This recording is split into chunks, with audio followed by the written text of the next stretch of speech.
This boy trains like a maniac every single day, even risking his life to absorb the most wicked curses, just to grow stronger until he can take down S-rank monsters with a single strike. He defeated them, but that wasn't enough. It wasn't enough because he had to seek revenge for his past life. He awakened a god-tier skill that allows him to steal others' abilities, even curses, which he used to draw every evil curse into his own body to support the hero, hoping his sacrifice would bring peace to the world. But good people don't live long. The so-called heroes only saw him as trash, even betraying and discarding him in that battle. Up in the sky, the Blue Death Knight rode a powerful black horse descending with terrifying pressure. Seeing that, one of the group members trembled, wondering, are we really planning to take down the Blue Death Knight with only this many people? A legendary sword slammed into the ground in shock. How could this be? The names Sigrun, Abella, and Mary rang out urgently. The girls rushed over to surround and support their hero, sobbing, "Arthur, everyone is here, hurry!" At that moment, Grass, his body covered in bizarre tattoos and countless wounds, could only spit out bitterly, "Arthur, you bastard, what the hell are you doing?" Arthur's eyes were cold, a wound staining his lips. He declared, "I am going to end this, right here, right now." The world's last hope seemed to have been severed. Now only ruined wreckage remained amidst the snow. Grass gritted his teeth in fury. He roared, "What do you mean you're giving up after everything we did to get you here? Do you have any idea how many people died for this?" Rage exploded. He continued to scream at the hero, "All because you were busy playing around with those girls, you finally lost your mind." Immediately, an angry shout pierced the air, drowning him out. "Shut your mouth, Grass. Arthur has tried his best." Sigrun, Ephenia III, princess of the Empire and an Azer generation genius, screamed in fury. She didn't hesitate to insult him. "You're just trash who can do nothing but steal. Don't you dare talk back to Arthur." They no longer showed any respect, hurling unimaginable insults to his face. Grass was stunned, unable to believe his own ears. His face, dripping with blood, twisted in rage. "Trash? Who are you calling trash? How dare you say that to the one who saved your lives?" He pointed straight at the group standing there and roared, "Listen, you wouldn't even have made it this far if it weren't for my skills." A fit of coughing racked his body, but Grass suppressed the pain to reiterate the bitter truth. "If you've forgotten, let me remind you, starting with you, Abella, the Red Witch of the Magic Tower." She was currently worriedly tending to Arthur, but Grass exposed her true colors. "You're the one who said you couldn't cast spells if you lost your voice, aren't you? Weren't you the one who begged me to take on that curse? When they need me, they call me an ally. When they don't, I'm just trash." Now Grass was the one bearing those cruel curses in her place, and in return for that sacrifice, Abella heartlessly attacked him while he was fetching pain medication. Grass gritted his teeth. "Back then, and even now, your habit of looking down on others hasn't, changed a bit." Grass's gaze shifted to Mary Diana, known as the Empire's strongest lancer. He sneered in contempt. "Brainless fool, rushing in without a thought, getting hit by all sorts of curses, then whining for me to take the pain away." Mary stood silent before the stinging accusations. Finally, he looked straight at Sigrun, the benefactor she had just called trash. Grass was choked up. He had sacrificed his own eyesight for her, and he was trash. Memories of their days at the academy flooded back, Sigrun always pointing her sword at him just because he belonged to the Styling Kingdom faction. Even when bullied, beaten, until he couldn't fight back and mocked by everyone as a failure, Grass endured it all in silence. He bore all the physical and mental pain, and now these traitors turned to bite him. He accepted all that humiliation just to find a way to heal Sigrun's eyes. Grass laughed at his own naivety. "Why? Because you were the Azer generation, the ones who could save this country, while I was hated by the entire kingdom, and cast aside just because I lacked combat ability. I've been cleaning up your messes all this time. What was it all for in the end? Blood continued to ooze from the corner of his mouth. He stared at Arthur, the one he had trusted with his whole heart, then shouted, "But you are supposed to save the world, Arthur. You have to lead these idiots." Memories of the early days surfaced when Grass knelt at Arthur's feet, watching him stand at the front lines of the Azer generation. He had determined to stand by his side until the very end, and now only despair remained. So why are you giving up so easily now? The more hope he had, the more Arthur disappointed him. Arthur looked down, his face cold and expressionless, even though his body was covered in wounds. He calmly declared, "Now I can tell you the truth. As I said, this world is finished, so I will redo everything from the start." Grass's eyes widened in shock, cold sweat streaming down his disfigured face. "Redo? What are you talking about?" In response to that shock, Arthur still maintained a terrifying calmness. "That's right. This isn't the first time I've witnessed the apocalypse, because my skill is regression." Arthur's confession was like a blade, piercing through all of Grass's efforts until now. He continued to explain his cruel plan. "Now I will cast a memory storage spell, and with it I can go back to the past with my memories intact." Arthur's gaze swept over Sigrun, Abella, and Mary, the ones he deemed necessary. He believed that if they started over with their current experience, the chance to stop the apocalypse in the new timeline would skyrocket. "I will start over with these three." Every word of Arthur's was like strangling Grass's heart. He tremblingly clutched his bleeding chest, stammering in absolute disbelief, "The four of you. What about me?" He only counted the four of them while Grass didn't exist in his eyes. A cryptic smile appeared on Arthur's lips, but his eyes were bone-chillingly cold. He delivered the heartless words, officially, discarding the only comrade who had sacrificed everything for him. "We don't need you, Grass." He stood rooted to the spot, frozen by the bitter betrayal. As the chains of fate began to bind them, Arthur smirked deviously. "Your black skill really is useful. He is truly the only one who can steal even the most inviolable curses." He looks down at his crush, who is kneeling and coughing up blood, then continues to mock him even while retreating with a broken, pathetic wretch. "What use are you to me? Honestly, you're barely worth keeping around.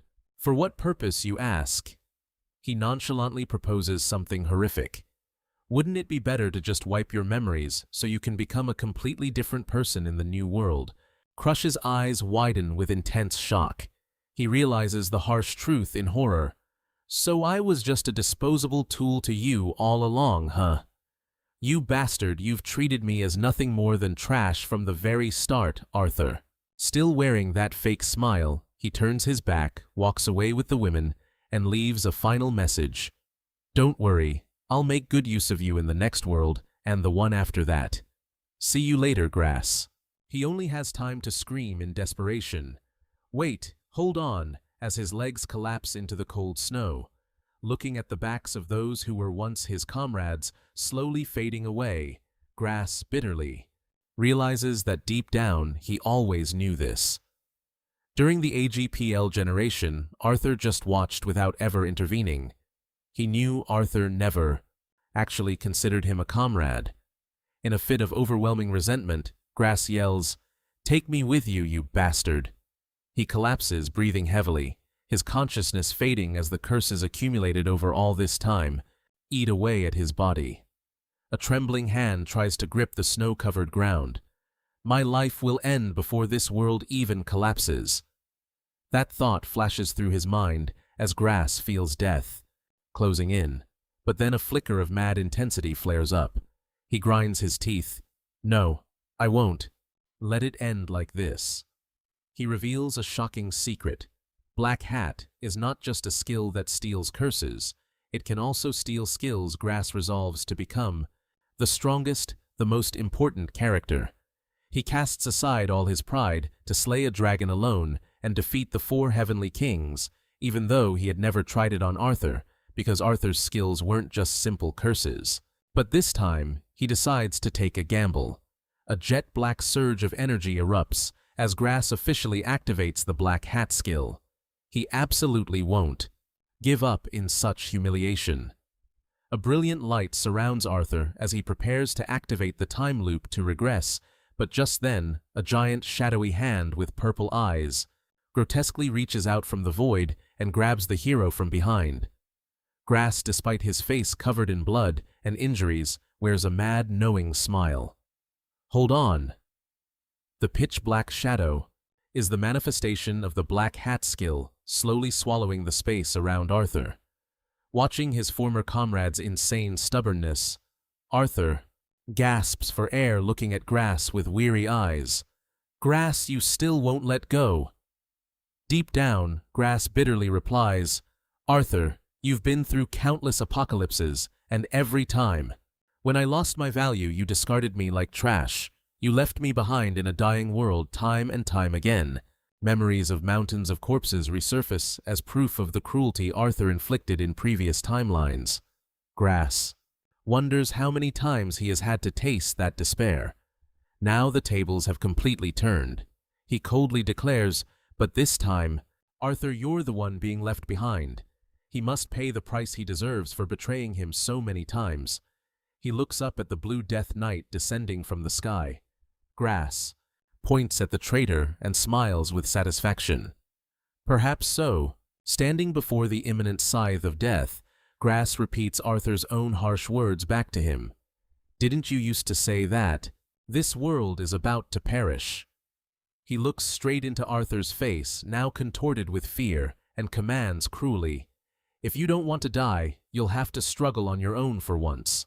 Immediately, the blue death knight swings a giant greatsword downward, unleashing a strike of deadly blue energy that swallows Arthur in a cataclysmic explosion. I will be the one to save the new world.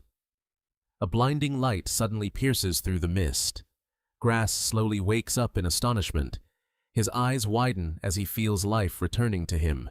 He jumps up, letting out a horrified scream, looking up at the ceiling with its magnificent chandelier. Grass raises his small hands, trembling, unable to believe reality. Where is this? He looks around in shock, at the luxurious room with familiar furniture. Isn't this my childhood home?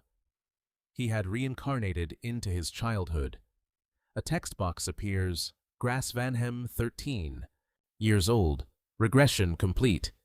Grass stares at himself in a daze, stuttering in unconcealable shock.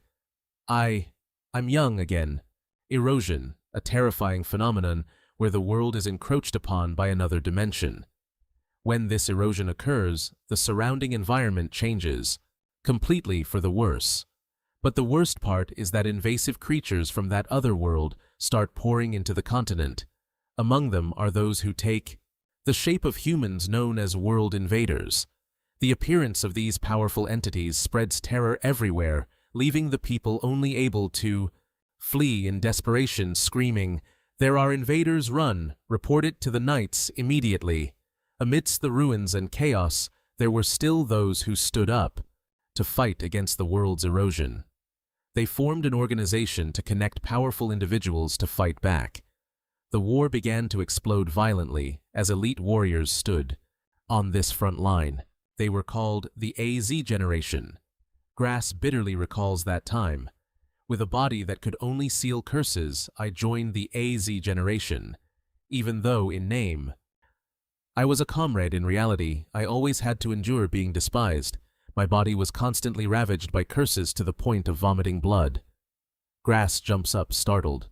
The 13-year-old's eyes widen in amazement as he realizes he has truly returned to the past. Grass bolts upright, breathing heavily in absolute shock. He looks blankly around the luxurious room. Is this my room? Just a moment ago, he was standing in the middle of a freezing winter battlefield, yet now the heat of summer makes his sweat pour down like rain. Grass realizes he is at the Green Pie estate where he lived as a child. A thought flashes through his mind. So that means the last card I played using Black Hat on Arthur succeeded in stealing his regression skill, and that's why I'm back in the past, still holding the memories of an adult. Sitting dazed on the bed, Grass raises a hand to his head, still overwhelmed. But how could I have stolen it? People often mistakenly believe the black hat skill can be used freely without limits, but in reality, it has a fatal weakness. Black Hat can only steal an item from a target when the user manages to open its lock, that magical lock. It is created based on the value the owner assigns to that item. Even a pebble on the side of the road, if the owner considers it a treasure, the difficulty to unlock it will skyrocket. For example, having to transfer 99% of the world's assets to the owner. With something like a unique skill that the opponent treasures deeply, the difficulty of stealing it should have been astronomical. The greater the value, the more conditions there are, and the harder it is to complete. Crass pondered. Arthur? What on earth were you thinking? He recalled that moment. Clearly the black hat had been activated, but he couldn't see a single lock appearing. The fact that there wasn't even a lock led to an unbelievable truth. It meant he genuinely wanted to discard this skill. How could you who are honored as the hero King Arthur? It turns out you actually wanted to give up your own regression skill. Is that why I had the chance to steal it back? Thinking back, Arthur sometimes showed an expression of utter exhaustion.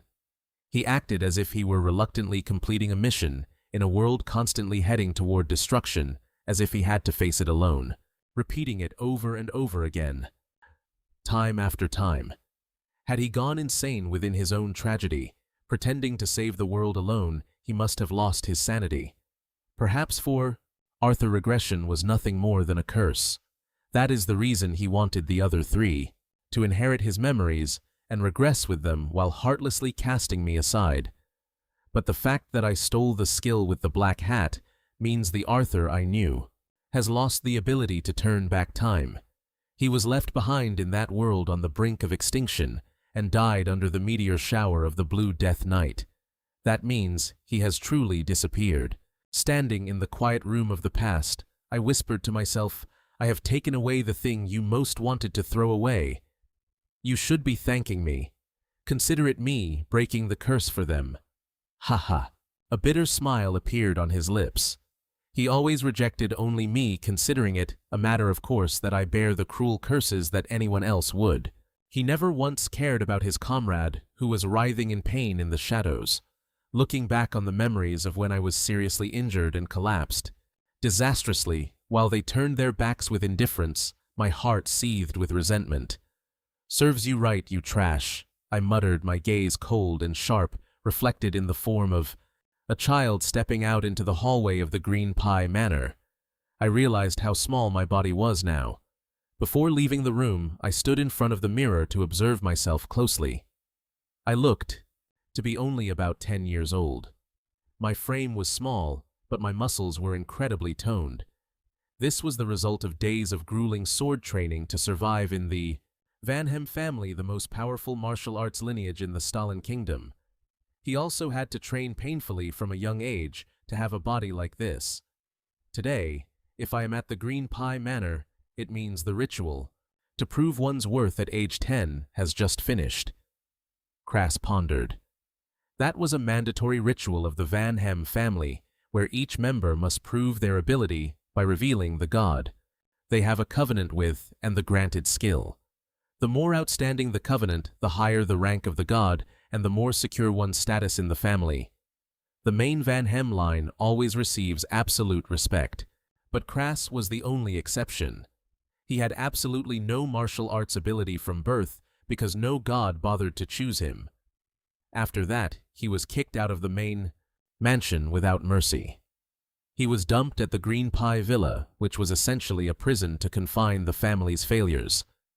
Standing by the window, Crass looked into the distance, with mixed emotions. Now only I, the most incompetent one of the Vanhem family, know about the doomsday. It is a terrifying catastrophe that even the legendary generation of Arthur could not prevent. He wondered if he could stop the world's destruction. Stop whining, Crass. He reassured himself, his small hands clenching into fists. This is no longer a question of whether you can do it, but something you are forced to do. If you have the chance to be reborn, you will have a way to save the world, because if the world ends, you will die with it. There is no other choice. The 10-year-old boy's eyes suddenly became cold and determined. Just then, the sound of dry footsteps echoed on the hallway floor. "Young master," a voice called out, making Kras startle and turn back. "Ariad." He looked at the man before him, thinking to himself, "What are you doing here?" At that time he was still alive? Ariad was the only butler of the Green Pie Villa. Kras approached, grabbed the lapel of the old butler, and called out loudly, "Ariad." He maintained his calm demeanor, bowed his head, and asked, "Is something the matter?" "Young master." In Kras's memories, Ariad was the only one who cared for a failure like him, but the truth behind it was incredibly cruel. He looked straight into Ariad's eyes, wore a haunting smile, and asked directly, "Regarding the poison my brother gave you to kill me, when exactly do you intend to use it?" At the family arena, even the most elite knights were no match for that girl. With just a few neat techniques, she blew away the whole group, making them fall and leaving them unable to resist. This superior power belonged to a young girl with long black hair and sharp eyes, who was completely dominating the arena. Saklot Van Hem stood proudly amidst the defeated around her. She radiated a powerful blue-purple aura. She really is only 15 years old, isn't she? The onlookers could not help but be stunned by this innate talent. The knights couldn't even touch her, not even for a second. The title of Holy Sword wasn't just for show. People rumored she was the once-in-a-thousand-year genius of the Van Hem family. While everyone was pouring endless praise, Saklot just looked down coldly and let out a disappointed, "How boring." The expectations of the entire family were heaped upon her shoulders. They believed that thanks to a genius born from new blood, like Saklot, the Van Hem family would never perish. The family was taking pride in this talented girl. However, behind those praises were the murderous eyes of Belokin, Van Hem Kras's half-brother. He clenched his fists, gritted his teeth, and calculated a cruel plan. "I will wipe out that entire bloodline." Even though he considered Saklot a threat that needed caution, the easiest target for him to strike right now was that useless failure Kras. Belokin's eyes flashed with madness as he thought about eliminating his own flesh-and-blood brother. In the dark room, Belokin sat opposite Ariad and calmly declared, "I intend to kill him first." He did not hesitate to twist the knife in the old butler's pain to drag him into the crime. "You must be struggling a lot, right? Just because of Kras, your career is being stalled, isn't it? Take out the vial of poison sparkling with a mysterious light." Belokin offered a tempting but extremely cruel deal. "If you give Kras just one drop of this, the treatment for your daughter and all your debts will be, settled." "Understood." Facing the other's hesitation, he continued to press. "Then what are you still hesitating for?" Ariad trembled and replied in pain, "Young Master Kras. Is he someone I raised like my own son? I can do that to him." Regardless of that plea, Alioth coldly called his name, like a final command. Alioth, the man who would choose another man's child instead of his own daughter. He had used the weakness in the old butler's heart to threaten him. The old man stood frozen, his face twisted in shock and fear. In the cruel memories of the previous timeline, Elliot had once coldly denied those feelings, but reality played out in the most painful way when serious wounds suddenly stained the food on the plate red. Crush had once screamed in despair, Elliot witnessing his closest companion fall into critical condition. "I'm so sorry, young master." Crush, the final words, rang out in Alioth's broken breaths before Crush regressed. This butler had actually received orders to assassinate him, but at the last minute, affection triumphed over reason. He choked up in tears. "Young master, you were as precious to me as my own child, yet, what have I done?" Alioth's hand fell limp to the cold floor as the life faded away. It turned out that, unable to bear the gnawing guilt, he had eaten that bowl of poisoned soup himself to end his life instead of harming the person he loved, then quietly passed away right before his eyes. Back in reality, Crush looked straight at Alioth with an icy gaze as if seeing right through him. "That poison my brother gave you to kill me. When were you planning to use it?" The direct confrontation made Alioth tremble, cold sweat streaming down. He stammered in utter terror. What poison?" Crush didn't let him deflect, his voice hardening. "Are you playing dumb? You were going to kill me for the sake of your daughter just because I'm a failure, right? Did you think I wouldn't know?" Crush's question left Alioth bowing his head in silence, not daring to face the harsh truth that had been exposed. Seeing the butler's collapse, Crush thought to himself, "If I keep going like this, I'll just drive him into a corner again, just like in the previous life." He suppressed a sigh, then coldly declared, "Anyway, if you want to keep pretending, then suit yourself." Before turning away, he left behind a bitter remark. "If I hadn't been a failure from the start, then you wouldn't have accepted that order, would you?" Alioth stood frozen on the spot, stunned by the terrifying change in the young master, whom he expected to be scared or crying, out in rage upon learning he had been betrayed.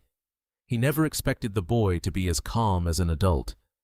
Crush walked away coldly, leaving Alioth behind, in a state of utter confusion. The old butler stood there stunned, asking himself, has young Master Crush really changed? He led him to the front of the mansion's vast study.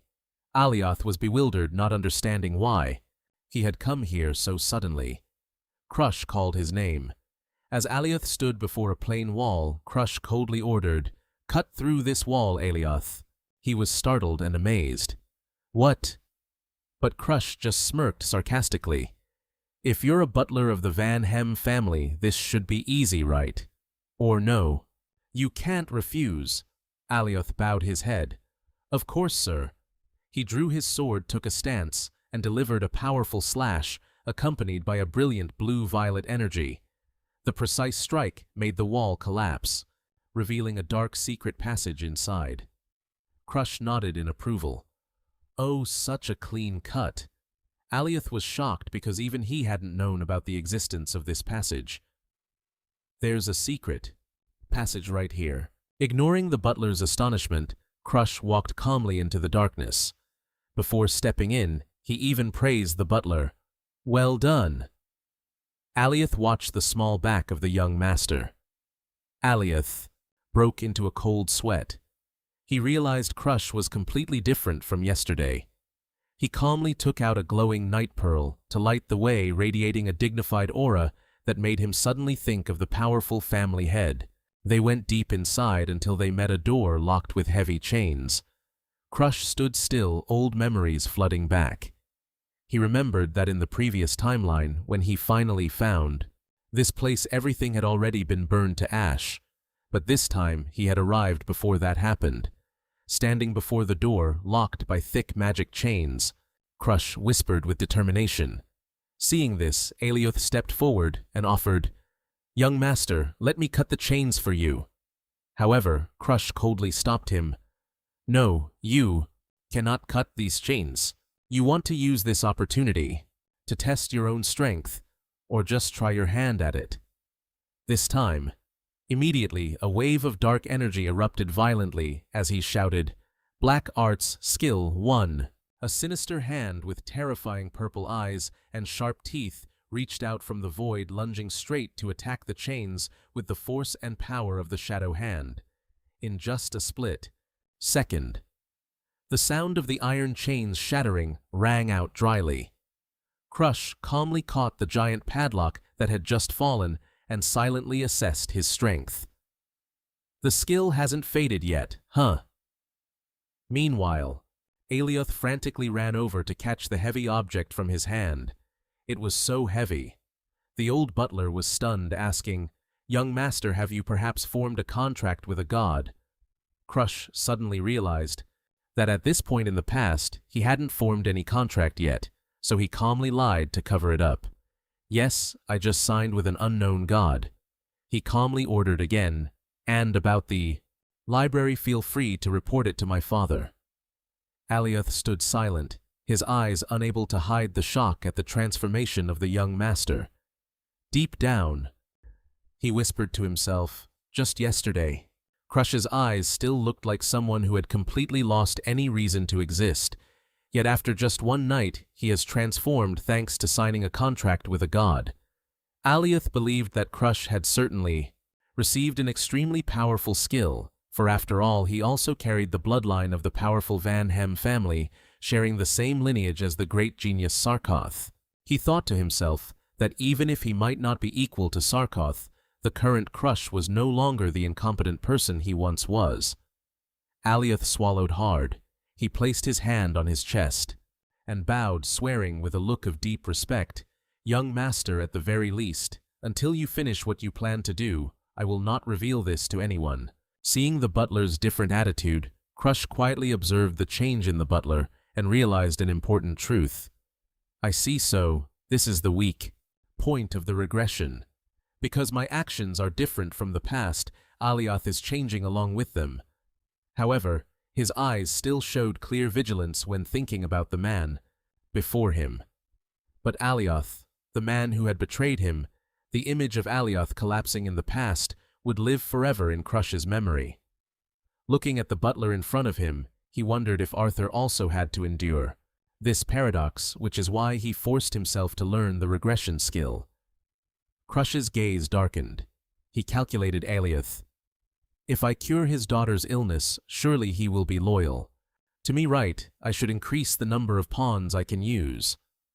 While living here, Crush walked away coldly, dropping one last sentence. "Do whatever you want," he decided. "Dealing with Alioth's daughter will have to wait, as the secret library is my priority right now." The heavy wooden door slowly creaked open, emitting a brilliant crimson pulse of energy. The pressure was immense. Grass stood stunned as a massive pillar of light and magical flame erupted from within, as if to incinerate anyone who dared to intrude. His eyes widened in shock at the grandeur and power of this place. He never expected a place like this to be so scorched and devastated even after the world had weathered so much erosion. Grass still felt a shiver run down his spine as he stepped inside. There was no mistaking it. This must be that person's secret technique. "It's here," he muttered, while observing the massive bookshelves that reached toward the ceiling. Finally, he exclaimed in satisfaction, "Found it! This is the secret library of Lamb-Tongue Cat, where the ancestors who were labeled as failures by the Van Hem family recorded all their techniques and memories. This isn't just about skills. It is the grand achievement of humanity, a place holding secret techniques that reach the supreme realm. Originally, anyone could enter, but because of one person, it became a secret library. That person was Demaurice Van Hem. He was once considered the worst failure in Van Hem history, but after being consumed by the world's erosion, he returned as the strongest of all." Grass wore an ambitious smile as he approached the flow of light. The secret technique left behind by that terrible failure. Grass reached out to grab the burning scroll. He whispered, "Forgive me for arriving late, ancestors, but now it belongs to me. All this treasure trove of knowledge, Darasau now has an owner." Demaurice Van Hem, the name that once struck terror across the entire continent, the one labeled the worst failure in Van Hem family history, but also the strongest warrior to ever appear.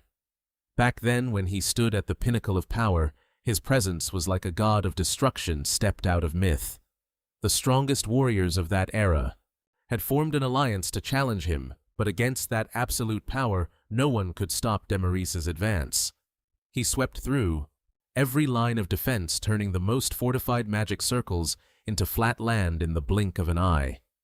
The secret behind that terrifying strength was the extreme blood poison, a substance so deadly it seeped deep into every vessel of his body. Demaurice had performed a mad act, merging the world's very own erosion into his body and seizing the secret technique to control that evil energy. He had learned how to use poison to fight poison, turning it into power.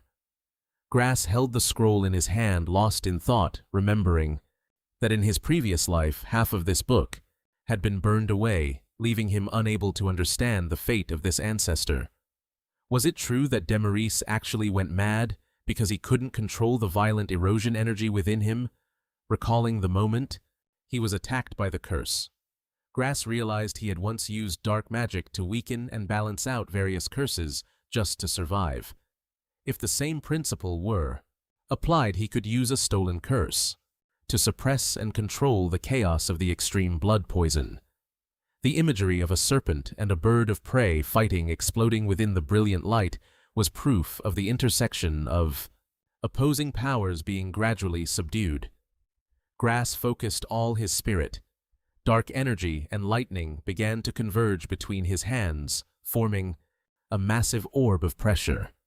He smirked, confident that with this method, he too could become powerful enough to transcend all conventional rules. Strong, like Demaris. That desire burned in Grass's heart as he called for his butler, Ariel.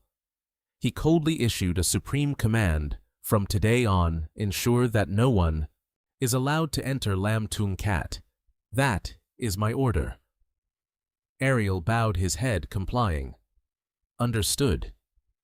Ever since taking his oath, the butler had been fiercely loyal to him.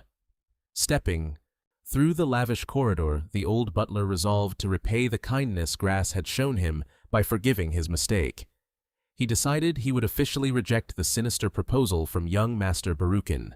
This news hit Barukin like a bucket of ice water, causing him to roar in fury. What did you just say? He frantically tore the documents on his desk to shreds.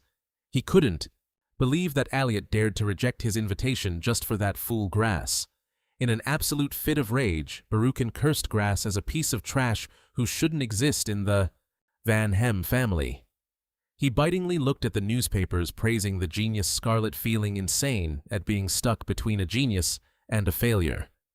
He bitterly thought that if not for Grass's bloodline, then both he and Lilith would have received the positions they deserved in the main family. Barukin gritted his teeth and ordered his subordinates to go to Lam Tung Cat immediately to investigate why the butler had changed his mind. But the trembling subordinate reported a shocking truth. "We cannot get inside, sir." Barukin was stunned and asked again, only to receive a horrifying answer. Butler Ariel of young Master Grass has sealed off the entrance. He has forbidden everyone, even the family head, from stepping foot into Lam Tung Cat. Outside the gate, Ariel stood tall, sword in hand, his gaze sharp and lethal, ready to stop anyone who dared to violate his master's territory. Forbidden the family head from entering. Barukin was struck with shock and resentment at the arrogance of the one he always regarded as a failure. He also couldn't understand why a failure like Grass was valued so highly by him. Meanwhile, inside the secret library, Grass was meditating. A black-purple energy burned, wrapping around his small body as he broke into a sweat. He let out a long breath, full of satisfaction. Finally, I have reached the first stage of a Qi expert. According to the hierarchy, there are many levels of Qi, such as Qi Emperor, Qi Master, and Qi Expert. And Grass had officially entered the basic Qi stage, the starting point for a newcomer learning to use this energy. The second stage is Qi Expert, the most common level, but it is also the harsh boundary that divides the mediocre from the geniuses. Currently, Grass considered himself as having only touched the threshold of an ordinary person. Meanwhile, Scarlet, his sister, only 2 years older than him, had long since reached the realm of Qi Master. Her talent was likened to a freak of nature, but even a genius like Scarlet had to kneel powerless before the brutal destruction of the world in the previous timeline. Compared to Scarlet, Grass felt he was still just an amateur. He wondered if at this rate he would be able to save the world or not. But then he pushed away the doubt. You never know until you try, and complaining is useless. He remembered that in his previous life, because he carried countless curses, he couldn't use Qi, but now, everything is different now. Even without the innate talent of a top-tier prodigy, I believe I can break through if I master the secrets left behind by the failure Demaris. I will study each concept in this book one by one. I can become stronger.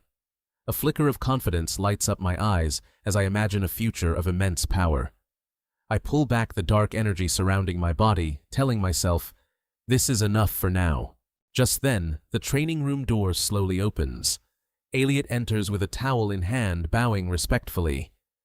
Young master, congratulations on reaching the initial stage of the expert realm. I casually take the towel to wipe off my sweat and reply, that's not worth mentioning. More importantly, why are you waiting in a place like this? The butler reports something that leaves me stunned. Your fiancée, Lady Bianca Hayden Hatch, has arrived at Than Tung Pavilion, sir. I freeze, my eyes widening in shock. The white ghost, Bianca. Huh. In my memories, although she was a leader, she became a pawn for those who wanted to conquer and destroy this world. She was also the one who defeated one of the 10 great heavenly generals to earn the proud title of White Ghost. Even though she is currently just the youngest daughter of the Hayden Hatch family, this is actually just a political marriage. The Van Hem family gets the chance to get rid of the failure, the useless one, while the Hayden Hatch family will become the Lords of the North and form an alliance with the most powerful martial clan. I bitterly realize we are both being used by our families. They are just pawns in the schemes of both clans. However, I flash a calculating smile. Actually, I have some business with Bianca anyway. I didn't expect her to come here herself.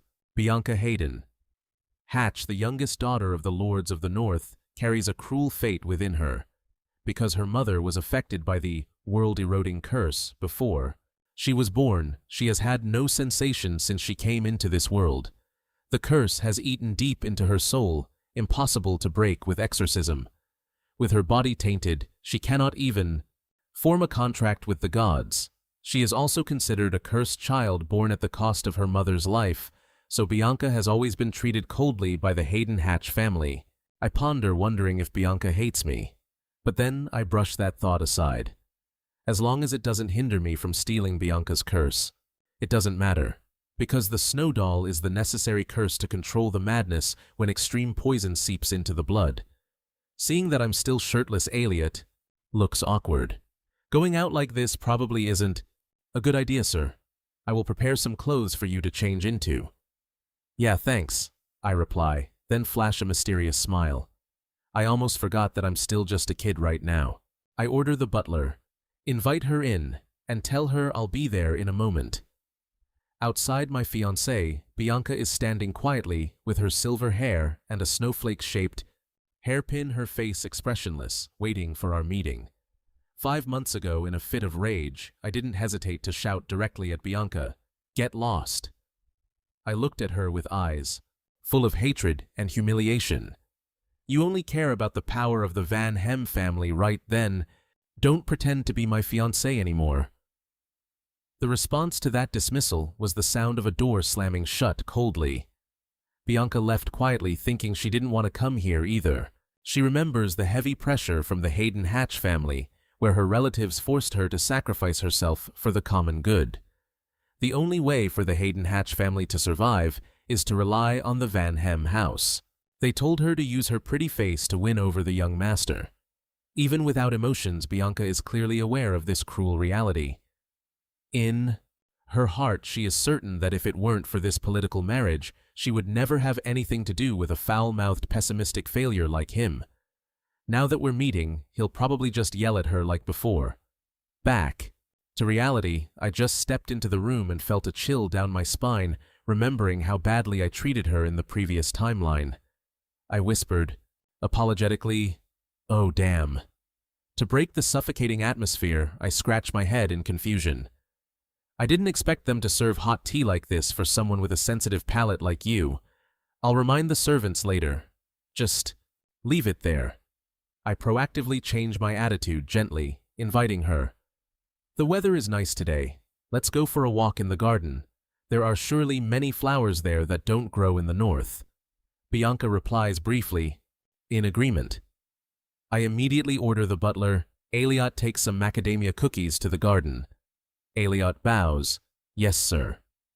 Bianca, it must have been a difficult journey to get here. I start As we walk together through the lavish hallway, I continue with a polite smile. Since we're engaged, meetings like this are quite necessary, aren't they? Bianca just walks silently behind, secretly suspicious in her own mind. Really? I suddenly turn around to tease her. Funny, I get the feeling you're talking to a superior, not a lover. Facing her silence, I realize her tone is too formal. Is it because I yelled at you before that you're like this? Or are you just like this because you have no emotions? Meanwhile, Bianca feels clearly that something is not right. She remembers the last time we met, my eyes were as cold as knives, but today is completely different. What shocks her most is that I know she likes macadamia cookies, a preference she is certain she never revealed to me. Stepping out into the garden, I stretch and sigh.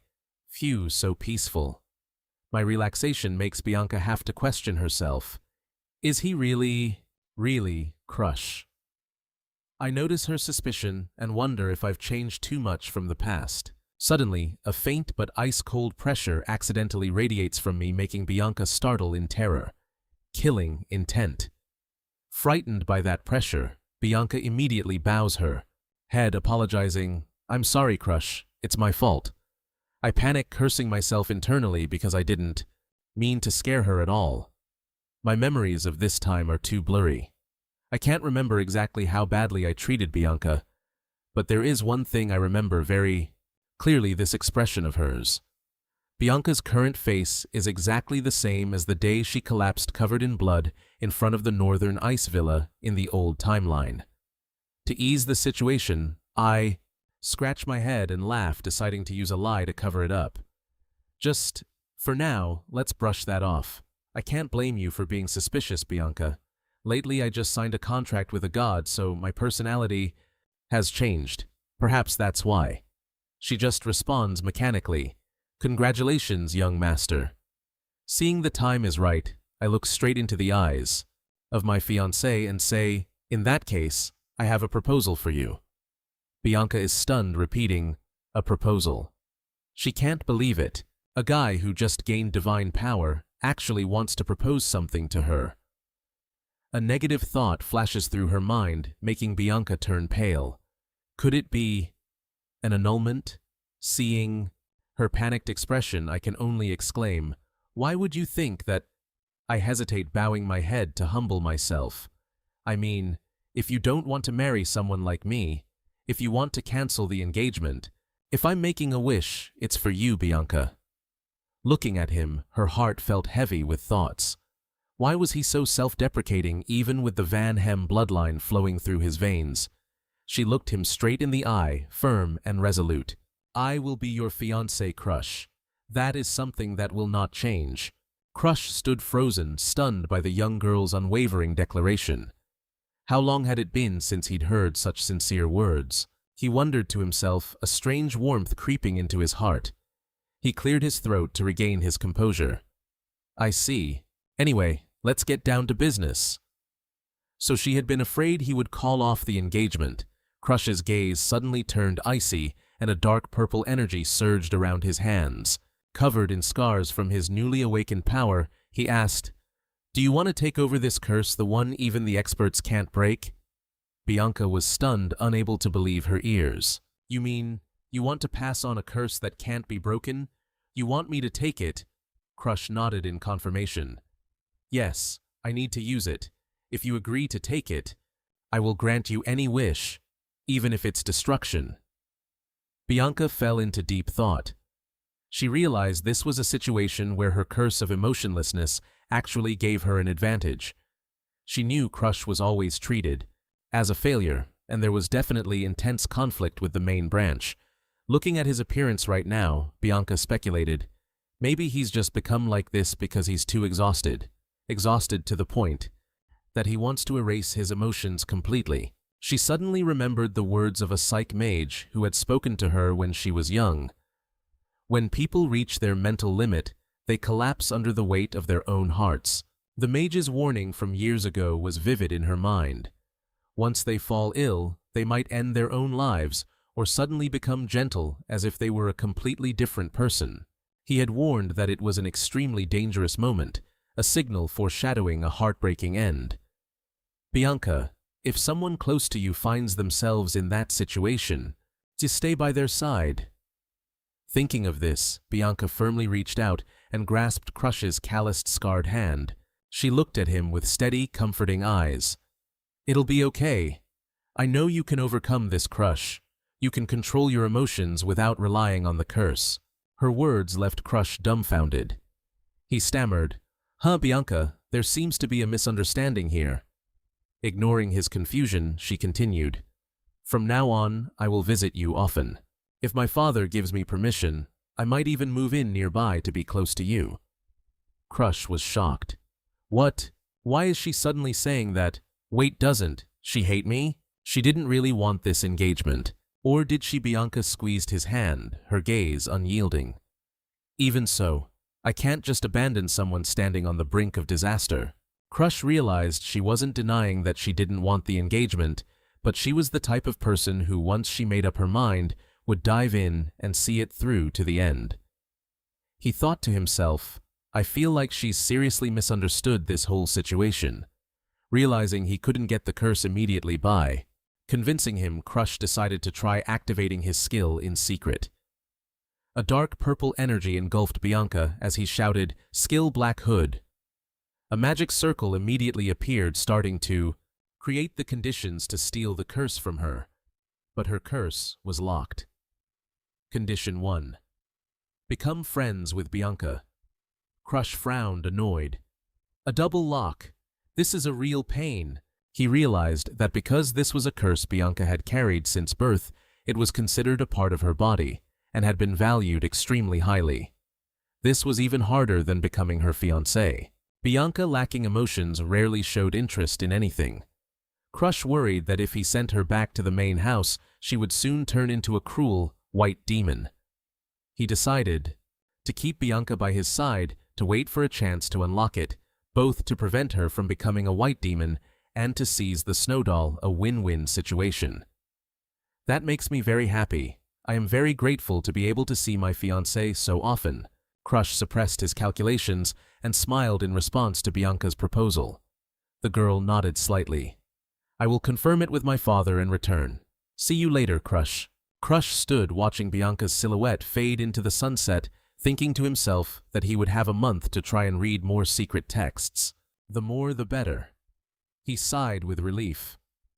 Phew, things are about to get busy. However, the very next day at the Green Bay Villa, the noise of moving furniture shattered the peace. Crush stared blankly at the men hauling large crates into the house. Greetings, Lord Crush. A familiar voice rang out, making him jump. Bianca stood there amidst the wind and flying leaves, nonchalantly declaring, From today, on, I will be living at the Green Bay Villa. I look forward to your support. Crush froze his eyes wide with shock. She's planning to live here with me, was what she said yesterday. For real? Why? Is she back so soon? Bianca, is she sleeping here again? Crush sighed as he saw his fiancée sleeping soundly right in his room. He worriedly told himself, if someone else saw us like this, they'd misunderstand. Finishing a long yawn, Bianca slowly opened her eyes to look at him and casually greeted, Good morning, Lord Crush. But why are you here? Crush lost his temper. I should be the one asking that. Time flew by, and snow had covered the estate in white amidst the bone-chilling cold. Crush continued to practice diligently until he was drenched in sweat. A burning blue aura surrounded his body. He pondered. Come to think of it, it's already been several months since I started living with Bianca. Memories of the first day she moved in were still vivid in his mind. Bianca stood there with a refined, cold look, declaring, Starting today, I will move. To live at the Pine Hall. I hope you can help me. Crush's eyes widened in surprise as he stammered, You're moving in for good. She calmly replied that her family had agreed immediately without any obstacles. Looking at the young girl, Crush secretly worried. I mean, is she okay being away from home like that? She's only 12 years old. Or maybe she doesn't want to be in a house that always wants to abandon her. He realized that because Bianca had no emotions, her connection to her family was incredibly loose. She couldn't understand those feelings of sadness or loneliness. But Crush comforted himself. Maybe that's for the best, because I want to be her friend. Their relationship just continued on. In a strange way, just like a mother hen and her chick. Wherever he goes, she follows. This couple is so cute, honestly. Back to the present, Crush was exerting himself in training. A powerful surge of energy burst forth. He realized that since she moved in, the season had changed from summer to winter, and the year was almost over. That meant the entrance day for the Lahaner Academy was coming soon. A powerful surge of energy erupted. You realize that since she moved in during the summer, it's already winter now. And since this year is almost over, it means the opening day for Lahaner Academy is just around the corner. This place was founded through the cooperation of the 4 great kingdoms and the Empire to train talents capable of fighting against the world's erosion. It only accepts students from the age of 15. By the age of 20, before Crash returned to the past, this place had trained countless members of the AZ generation with high-level skills. Crash gritted his teeth in resentment. He promised himself he would, one by one, rob all those bastards of their skills as soon as he enrolled, because he understood their weaknesses better than anyone. In his past life, they tormented him like enemies. Now they were about to pay the price. Next year, Crash will turn 14, which means he only has about a year to prepare and must become even stronger. However, he realized his talent had begun to hit its limit, as these magic books could only bring him to the beginner level of an energy expert. To overcome this hurdle, Crash knew he had to seize the Snow Doll curse from Bianca as soon as possible and learn how to use the blood infusion, a technique. Just as he stepped out of the training room, Crash saw Bianca waiting for him. He asked, "Bianca, are you waiting out here again today?" The girl nonchalantly replied, "Yes, I cannot leave you alone." Since summer, she had been following him like a shadow. Even when Crash irritably asked if she intended to follow him into the bathroom, Bianca still blankly asked back if that was forbidden. Crash could only sigh, not knowing when Bianca would truly see him as a friend so he could accomplish his goal. He tried changing the subject. "Do you want to go out for a stroll?" Just then, a butler approached to report, "Master, there is an invitation from the Saintess Temple." Crash was surprised and repeated, "The Saintess Temple." It was an annual formal banquet for the young nobility of the Starin Kingdom, where almost everyone attended to socialize and build connections. Here, the nobility came to flaunt their wealth and show off their status. Crash held the invitation in his hand and muttered softly, "Ah, now I remember. Thanks for reminding me, Ariel." In the previous timeline, because he had shut himself away in the Pine Hall, his memories of this event were quite faint. However, he knew for sure that the bastard Billiken would be there. Crash's eyes narrowed. He decided he had to go to keep his promise to Ariel. He whispered to himself that this way he wouldn't give the guy an excuse to do what he did last time, referring to preventing the tragedy that happened to the old butler's daughter. Crash gave the letter back to Ariel and firmly announced that he would attend. Immediately, Bianca, standing beside him, also spoke up, "I will go too." Walking through the magnificent hallway, Bianca looked at Crash with concern and said, "Crash, the attendees of the Saintess Temple will surely criticize you." He looked at his fiancée and replied worriedly, "Yeah, but who knows what else they will say about you. Perhaps you shouldn't go." Replying to that concern, Bianca looked straight into his eyes and affirmed, "No, I will go with you." Crash smiled slightly and reached out to pat Bianca's head, saying, "Anyway, protecting a fiancé is the responsibility of a fiancé." Seeing that he seemed to be joking a bit too much with the young girl, he quickly corrected himself. "I didn't ask as your fiancé. I just wanted to hear your honest opinion." Bianca was stunned by that action. She caught the familiar look of pity she had seen for months. Crash had treated her well in an inexplicable way, from asking what she wanted for breakfast, inviting her to pick books in the library, to staying up all night to watch over her sleep and comfort her. "Don't worry, I won't go anywhere. Get some more sleep." This warm feeling was something Bianca had never received in the cold Hayden Has family. Watching Crash diligently practicing his sword under the moonlight, she realized his kindness had made her almost forget the terrifying first meeting between the two of them. In her heart, Bianca told herself, "Because of that, I no longer hate Crash anymore." She looked deep into his eyes and repeated her affirmation, "I will go with you, not as your fiancé, but as myself. That is my honest feeling." Crash was stunned by that sudden sincerity. He only managed to blurt out, "I understand." The carriage rolled, taking them away from the estate under the brilliant sunset as the magnificent castle appeared before their eyes. Crash looked out the window and muttered, "So, this is Garario. It truly is the most famous place in the region. They rented the whole venue. Are they?" That rich Crash could not help but be amazed when looking at the grand scale of the place where this noble banquet was held. They lived luxuriously and spent money like water. He pondered on the reason why the nobility in this world were respected. It was because they fought against the world's erosion on behalf of the commoners. Yet looking at the bunch of fools in front of him who only knew how to party all night long without even bothering to train, Crash bitterly wondered if this was truly the future of Starren. Just as he stepped into the banquet hall, the announcement echoed clearly, "Lord Crash Vanhem and Lady Bianca Hayden have arrived." Immediately, malicious whispers surrounded them both. "Crash, that failure of the Vanhem family, and there is also the girl cursed by the northern clan. What a perfect pair." The fake nobles looked at them with contemptuous eyes, even reminding each other, "Don't stare, or you might catch the curse from Bianca." Amidst the chaotic crowd, Crash noticed the presence of interesting characters, the true nobles who would later join the AG generation. There was Balak Hopma, dubbed the Teenage Tiger, with icy eyes, A.K. Latin Emilia, with mysterious glowing red eyes, and Annex Riser, the master of the wooden bow. These three were the famous Starren trio who were turning their attention toward him. They looked at him with disdainful eyes. Crash realized they were noticing him, and he guessed the reason was definitely his sister Saklat.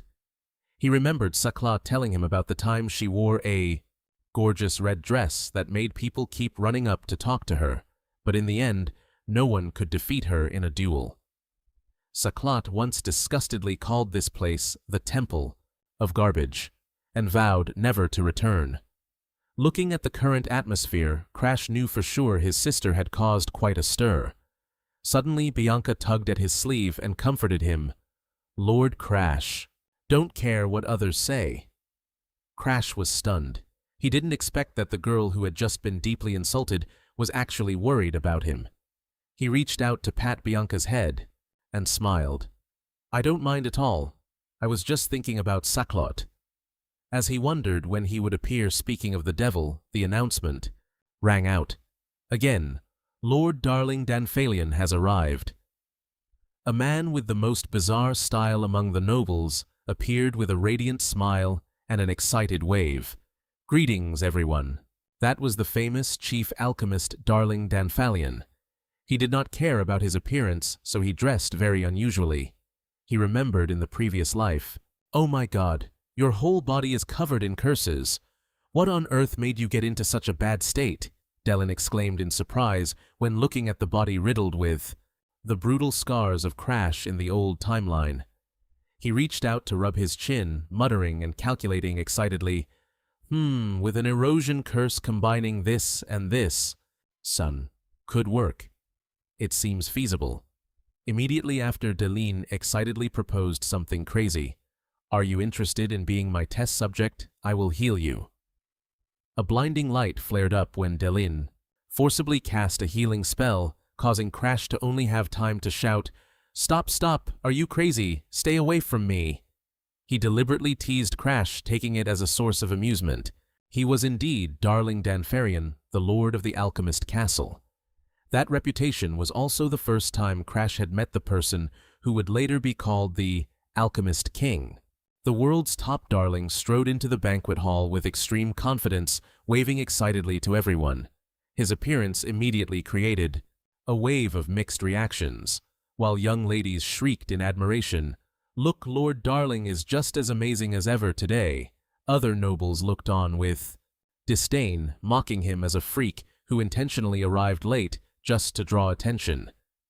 Crush watched from afar, thinking to himself that a show-off like him would naturally choose a place where his peers were gathered to make an entrance. He turned to Bianca, who was busy with her plate. "Bianca, wait for me here, okay?" The little girl replied while chewing obediently. Okay. Crush." Crush walked silently, heading straight toward Darling, forcing the alchemist lord to take notice. "Who is that kid? I feel like I've met him somewhere before." Crush's sharp gaze pierced straight at him. Seeing Crush approaching, Darling stared at him and then exclaimed in surprise, "Wow, he really looks just like Sarlat." He curiously asked if Crush had something to say or if he was captivated by his appearance, but then his tone suddenly turned serious.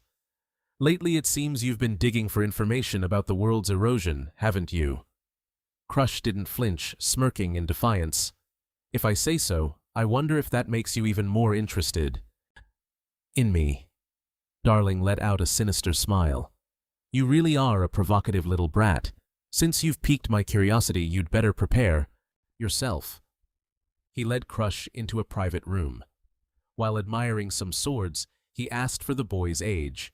Upon hearing Crush was only 13, Darling remarked, "Even though you look young, your aura is completely different." Crush suppressed a sigh and stated bluntly, "Look, I don't have much time, so I want to get straight to the point, Darling." Darling drew his sword from its sheath and replied coldly, "Go ahead." Suddenly, he tossed a sword toward Crush with a mischievous invitation. "Hey, catch!" As soon as Crush managed to grab the weapon, Darling lunged forward with incredible speed. Both exchanged more than just words as their blades clashed. Crush struggled to parry the successive slashes and roared in frustration. "What the hell are you doing, Darling Danfierian?" Darling remained indifferent, pressing him hard while explaining he only wanted to test the skills of Sarlat's little brother. Crush gritted his teeth in anger. What a nuisance of a guy. Despite the fierce duel, Darling still urged him on. "By the way, didn't you say you wanted to discuss something? I'm listening. Go ahead." Crush parried while responding, "Oh, about that." The sword in Crush's hand clashed with Darling's weapon. Watching his opponent defend, Darling mocked him. "Aren't you supposed to be a failure with no skills?" Crush gritted his teeth and replied calmly, "Well, on the outside, sure, but I've been training in my head every single day." He quickly calculated whether to use his secret technique to deal with this alchemist, or if he should shock him a bit.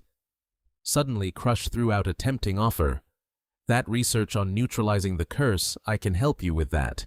That statement stunned Darling, who gasped, "What?" He kept pressing him with sharp sword strikes, demanding to know what Crush knew about alchemy to dare suggest a partnership. Crush dodged the dangerous kicks and confidently explained his research method for neutralizing the curse. "Those are things that dispelling mages haven't been able to break yet, but it can be achieved by using another curse as a counterweight." He didn't expect a failure like Crush to be so knowledgeable about alchemy. Darling realized that to become a first-class alchemist, he had to prove that research. He stopped fighting, his eyes turning serious. "I will help you with the research." At that moment, a jet-black aura erupted forcefully, covering Crush's small body. He declared arrogantly, "With my steel curse skill." Witnessing this scene, Darling was completely shocked, his eyes wide in amazement. You are I. Isn't he supposed to be an incompetent failure?" He thought to himself that if what Crush said was true, this was truly a perfect opportunity to complete his own research. In a state of extreme excitement, Darling wore a mischievous smile and proposed, "What should I do to reward you?" How about becoming my boyfriend? Crush got goosebumps and immediately brushed it off. What the hell are you saying? This guy is really a weirdo from his fashion sense to his personality, isn't he? Crush went straight to his main goal, demanding Darling use his expertise in potion brewing to create a medicine that could alleviate the curses he would collect in the future. Crush muttered to himself that relying solely on the skill-stealing ability would surely not be enough for him to survive in this harsh world. Even the Van Hem generation, those who possessed extraordinary skills, could not prevent the destruction of the world. Crush understood that better than anyone. He told himself that a failure like him had to use every possible means, whether it was medicine or anything else. Standing in front of Crush, Darling closely observed his cold expression and silently judged, "I heard he lost his motivation because he was constantly compared to Sarlot, but that doesn't seem to be the case." He realized he was facing a genius and a true anomaly. Both siblings of the Van Hem family made Darling feel amazed. Crush broke the atmosphere with a question. "Can I ask you one thing, Darling?" "Curious. What is it?"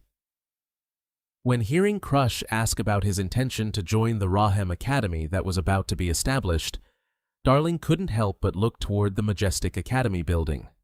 Crush smirked. With calculated intent, "Of course I have plans." In his heart, a new scheme was bubbling. There were tons of skills for him to steal at the academy, and most importantly, he had to be there legally and freely, to move around. Darling was so excited he couldn't hide his enthusiasm. "Well, that's fine. I'll do anything, brew medicine, whatever." He confirmed that as long as it involved curses, he was always ready to welcome him while not forgetting to demand a position by Crush's side. Witnessing that excessive enthusiasm, Crush thought to himself, "This guy hasn't changed at all. He's the same before and after." He suddenly shifted to a more serious topic. "Do you know about the color change disease? It's the terminal illness that turns skin blue-black and leads to death." Crush looked straight at Darling and commanded, "Make a cure for that disease." Darling gasped. In utter shock, don't you know what terminal illness means? Even for me, that's impossible." Crush kept his calm expression because he knew clearly that in the distant future, Darling would be the one to complete this cure. He clenched his fist, looking at the alchemist with trust. "You can do it." This sentence immediately ignited Darling's pride. He smirked. "Hearing you say that strikes a chord with my ego." He had successfully provoked a guy who loved to show off. Hi Crush and Darling bumped fists, officially confirming the deal between the two. Crush reminded him, "When the medicine is done, remember to contact Than Tung."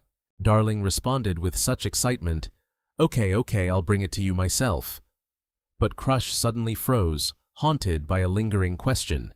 He asked point blank, "You like my sister, don't you?" "That's right."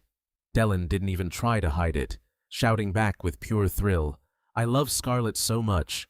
Crush still wasn't convinced. He pressed Darling about what happened earlier. Darling had mentioned the seat next to him was still empty, and even brought up his boyfriend. Looking shy, Darling explained that it was because Crush was still young and wouldn't understand, then suddenly confessed, "I like guys too. I can love both men and women." Terrified by this confession, Crush yelled, "Well, I certainly don't," and immediately took off running, ignoring Darling calling out after him. With a longing sigh, "Wait, my future lover." While running and catching his breath, Crush thought to himself, "So this alchemist is that kind of person." Returning to the banquet hall, he stopped in his tracks at an eyesore of a scene. A man was brutally gripping Bianca's arm despite the girl trembling in pain. Bianca looked at him with an expression of indignation, yet also pure helplessness, silently calling out Crush's name in her mind. Had she been bullied to this extent while he was away? Without a second of hesitation, Crush lunged forward, delivering a powerful kick right into that noble's head, sending him flying and crashing to the ground. The man groaned in agony while clutching his head. A dark black aura erupted, engulfing Crush's body, his face turning grim. In a fit of rage, he growled threateningly, "How dare you force yourself on my fiancée? What do you want, huh?" Faced with that fury, the man trembled, stammering, "Forced." Crush looked at him with utter contempt. "Get lost," he commanded. "Fine, I'll go." The cowardly noble managed to spit out in fear before scrambling away from Crush's overwhelming pressure. Not letting him gather his wits, Crush coldly declared that, instead of meeting the second princess as requested, he would go find Annex. The man looked at him confused, asking why, but Crush had already seen through the truth of the situation. He warned him that, no matter who he was serving, he had already become tainted by his master's vile habits. Crush firmly signaled for Bianca to leave, leaving the man dazed and sitting flat on the floor. A little brat like that trying to imitate his master by bothering innocent girls.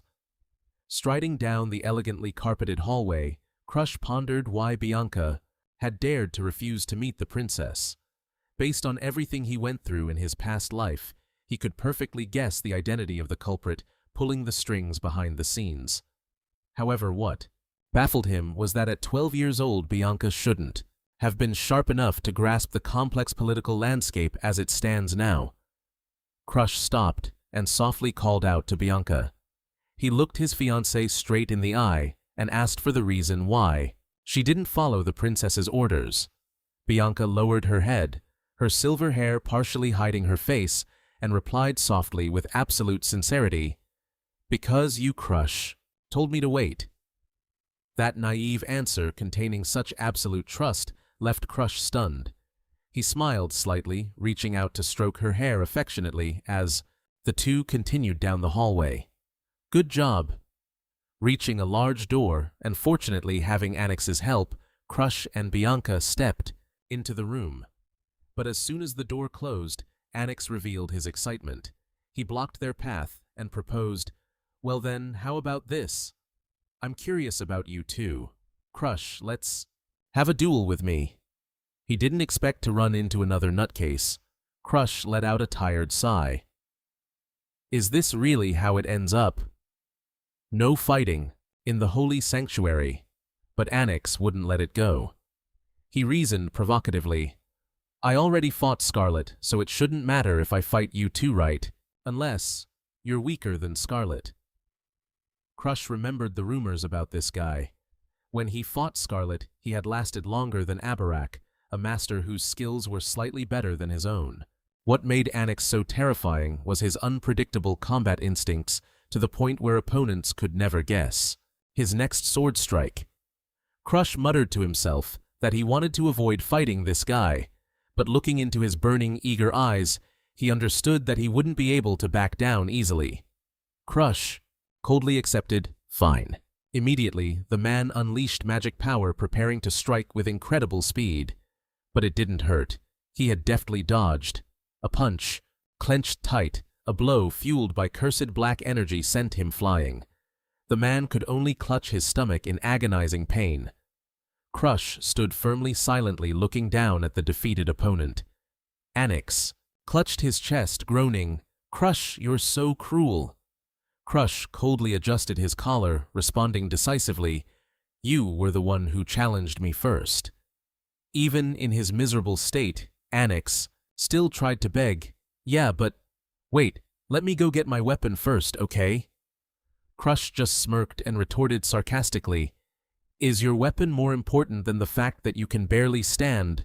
Annex tried to get up, but his body was completely exhausted, and he collapsed back to the floor without an ounce of strength left. Watching the scene, Bianca curiously asked, "Crush, what on earth did you do to him?" Crush calmly explained as they both walked away. "I used a secret technique from the Van Hem family, the 1-inch punch. This is a move created by someone who was once considered a failure of the Van Hem family back in the day. It's a strike that delivers maximum damage over the shortest distance. If the conditions are met, it can even cause serious internal organ damage." Precisely. Because of this, 1-inch punch Crush had survived countless life-or-death situations and saved himself when the Than Tung cat was burning in the past. Crush looked at his hand, confirming firmly, I used my strongest move, so he probably won't be able to get back up for a while. He signaled to Bianca, let's go inside, leaving behind an annex lying flat on the ground, muttering in despair. Stepping out onto the balcony under the brilliant full moon, Crush suddenly froze when he realized the presence of two strangers waiting. He blurted out in surprise, BL. He stood there with a mysterious smile, smirking mockingly. It's funny that you actually defeated Black Hood. That guy. Crush didn't flinch. He immediately exposed his opponent's scheme. After all, you used the second princess just to lure me here, didn't you? Isn't that why you were already standing here waiting? Well, I'm here now. Without wasting any time, he stated the man's intentions directly. BL acted surprised at being seen through, muttering, How did you figure that out, weird? You're different from what I heard. Maybe the rumors are fake after all. Crush growled, pointing straight at his opponent. You're the one who spread the rumors saying I was a failure, aren't you? He extended his hand, radiating a dark black aura, and declared threateningly, However, if you lose to me today, the rumors from now on will change a little bit, because I'm going to steal your skills. Crush stood tall on the balcony. That person was none other than Annex Gleiser. In his heart, Crush bitterly recalled the time they had fought side by side from their days at the academy until they joined the AR generation. You were an old friend of mine. Because we were together for so long, I understand you very well. But behind that label of friendship is a harsh truth that I've seen through. Your true nature is that you only made friends with me because I was useful to you, a selfish, deceitful person. That scumbag was only playing nice to use you, and that so-called usefulness is the pathetic reason he betrayed you. Memories of that fateful day come rushing back like a storm, a nightmare on a battlefield of ruins with all his comrades fallen. Crush struggles to cling to the cliffside, his breath ragged and desperate. Damn it, everyone's been wiped out. Annex, are you there? Help me. Instead of answering that desperate plea, Annex just stands above, looking down with a chilling, bone-deep coldness. He calmly calculates, if they find out that falling into this trap was my fault, I'll definitely lose my status in the AG generation, won't I? But if I'm the only one who survives, no one will ever know. Annex's cold-blooded declaration leaves Crush completely stunned. Even on the verge of death, he screams back, Do you think it'll be that easy? Internal infighting is already brutal enough. You'll definitely get kicked out for this. But Annex just gives a wicked smirk. He's already plotted a cruel scheme. I'll pin all the blame on you. Since everyone already hates you, they'll believe me. And just like that, the truth about this will be buried forever. He leans down, whispering, a fake, twisted farewell.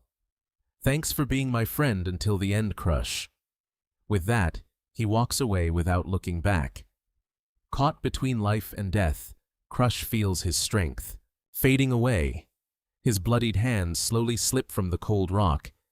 Is this really how it ends for me? Just as that desperate thought flashes through his dimming eyes, a hand suddenly reaches out and grabs him. Arthur appears like a savior at the last second. Are you all right? And he rushes to pull him from the abyss. Back in the present, Crush dwells on that memory. Arthur saved him simply because they were on the same team, but he also knows clearly that was the start of a long chain of new tragedies. After that incident, Annex was kicked out of the ASR generation thanks to Arthur's testimony. Crush was furious, seeing him desperately trying to marry the princess, but now facing Annex in this timeline, he realizes this guy hasn't changed a bit. Annex sneers with a dirty look. Crush, your face and the way you talk. You're so much like Charlotte. That remark hits a sore spot, infuriating Crush. He growls, Hey, don't you dare say her name so casually like that. You say she and I are alike. Fine. A dark aura from the black art skill erupts, enveloping Crush's body as he steps into the fray. He coldly asserts, That's right. Just like her, I'm the type of person who never backs down from a fight. Ignoring Annex's calm facade, Crush charges like a dark shadow, unleashing a powerful strike. a massive tree root suddenly erupts from the ground, forming a solid shield. But Crush reacts quickly. He stomps on the wood pivots and grabs a branch to vault himself forward. Thinking he has more power than Crush, Annex looks down arrogantly. Even as massive roots attack wildly, trying to dodge, Crush is still caught, tangled, and tossed around by the wooden tentacles. In mid-air, before falling next to Bianca, he lets out a frustrated sigh. He mutters, "Man, this is so annoying." Annex grins triumphantly as the roots snake around, like venomous vipers. He smugly shows off the heaven and earth wood arts, the signature technique of the Glazer family, allowing the user to enhance and control plants with aura, as he wishes. By using a healing skill to propagate the plants, he can easily compensate for the technique's limitations. Annex taunts, "Is that all you've got? You'd better use a weapon, Crush."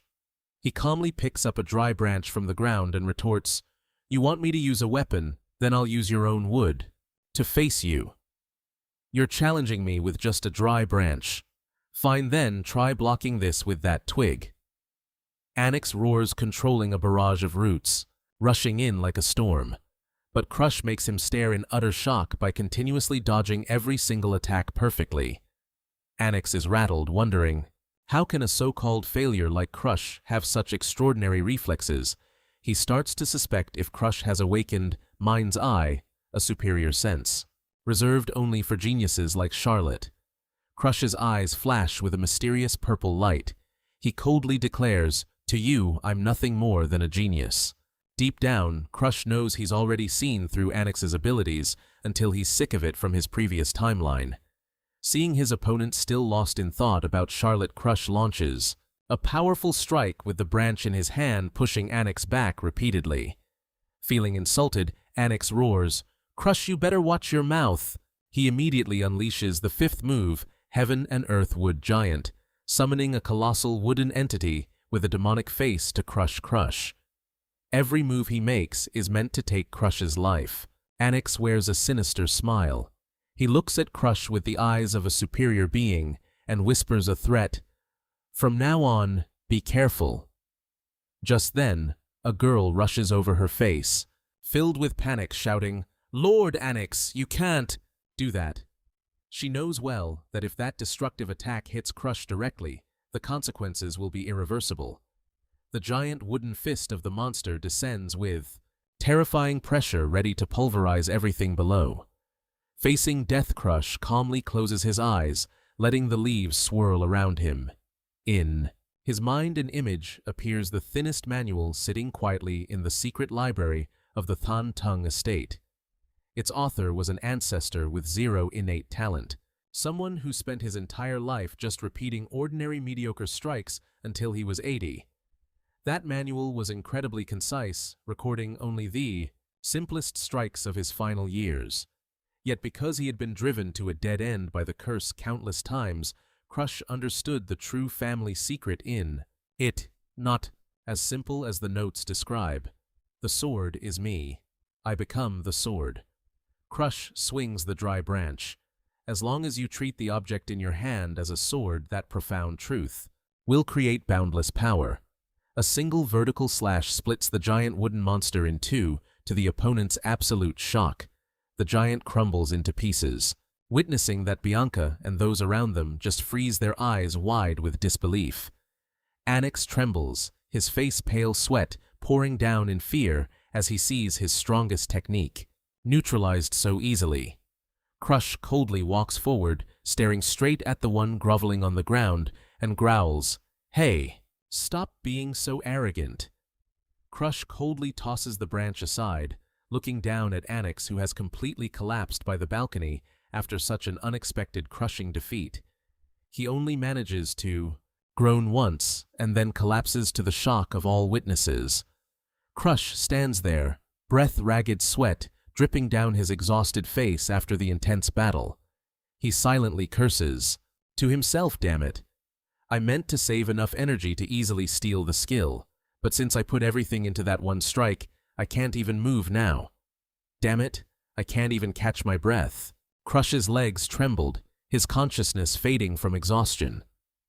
Just then, Bianca and Darling rushed over. "Let me help him," Darling said, while Bianca anxiously called out to Crush. Suddenly grabbing him, Darling made Crush wince in pain. Seeing his depleted state, Darling hurriedly exclaimed, "At this rate, Crush will die. Just leave it to me." Bianca nodded in agreement. "I'll leave him to you." As Darling hoisted Crush onto his back, murmurs began to ripple through the banquet hall. "What the hell, that failure? He actually beat Annex, no way. That useless youngest son of the Vanhem family." Darling carried Crush away, thinking, rumors really spread at breakneck speed. Those who once looked down on him now have to see him in a different light. He believed that once Crush woke up, he would definitely become the center of attention in the entire kingdom. However, a sense of unease suddenly welled up. Deep in his alchemist's heart, recalling the look in the defeated man's eyes, he thought, "Annex's expression earlier really bothers me. I have a gut feeling that something bad is about to happen." Under the full moon, Darling carried Crush and warned him, "Hey kid, you aren't allowed to die until you finish our collaborative research, got it?" The scene shifted to Crush's grueling training days at the manor, where the small boy had to face massive wooden logs flying at him from all directions. Crush braced himself to endure, the painful impacts, his eyes burning with the determination to break through his own limits in preparation for the coming events. A week had passed since he returned from the Holy Land. In the middle of the manor's training ground, sweat soaked his small back. He breathed a sigh of relief. "Finally, I've recovered from that fight." Thinking about the confrontation with Annex, Crush secretly judged, if I had deliberately pushed him to the edge back then, I might have become even worse than he was. Good thing I knew how to restrain myself and stop in time. Crush suppressed a sigh of regret. If only I hadn't fainted back then, at least I would have been prepared to steal his skill. Because he possessed two ways to steal an opponent's skills, first the conventional method by unlocking the Black Hat skill, and second, a more sophisticated method of making the opponent devalue the skill they possessed. With Annex, Crush had intended to use the second method. This method would be extremely easy to execute if you completely overwhelmed the opponent, because Annex's strongest move, the Giant's Heaven's Eye, was defeated by just one single blow from a failure. He had always despised the doubt about the value of that skill would surely spread in his mind. Once he started doubting himself, his mental defense would weaken. He would no longer value the move that had failed him. Although it was a bit time-consuming, Crush was certain that Annex's recovery skill would eventually belong to him. In the 1 year remaining before officially entering the academy, Crush planned to spend every day training to surpass those geniuses. But the door swinging open interrupted his thoughts. The butler, Elliot, entered with a respectful yet grave expression. "Young Master Crush, Lord Belokin has arrived at the Than Tung guest house." Crush smirked. He knew Belokin must have lost his patience after being rejected 22 times. Unable to delay any further, Crush nonchalantly ordered, "Show him in." Elliot bowed and withdrew. At that moment, Bianca approached and kindly handed him a cup of water. "Crush, please drink." He took the cup with a gentle thanks, but suddenly Bianca wrinkled her nose. Full of discomfort, she asked, "What's wrong?" "You're all covered in sweat." Crush was startled. "Huh, really?" He wondered if this was waste expelled from his body while using aura, or if his nose had gone numb from being too accustomed to the scent of the world's erosion in his previous life. "How is your body?" He didn't even notice anymore. Seeing his fiancée's awkward expression, Bianca asked pointedly, "Aren't you going to bathe before meeting Lord Billiken?" Crush just clicked his tongue and dismissed it. He decided to keep exercising rather than worry about appearances in front of an enemy. "Then don't come near me." Bianca pouted and turned away, leaving Crush with an amused expression. He thought, "Wow, she dares to order her fiancé around Bianca. You've really grown up, huh?" Looking at her small frame, Crush immediately pictured a fluffy, angry penguin. He couldn't resist the urge to tease her. He chased after her as she ran. "Where are you going to run?" To Crush at this moment, Bianca was like a little sister. He couldn't help but want to tease. But amidst these rare moments of peace, memories of his past life suddenly flooded back like a haunting ghost. Crush fell silent, his eyes flickering with sadness. The people I knew before returning to the past must be looking at me with such cold eyes. Even though he lived in the present, the painful past still haunted his mind. In his thoughts, the image of Arthur rose full of authority, but also extremely cold. It was as if he were standing right in front of him, questioning, "Crush, have you gone soft because of this peaceful life? Do you really think you can stop the world's destruction?" Crush whispered unconsciously, "Arthur." He then silently admitted a bitter truth. Aside from the final betrayal, he had always been a pioneer hero, someone who never let his guard down. His train of thought was cut off when Crush wondered, "By the way, where is Arthur now, and what is he doing?" At that very moment, a sarcastic voice echoed from behind. "Flirting with your fiancée, are you? Looks like you're having fun, huh?" The person who appeared with an arrogant demeanor was none other than Belokin Vanhem, the third son of the Vanhem family. Everyone needs to relax, right? He thought, secretly judging the person who used to fear him so much that they wouldn't dare look him in the eye, yet now dared to stare him down. While Belokin was still skeptical about the rumors of Crush defeating Annex Crush, took the initiative with a verbal strike. "By the way, you're so busy, yet you still have time to come to the Than Tung guest house." Belokin blinked, stammering, "Busy." He didn't understand the hidden meaning in Crush's words. Crush continued, adding a psychological blow. "I heard the Rarin Academy recruits students through exams regardless of status. Well, you should prepare for it too, brother." His provocative words caused Belokin's face to contort in shock and anger. "Is this guy provoking me?" He felt his self-esteem deeply wounded, because to him the Vanhem family stood on a completely different level, so high that even the most powerful empire had to be wary. As a member of the direct lineage, Belokin considered being told to take an entrance exam the ultimate insult. He gritted his teeth, thinking, "Crush, don't go getting cocky just because you managed to pull that off." As for someone like Anis, Belokin forced a fake smile to save face, answering, "You're joking, right?" while continuing his sarcastic tone to belittle his crush. "Well, it's easy to understand. For a loser like you, worrying about passing or failing the academy is only natural." He deliberately provoked his younger brother, trying to corner him, but contrary to his expectations, his crush just calmly replied, "I guess so." This made Belokin's blood boil. Irritated by that nonchalant attitude, he swallowed his anger and got straight to the point. "Actually, I came here today to deliver an order." His crush raised an eyebrow, suspicious.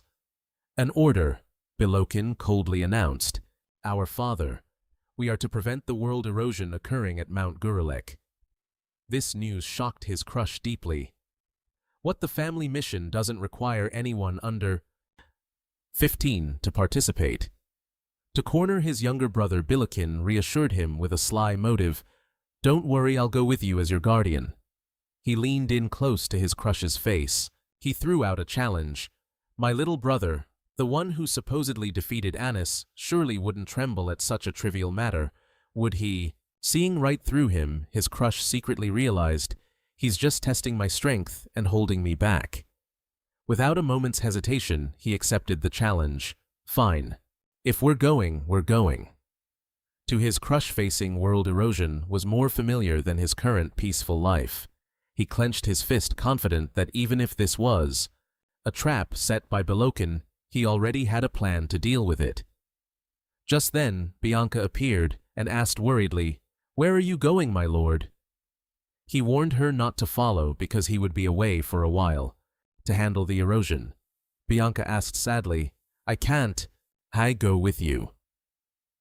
Witnessing that scene, Belokin found it incredibly annoying. He inwardly mocked the idea of a 13-year-old child going to stop world erosion. It was absurd. Belokin muttered an insult at this cursed princess. Immediately, his crush shielded Bianca and snapped, "She is my fiancée." He didn't forget to sarcastically retort, Surely a chivalrous older brother like you doesn't think a 12-year-old's words are serious, right? His crush's words were like a slap to his older brother's face, showing no respect. Their eyes locked in tension. Belokin gritted his teeth in anger and stormed off. His crush gently patted Bianca's head and praised her. "Well done, Bianca." Faced with the girl's confusion, he affirmed that her presence had been a huge help. Bianca looked at him with eyes full of anxiety, pleading, "My lord, please don't fall again." His crush replied, "Yeah, I'm going now," then firmly turned and walked away. A world invaded by another dimension is a terrifying phenomenon that causes erosion creatures to appear and the environment to change abnormally. If the erosion progresses further, that area will completely become another world. At Mount Geralak, a swamp had formed and was ranked as a 3-star erosion level. His crush stood among the knights in his deep blue uniform coldly, asking about the news from the cleansing squad. Despite being young in the group, he was concerned about his mission. A soldier reported that they would begin their work immediately, after the area's master was eliminated. With a 3-star difficulty, this was a challenge that a mid-level professional knight squad could handle easily. Belokin, a high-level expert, would certainly defeat this erosion master without much difficulty. He called his crush's name, then nonchalantly announced his purpose for bringing him here, so that a beginner-level expert can gain more experience. His crush only responded with the indifferent, "Yeah," but in his heart he couldn't help but mock his older brother's condescending attitude. "Experience? Who do you think you're talking to?" His crush thought with cold, sharp eyes. The only reason he followed someone who only wanted to dominate him, like Belokin, was for one sole purpose: to test a temporary method for my madness. The real battle exploded when grotesque erosion creatures were sliced in, 2 under powerful strikes clearing a path for the army to push deep into the swamp. A desperate scream, "Ah!" echoed amidst the monsters surrounding them, causing the soldiers to lose their composure. "Damn it, at this rate we'll never wipe them out. Their numbers are too overwhelming for such a small group." A soldier gave instructions about the headless monsters, but they grew full of teeth, warning everyone to wrap their entire bodies in aura, because if bitten, the wound would swell up immediately. A soldier asked in surprise, "Lord Crush, have you experienced world erosion before?" "Sort of." His crush replied calmly. He was only 13, so having been near an erosion zone was absurd. However, the composed attitude of someone considered a loser made Belokin doubtful. But why is a loser like him so calm in an erosion zone, even though it's his first time? The memory of being 15, when his pride was crushed to pieces in this very place, flashed back like a bitter reminder. How could he calmly give advice to the knights? Belokin stared at his crush with extreme suspicion. He realized his younger brother's calm attitude right now was completely different from the first time he had stepped into an erosion zone. Watching his crush's back, silently moving forward, a radical hypothesis began to form in Belokin's mind. He trembled, asking himself, if Crush grows up like Sarlet and surpasses me, will I end up becoming the failure of Van Hem? He feared this younger brother would leave him behind. The one discarded would be him. His crush suddenly stopped. He softly called out, "Brother, we are almost at the master's dwelling." Belokin tried to regain his composure. He smirked, telling his crush that he was lucky, because this time it seemed easier than his first time. Observing that there were no more erosion creatures around Belokin, assumed that only the master was left, but his crush immediately spoke up to warn him. That is even more of a reason to be highly alert. Sir. He explained that a 3-star master, capable of maintaining an erosion zone alone, its power is not to be underestimated. This made the knights behind them start to panic. Seeing the soldiers' morale waver, Belokin snapped, "Hey, don't get rattled like that. It's just some words from a child." He tried to lift the soldiers' spirits. He ordered the entire squad to quickly dispose of this 3-star target, so they could return early. Crush quietly watched the people scurrying about, thinking to himself, "They'll realize the truth soon enough." He focused intensely on the task at hand, his cold eyes sensing the flow of erosion energy surging beneath the ground. Thanks to the amount of poison that had soaked deep into his blood before his regression, Crush realized his senses were currently sharper than ever. All the previous timelines, I just needed to swallow it. Crush grabbed the cup, his heart racing as the decisive moment arrived. He downed it in one go. The dark liquid hit him instantly. A violent pain surged through him, making his eyes bloodshot and his veins bulge out, a terrifying sight. Crush collapsed, hacking up a mouthful. Blood sprayed out, leaving those around him in shock. A knight rushed over in a panic to catch him. "Sir Crush, are you okay?" He gritted his teeth, wiped away the blood, and lied to them. To put them at ease, he said, "It's nothing, I just tripped." Billiken, standing nearby, offered pity. "It's your first time, don't push yourself, I'll carry you." But Crush turned him down coldly, not even looking at him. Looking at the blood on his hand, he realized the erosion energy was acting like a deadly poison, ravaging his body, but he had no choice but to bite through the pain. Why would he hurt himself like this? This was why. Crush had been practicing letting the poison seep into his blood beforehand, following a secret technique to blend his aura. Using the erosion energy, he forced his aura to circulate without stopping. He imagined his aura as a great river, quietly absorbing and dissolving the erosion energy within, to create a new, unshakable power. However, the consequences of this madness were horrific. Crush's eyes were bloodshot, and his body wouldn't stop trembling as he continued. He coughed up more blood, looking at his stained hands, and telling himself if he were a normal person, he surely wouldn't have survived. It was time to use that secret technique.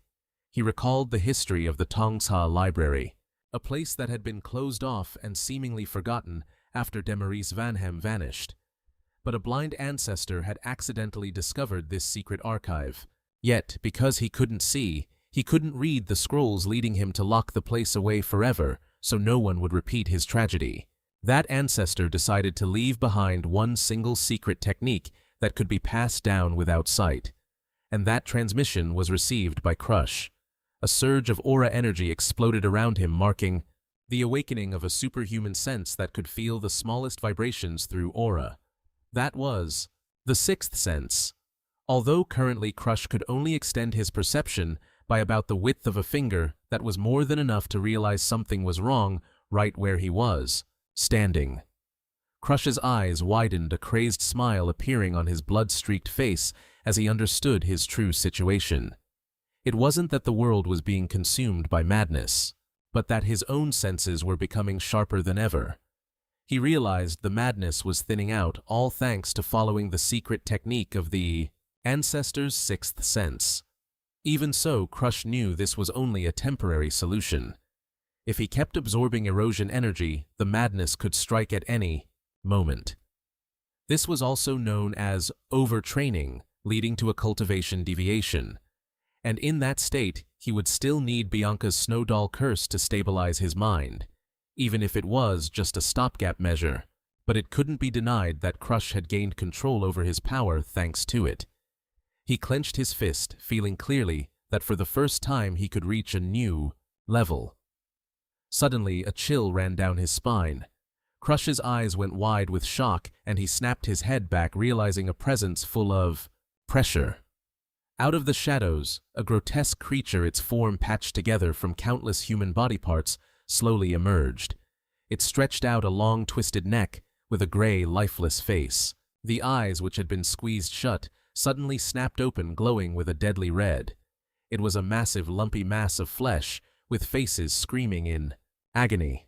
Looking at it, those of us with weak nerves would probably pass out right away. "It's the Master Monster!" A desperate scream rang out through the dark space. The monster roared, revealing a gaping maw full of fangs and eerie faces all over its body. Witnessing this horrific sight, Belokin was completely stunned. His face twisted in fear to the point where he couldn't speak. Crush was also shaken by the appearance of such a powerful entity. The info box appeared, confirming its identity. Senganki, the thousand-faced demon, a level 3 star erosion master. Standing before the giant monster radiating extreme killing intent, a sharp shout rang out, breaking the heavy atmosphere. "Everyone prepare to fight! Prepare to fight!" The cry echoed, urging the knights to draw their swords in unison, ready to face the danger looming in the dark space of the erosion zone. Billiken began to focus his energy, making his blade glow with a brilliant blue light.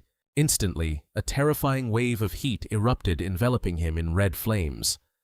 The Ignis Knight's skill was officially activated, turning Billiken into a warrior of fire, powerful, with hair blazing like lava. With such formidable strength, facing this demon, he might actually have a chance to defeat it. Watching the scene, those around him couldn't help but marvel.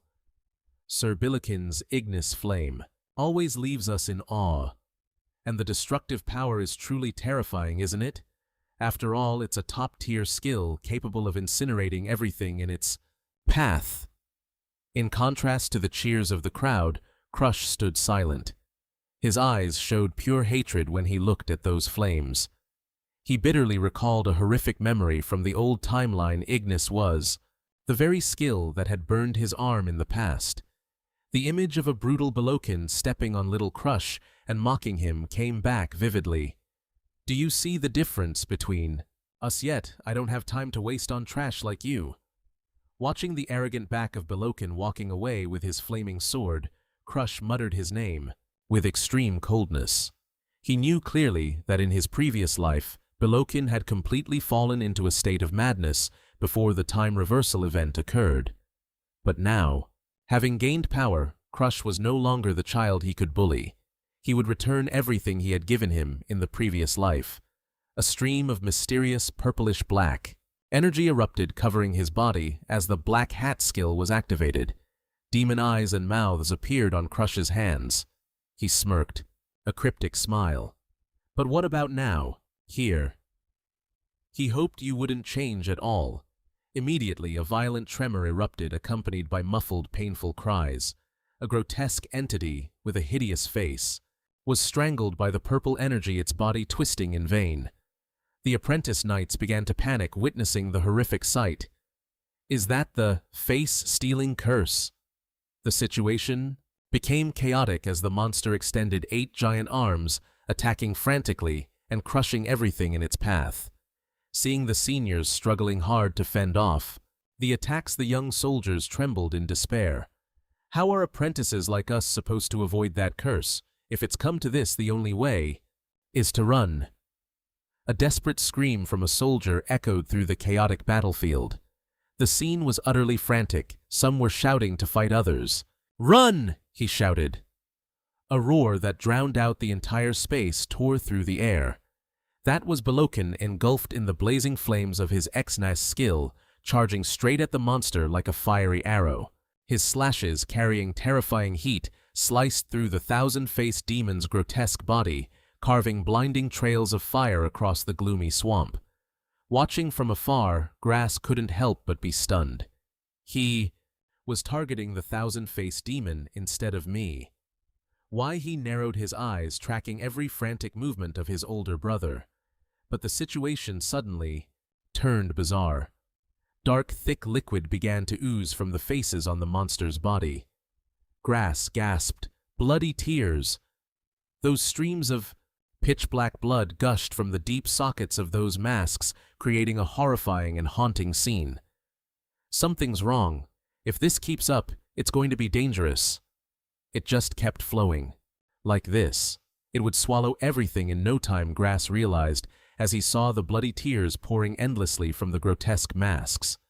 Despite that ominous sign, Billiken still madly rushed in, raining down flaming blows upon the creature's massive frame.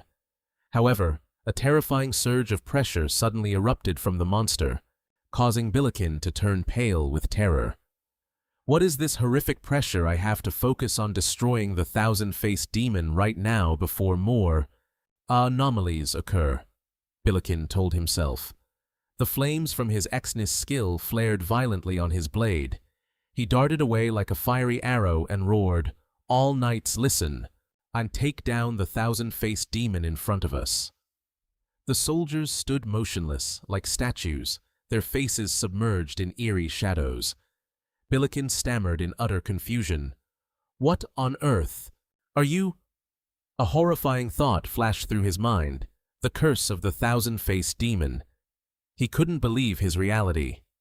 "But I haven't even touched it yet." That strange feeling from earlier suddenly surged over him. Billiken trembled, raising a hand to touch his own deforming face. He was shocked to realize the bitter truth. "Don't tell me. That strange feeling earlier was actually—" The giant monster with the blood-red mouth full of fangs, which had crept right above his head, staring down at him with deathly eyes. Billiken froze. It caught me. The scene abruptly shifted to a dark forest in the middle of a torrential downpour. He was collapsing on the sodden ground, breathing heavily in absolute terror. "This is bad. This is not good. I'm going to be killed." The boy tried to crawl in vein mud covering his small body. "If this keeps up, I'm done for." Just behind him, a giant eerie hand with dark purple energy was reaching out ready to crush him. "Why is this happening to me? Dying me, the strongest of Vanhem, will die. Here." In the midst of the white rain, a familiar figure suddenly appeared behind him, whispering a cold, mocking remark, "Because you're an idiot. In getting surpassed by a sister 3 years your junior. After all that boasting, you lost your entire squad of knights, and now you're running away to save your own skin. You really are a fool. Because you failed so miserably. You will have to die." Those insults crushed Billiken's mind as he was being squeezed by the thousand-faced demon's giant hand. He could only scream in despair. He collapsed both mentally and physically under the torrential rain. The once arrogant man was now just a pathetic figure crawling through mud-blood and rainwater mingling on his scarred face. He looked up, his breath hitching, asking in desperation, "Who are you?" In front of him, Grass appeared with a strangely calm demeanor. Billiken, shocked, stuttered, "Grass, why are you here? You're still alive." Grass smirked, replying in a nonchalant tone, "Awake, brother. I've been watching everything from afar since the beginning." He explained that when he saw his brother being swallowed by the swamp after the demon's attack, he had secretly pulled him out immediately. Billiken tried to suppress his pain, clinging to his last shred of pride. "I see. I'm fine. I can walk on my own." Grass looked intently into his trembling eyes, silently mocking him. "With a body that can't even use aura." "Huh." Grass stepped closer, reaching out to help, while asking sarcastically, "Are you sure you don't need to lean on me?" Billiken gritted his teeth in resentment, brushing off the help of the younger brother he had always looked down upon. "I don't need help from a fool like you." Despite his pathetic failure, his pride remained intact. He tried to use his sacred sword as a crutch, but his trembling hands and exhausted body made it a struggle to stand upright in the white rain. "Is the thousand-faced demon still nearby?" Billiken asked anxiously. He wanted to know how far they had moved from the scene. Grass responded indifferently, "Who knows, they've been traveling for quite a while, but we haven't have been able to escape the world's erosion. Perhaps it's a closed space," he thought. "Could it be that they can't leave unless they defeat the thousand-faced demon?" Billiken collapsed to the ground, gritting his teeth in extreme desperation. Grass watched his brother breaking down and called out softly, "Brother!" Grass suddenly revealed a shocking truth. "Actually, I have a secret technique that Sarklot passed down to me." He asserted that the reason he could face Annex at the Holy Land was thanks to this technique. Billiken was stunned. He couldn't believe his ears. Sarklot's secret technique. In his heart, he was shocked. Even someone as cold as Sarklot had special feelings for her younger brother. He looked at Grass skeptically and asked, "You think we can defeat the thousand-faced demon with that technique?"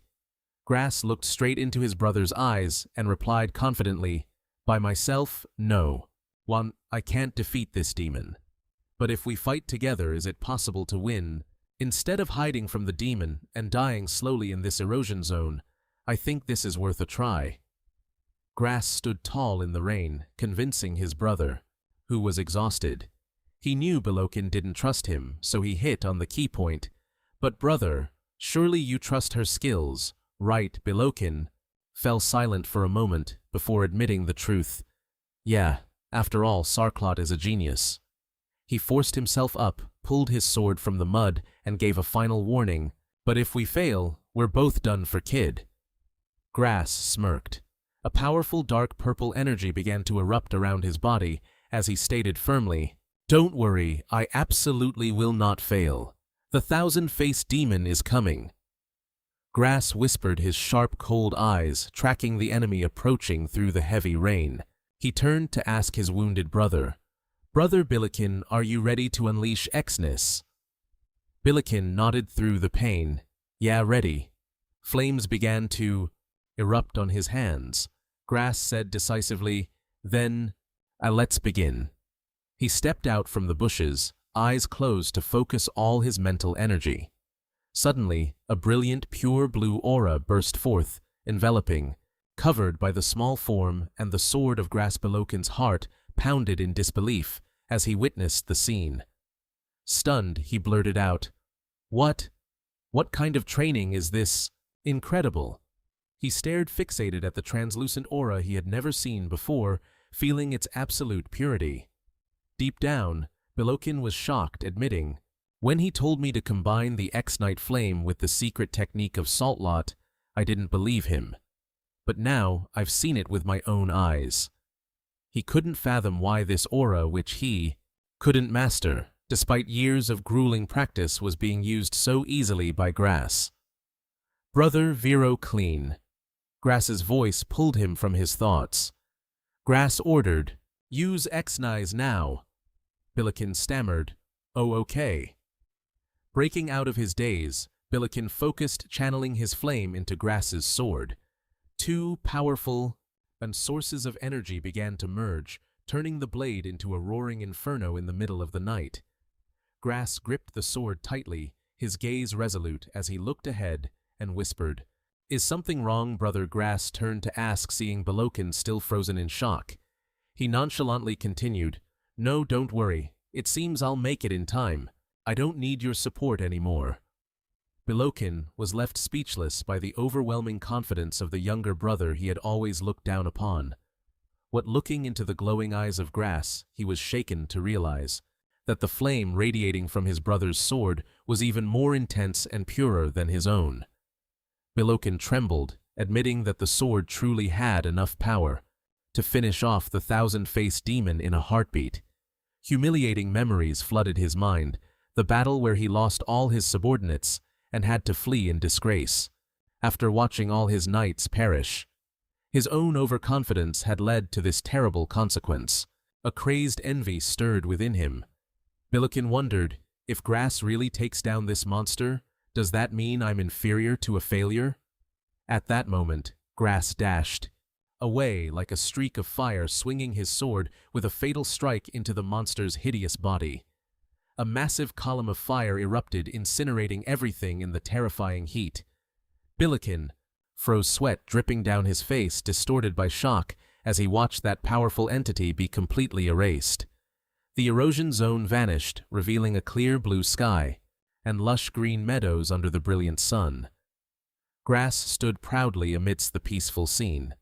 He turned to look at his brother and calmly declared, "Brother, I've finished it off." Instead of being grateful, Belokin's face darkened with resentment. It was that easy. He gritted his teeth, suddenly drawing his sword to attack Grass from behind with a scream of madness. "Die, then." But Grass was faster. He spun around, blocking the slash, much to the traitor's extreme bewilderment. He knew his brother would inevitably turn to bite the hand that fed him. Billiken was horrified to realize he could no longer use his X-Nize skill. He had no idea that all his power was being siphoned by Grass's black energy. Grass looked straight into his eyes and mocked, "Thanks for everything, Vero Quinn."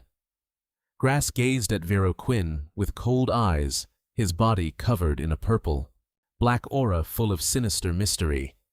He calmly delivered a bitter remark, "Because you never change at all." It turned out the entire sequence of events was all part of Grass's plan to fulfill the conditions to unlock the Black Knight skill. For Vero Quinn, this theft condition was simple, yet extremely cruel. First, the opponent must willingly offer a portion of their Xnis. Second, they must believe the opponent can master Xnis better than themselves. And finally, the deciding factor is the total collapse of their pride. The moment Grass swung his sword, all the Xnis power officially belonged to him. Vero Quinn screamed in ultimate agony as he was stripped of his core strength. Looking at the one who had once tormented him, now lying prostrate at his feet, Grass coldly called his name, Vero Quinn. The grudges of both past and present lives. I will take it all back. Memories of childhood days of being shunned suddenly returned the poor little Grass who had once yearned for harmony with his brother and family. But, in response to his goodwill, there were always bitter dismissals. Don't interfere in things that aren't yours, or you can't do anything. It was Vero Quinn's persistent hostility that blocked every chance for reconciliation. Even though he was treated poorly, Grass had still clung to a faint hope that just this once Vero Quinn would accept him as a true younger brother. Grass's eyes were sad, but resolute, as he stared into the void. He mocked his own past naivety for still clinging to the thought that, because we are brothers this time, they will accept me. But the harsh reality slapped him in the face. It turned out that until the very last minute, Vero Quinn still didn't have a single good thought for his younger brother, even when facing death. Even after being saved by his brother, he still intended to kill him. Vero Quinn, now curled up on the ground, breathed in short, agonizing gasps of misery. Grass coldly leaned down and asked, "It hurts, doesn't it?" He recalled the old grudge from the previous timeline when Vero Quinn had heartlessly burned his arm and face, leaving him writhing on the ground in pain, just like him now. Grass decisively turned his back, leaving the defeated man groaning amidst the ruins. He curled his lip into a bitter smile. "Heh, how ironic. Today is actually quite beautiful." Sir Vero Quinn's entire team was wiped out. That shocking news plunged the main Van Hem mansion into total shock. The erosion zone that just passed had been reclassified as a 5-star level, a terrifying magnitude that only high-ranking experts could suppress. Amidst murmurs of suspicion, one man shouted angrily, "What does that mean? So only that failure survived." Immediately, the head butler of Van Hem coldly silenced him. "Watch your mouth, servant. Sir Vero Quinn died to protect his younger brother. Let us honor that noble sacrifice." There was a slight misunderstanding about who the real hero was, wasn't there standing at the funeral. Grass calmly observed it all. He thought to himself, "They believe the testimony, so I don't need to worry about being suspected." In reality, thanks to Vero Quinn's disappearance, this mission had brought results beyond expectations. Grass had fully adapted to the blood-infused poison and confirmed that his sixth sense could to some extent control the madness, specifically through the stolen Xnis skill. He had acquired a new power called Black Flame, a mysterious black-purple flame that flared on Grass's hand, a thing that could incinerate anything. It touched the very essence of the world's erosion. The result was indeed Black Flame, a trump card stronger than expected. Even though the color looked sinister because others could not see it, Grass felt completely at ease. However, the only problem remaining in the family was the investigation into the anomalies in the erosion-stricken land, who exactly caused it. If not, leaving a trail behind, he entered the meeting room. Crush heard a voice saying, "Come in." He knew the truth behind those phenomena. They were the work of those who invade the world. The true body of an immortal is resting in an eternal dream, able to observe reality only through their subordinates. Their activation means that Crush could encounter the immortal's subordinates at any moment. Upon entering the room, he met Saphira, a fourth-class investigator of the Erosion Survey Bureau. She announced, "Lord Crush has arrived. We are waiting for you." Immediately, Crush noticed something unusual on her neck. A black star was clearly visible. "To think we'd meet again so soon," Crush said, ignoring Saphira's confusion. He pointed coldly and declared, "Hey, Immortal, I want to make a deal. With you, I will strip away your immortality." His eyes bored deep into the other, dropping a shocking question. "Tell me you're a regressor, aren't you?" When asked so directly by Crush, Saphira's face suddenly distorted, her eyes glowing red with a demonic smile as the entity inside spoke. "I was looking for a different target, but it seems fate has sent me to the wrong place." Before reversing time under Arthur's command, he had tried to steal that person's immortality, but that effort had failed miserably. Memories of a chained, ravaged body surfaced. At that time, the immortal only had enough strength to maintain their healing ability, with no power left to control subordinates. Saphira, the memories whispered. So the reason he ordered so many minions around was because his true body was cursed and unable to move. Sounds pathetic, doesn't it? Instantly, Seagran snapped. Pathetic. You forgot he was the one who leveled up the erosion zones and brought hell upon us. Seagran continued to berate her. Stop acting so righteous. This left Saphira stammering in defense. Sir Seagran, I didn't mean it like that. She could only stand there and take Seagran's scolding. Although the issue with the immortal seemed to be resolved, and meaningless battles would cease, the reality was incredibly bitter. The Crush of the past laughed bitterly, admitting when asked about stealing that power, "Ha, that's right. No matter how many times I was reborn, it was considered impossible. The reason is very simple. The condition to unlock the Black Hat skill immortality is an insurmountable barrier. Because the requirement is to be stronger than the immortal, a goal Crush could never achieve at that time." Back in the present, the entity occupying Saphira's body wore a demonic smile and asked directly, "Tell me you are a regressor, aren't you?" Crush calmly countered, "A regressor? Huh. What makes you think I'm a regressor?" The entity chuckled sinisterly and explained, "The moment a mere child dared to propose a contract with someone like me, you revealed yourself.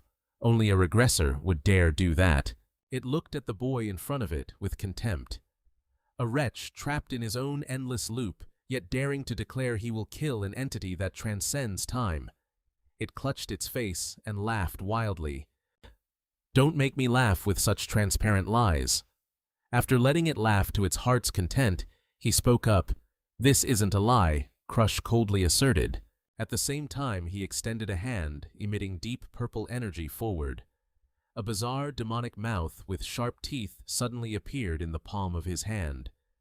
Crush explained that thanks to this special Black Hat skill, he had the full ability to steal the other's immortality.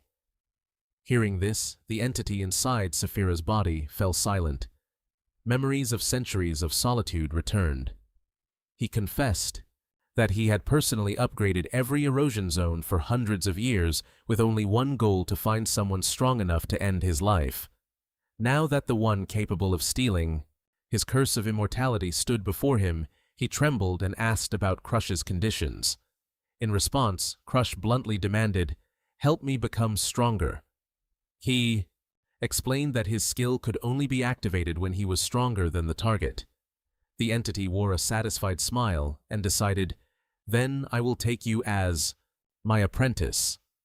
He was ready to do anything, even sell his soul, just to escape this cursed immortality. Being unable to die was what he loathed and feared the most. A fierce aura of red energy erupted. The entity officially revealed its true identity. "I am Crimson Guard in August. I will make you the strongest."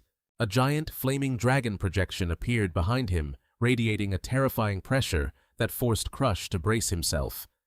He was shocked to realize that the pressure from the projection alone was enough to completely overwhelm everything around it.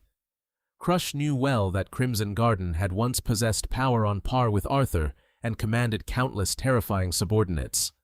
He told himself that thanks to him he would have a chance to become stronger, to protect the world from the brink of destruction, even if he had to borrow the power of an invader. However, a worrying truth suddenly appeared in Crush's mind. According to the laws of the timeline, the regression skill he stole from Arthur in the future had now returned to Arthur in this life. This meant that Crush no longer had the initiative to turn back time. If this world were to perish again in this era, it would truly be the end. He had only one chance to save the world. If this world collapsed, he would disappear along with it. Crush stared at his trembling hands while the entity, Crimson, Garden August in Saphira's body, smiled meaningfully. It's nice to have a companion. Cream Cross. Crush blankly repeated the strange name, Cream, but immediately received a heavy blow to his head. Saphira growled, "Cross, call me master." Rubbing his sore head while walking down the hall, Crush sighed in relief. "All right, now I can leave this place." Crimson curiously asked if he didn't live here. Crush pondered, admitting he hadn't stepped foot in the main mansion for years, to the point where he had almost forgotten his parents' faces. As he passed the magnificent Valkyrie Hall, a servant suddenly blocked his way, announcing that Lady Arya wanted to see him. Crush thought to himself that perhaps his mother was curious about the rumors that he had changed, so she wanted to see him. Not stopping there, the servant added another shocking piece of news. The clan leader said that after returning from the Forbidden Zone, he wants to see you privately. Crush was stunned. Father wants to see me. He knew well that his father was an extremely terrifying existence, having reached the realm of a demigod. Why did both of them suddenly want to see him? Were they curious about their grown son? Crush wondered if his father could sense anything unusual about him through the stars. Even though Lady Arya asked him to stay at the main mansion, Grass kept thinking about Bianca waiting at home and all the important work he had to do. He didn't want to waste any time. "Since I'm here, I should make sure this isn't a direct order from Father Wright. Then I'm heading back," he said, ignoring the flustered servant Grass. Turning his back and walking away decisively, he thought, "I'll come back when Father summons me, or perhaps he'll come looking for me himself." As the carriage rolled away from the mansion, he sprawled out on the seat and yawned. He let out a long, refreshing sigh, glad to finally escape that restrictive place, and promised himself he wouldn't return anytime soon. Suddenly, the crimson entity appeared. It scolded him. "Show some manners, you disrespectful apprentice. Open your eyes, Cream. Don't you think this shade of crimson is a bit too flashy?" Grass frowned, looking at the bright red crow. Crimson nonchalantly changed its feathers to jet black and replied smugly, "Don't worry, I can change colors whenever I want. See, now I look just like any other crow." He didn't forget to sarcastically add that he was now as pitch black as Grass's own soul. Grass snapped back angrily, "I need to get your curse off me as soon as possible." The two teased and jabbed at each other happily. Suddenly, remembering something, Grass asked about Crimson's true form. Crimson sighed, scolding Grass for being a petty regressor, hitting where it hurt regarding his immobile body. Grass thought to himself that in reality, Arthur was the true regressor, while he was just using a faint secondary copy of that skill, but he decided there was no point in explaining that to Crimson. As the two arrived back at the Pine Pavilion at sunset, the crow suddenly reminded him that Grass needed to treat the white-haired girl inside kindly. Grass looked at the girl in front of him, confused. It was Bianca in a cute bird-themed hoodie. She clutched a book tightly and said softly, "Welcome back, my lord." Grass smiled triumphantly at Crimson. "See, I told you I'd come back." Just then, the butler. Ariel ran over breathless with news that a letter from Darling had arrived. Grass opened it and was speechless to see Darling bragging about finishing the cure for the discoloration, all because he was constantly thinking about him, complete with a bright red kiss mark on the paper. He instructed Ariel to treat Darling with the utmost care, as he was their future savior. Ariel bowed respectfully, and then quietly revealed that Bianca had been so worried that she intended to drive the carriage to the main mansion to find him the moment she heard about the Wolf's Fang region. Grass went silent, looking at Bianca. Surprised she cared for him with such genuine affection. He thought to himself that it had been a while since he checked the seal on her. Suddenly, a purple energy erupted from the black hat, revealing a magical padlock with the requirement, "Become friends with Bianca." As their eyes met, a glowing notification appeared confirming the first condition had been met. Bianca's first lock was officially released to Grass's utter astonishment. Grass stood frozen eyes wide as he watched the notification from the black hat skill. First unlock condition, become friends with Bianca. Everything happened so fast he was stunned, wondering, the first key, it's already open. Seeing Grass staring straight at him, Bianca asked innocently, "Is there something on my face?" Startled, he awkwardly tried to save face. "Oh no, I just wanted to introduce you to a new friend." Grass brought out the crow Crimson and introduced him. His name is Cream, a name that sounded much softer and friendlier. Bianca took the crow, held it to her chest, and whispered, "Cream, he's as soft as whipped cream." Watching that peaceful scene, Grass smiled. "So you like animals too?" Bianca's "I like them too" confirmed that the two had found another point in common. However, the real challenge had only just begun. A second padlock appeared, challenging him. How to open the second lock? The purple text clearly stated the new condition, become an important person to Bianca. Grass fell into deep thought. Usually important people are parents, children, friends, or lovers. He told himself that theoretically, since he was her fiancé, being a lover was likely the easiest possibility. But immediately, a lingering doubt emerged in his heart. Could he really become a lover to an emotionless Bianca, moreover, with the soul of an adult who had already regressed once? The prospect of having to woo a 12-year-old girl made him feel incredibly uncomfortable. Just then, Crimson chimed in with a tease. Looks like that bland little girl likes you. Keep clinging.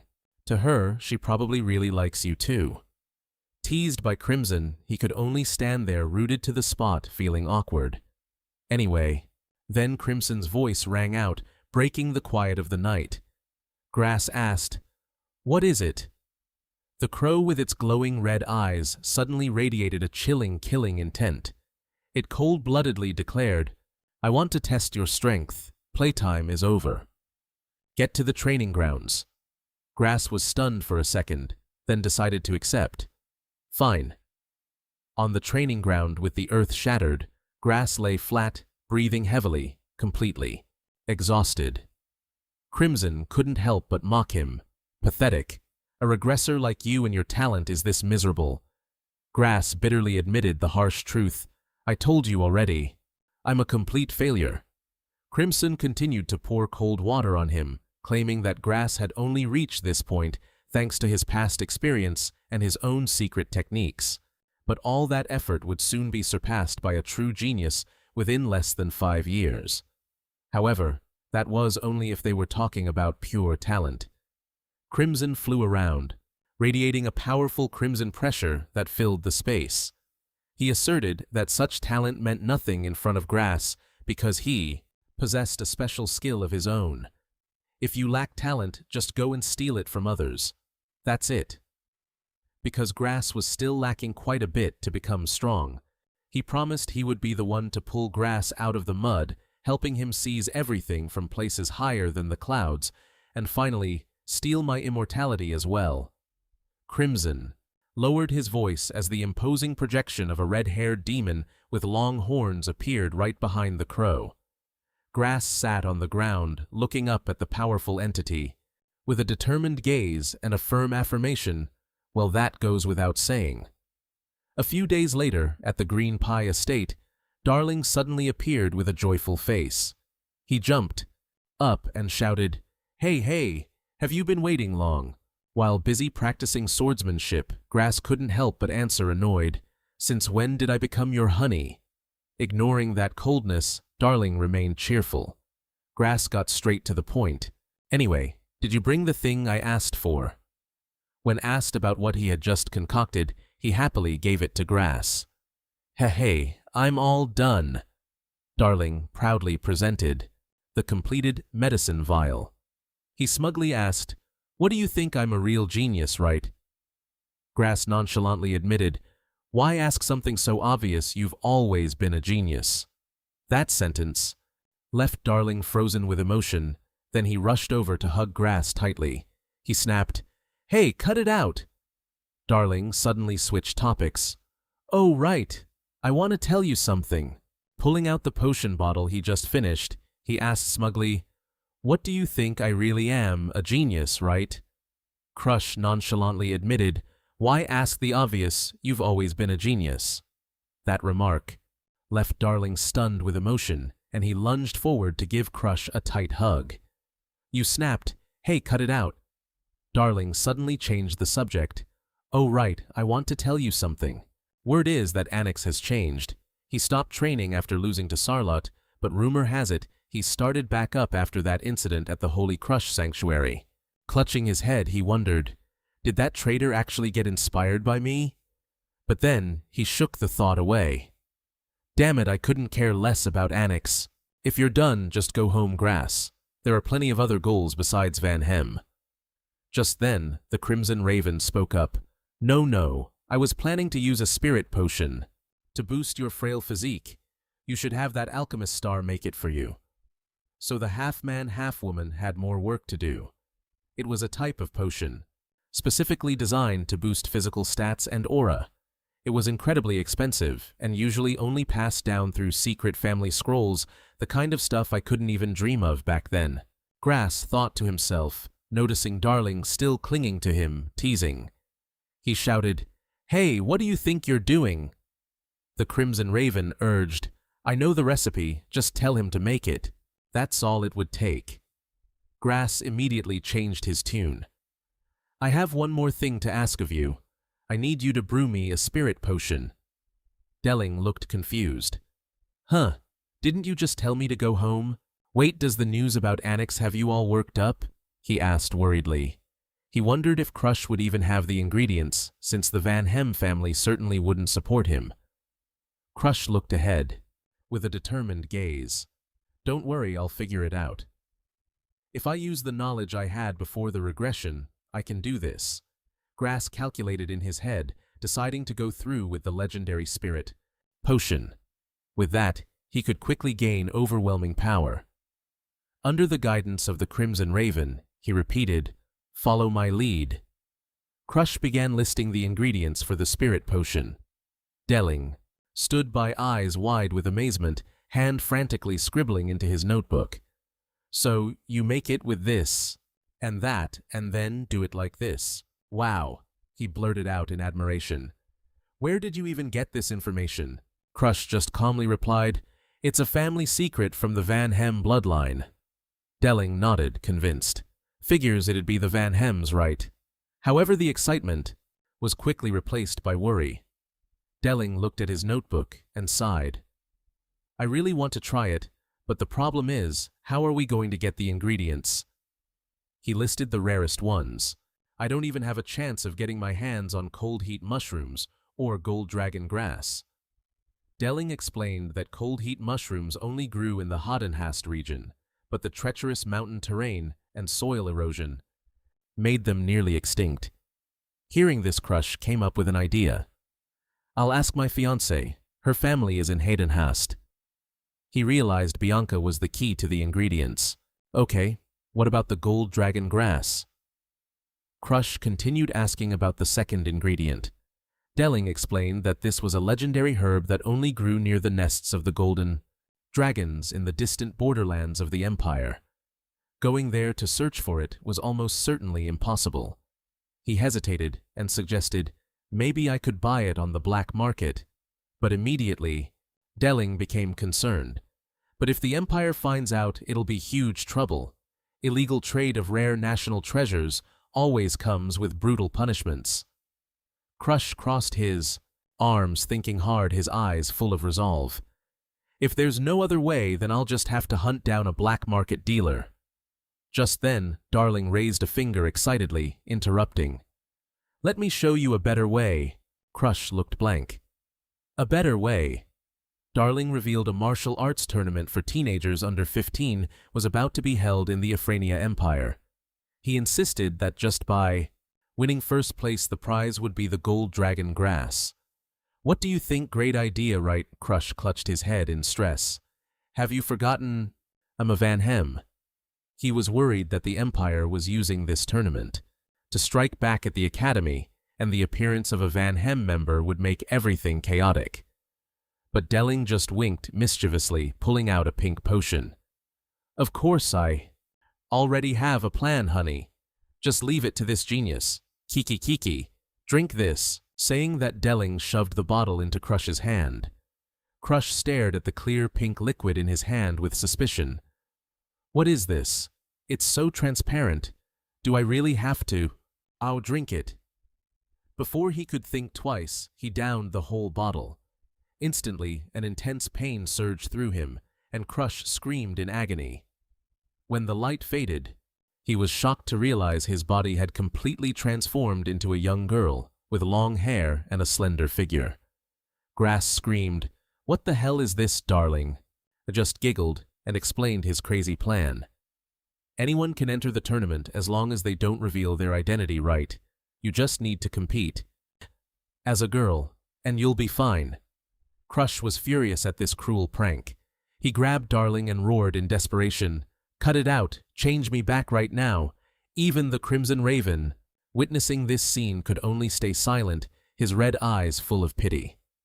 That'll teach you for being so reckless and drinking it without asking questions. Heh. Crush's rage exploded. His eyes glowed with murderous intent, while the black and purple energy of the Black Hood began to shroud his hands threateningly. He growled, Are you joking with me?" Seeing the terrifying power about to erupt, Delling turned pale, sweat pouring down in fear, and could only stutter. Pleadingly, "I'm sorry." The alchemist's miserable cries echoed through the room. "I'm sorry, okay, Hitch." A few days later, Grass was training diligently at the estate under the strict supervision of the Crimson Raven. Bursts of blue aura flared violently around his sword as he repeatedly executed powerful offensive and defensive moves, concentrating intensely to counter the streaks of fiery red energy that the Raven launched at him. He nimbly dodged and parried every strike, instantly creating powerful shockwaves within the training room. After a fierce bout of fighting, the Crimson Raven spoke up. "That's enough." Grass collapsed onto the floor, breathing heavily from exhaustion. The Black Raven hovered above, satisfied, and remarked, "The blunt sword technique I taught you this time is a high-level skill, a unique ability to track every movement of your opponent in the blink of an eye without the slightest delay." The training was grueling, but he had picked up quite a few moves. He asserted that with only his natural instincts and sixth sense, Crush had already reached a realm close to mastery. The Raven encouraged him. "Once you boost your physique with high-grade herbs, your body will gradually catch up to your combat thinking, and you'll become even stronger. It's time to leave this place." The Raven's reminder spurred Crush to regain his spirit. He replied with a firm, "Yes," then put on his brown cloak, preparing to set out to join the tournament in the Empire. "All right, let's hit the road," Crush whispered to himself. As he walked down the estate hallway, he pulled out a shimmering blue potion. Feeling lucky that he brought it along, memories from a few days ago flooded back. His crush held the vial and asked, "Darling, with this potion, I won't have to worry about my identity being exposed, right?" Delin excitedly confirmed that not even magic could reveal their true identity, making it easy to disguise as a commoner from a neighboring kingdom. To participate in the tournament, recalling the earlier mischievous prank, his crush snapped, "You should have given me this from the start. Why did you turn me into a woman, you jerk, Delin?" Delin could only laugh it off to soothe him. "I was just teasing, don't get so angry." When he learned the potion lasted about a day, the crush calmed down a little. "Thank goodness I'm only a girl for Jiswada just one day. Who knows how I'd face my fiancé if it lasted any longer." Returning to the present, he officially left Than Tung Cat to start a new journey. "Darling, Truly reliable, but dealing with his playful personality is exhausting. His crush sighed, holding the transformation potion at the manor gate. Butler Ariel had prepared everything for his trip. He reported, "We have been waiting for you, young master. I have arranged a broker from the eroded zone and a merchant to support your secret infiltration. Please keep your identity strictly confidential throughout the journey." The crush was pleased by the butler's thoughtfulness. A merchant trading with creatures of the eroded zone. With preparations like this, crossing the border will be a breeze. Just like Ariel's style. Thanks to Ariel's arrangements, he could leave Thon Cat without worrying about any trouble. Ariel bowed his head, accepting the order. His eyes glowed with a deep, resolute azure protective aura. "Yes, please leave this place to me. I will not let anyone step inside, not even the head of the family himself." This butler had become completely devoted to his young master. This absolute loyalty from Ariel stemmed from the previous day's events. Right after Darling gave him the antidote, the old butler knelt at the crush's feet, sobbing with tears of gratitude. "Thank you for saving my daughter. Now that this is settled, I have no more regrets." The crush looked at the man, who was breaking down because of the favor, replying coldly yet authoritatively, "If you are truly grateful, then keep living, no matter what. I will ensure your daughter remains safe, so spend the rest of your life serving me until I grant you freedom." The crush thought to himself, compared to his daughter's life, this price was too cheap. Ariel cried out in extreme emotion, "Yes, I swear I will continue living to serve you." Witnessing such devotion, the crush told himself perhaps he could finally forget Ariel's betrayal in his previous life. He turned to Bianca, who was draped in a hooded cloak. He said gently, "Bianca, thank you for helping me." Knowing she was about to go on a mission, the crush reminded her, "It's been a long time since you visited home. Relax, enjoy your time there, and get plenty of rest." But Bianca immediately cut off his concern. "No. As soon as I finish guarding the slime, I will return immediately. I will wait for your return at Thon Cat, young master." Bianca walked past him with a determined look that left him stunned. A 12-year-old girl, yet she can have such firm and resolute thoughts. "All right. I will return as soon as I can." The crush smiled to say goodbye while holding a wicker basket. Looking at the delicious sandwiches inside, he realized the noise last night was because Bianca had been busy preparing this breakfast for him. He nodded in thanks, promising to eat it later. Bianca pulled her hood down her eyes full of sadness as she watched him, and whispered, "Then I wish you a safe journey, young master." He didn't forget to tell her to take care, and then decisively waved goodbye. The carriage started rolling, heading straight for the Empire, led by the Crow Crimson, soaring high above. 5 peaceful days passed. He used the time in the carriage to practice diligently, making the dark flame and eroded energy constantly swirl around his body. Crimson hovered beside him and asked about the state of his eroded power. The crush replied calmly, "Thanks to my 6th sense, it's quite stable." Even so, he felt a bit regretful because the merchant was too cautious constantly, choosing safe routes, giving him no chance to absorb more eroded energy along the way. Looking at the blue-haired merchant girl sitting in front, eating an apple, Crimson judged, "That just proves your butler is truly talented." He chose the guide very carefully. Suddenly, the apple in the girl's hand fell to the ground in surprise. The Crow Crimson immediately grew alert. It seems the carriage is having trouble." A group of fierce bandits suddenly appeared surrounding the poor merchant girl. She could only let out a terrified cry as they cornered her. The masked leader walked up coldly, while his minions behind him laughed sinisterly about the bottomless greed of their boss. A rough hand grabbed the girl's head, making her sob in despair. She bitterly blamed herself for not spotting the bandits sooner and feared that her life would end in this desolate place. But a purple-black ray of light suddenly tore through the space, striking down the bandits surrounding them in an instant. The Crush revealed himself, with eyes as cold as a grim reaper, making the bandits gasp in shock. "Who is that skinny brat?"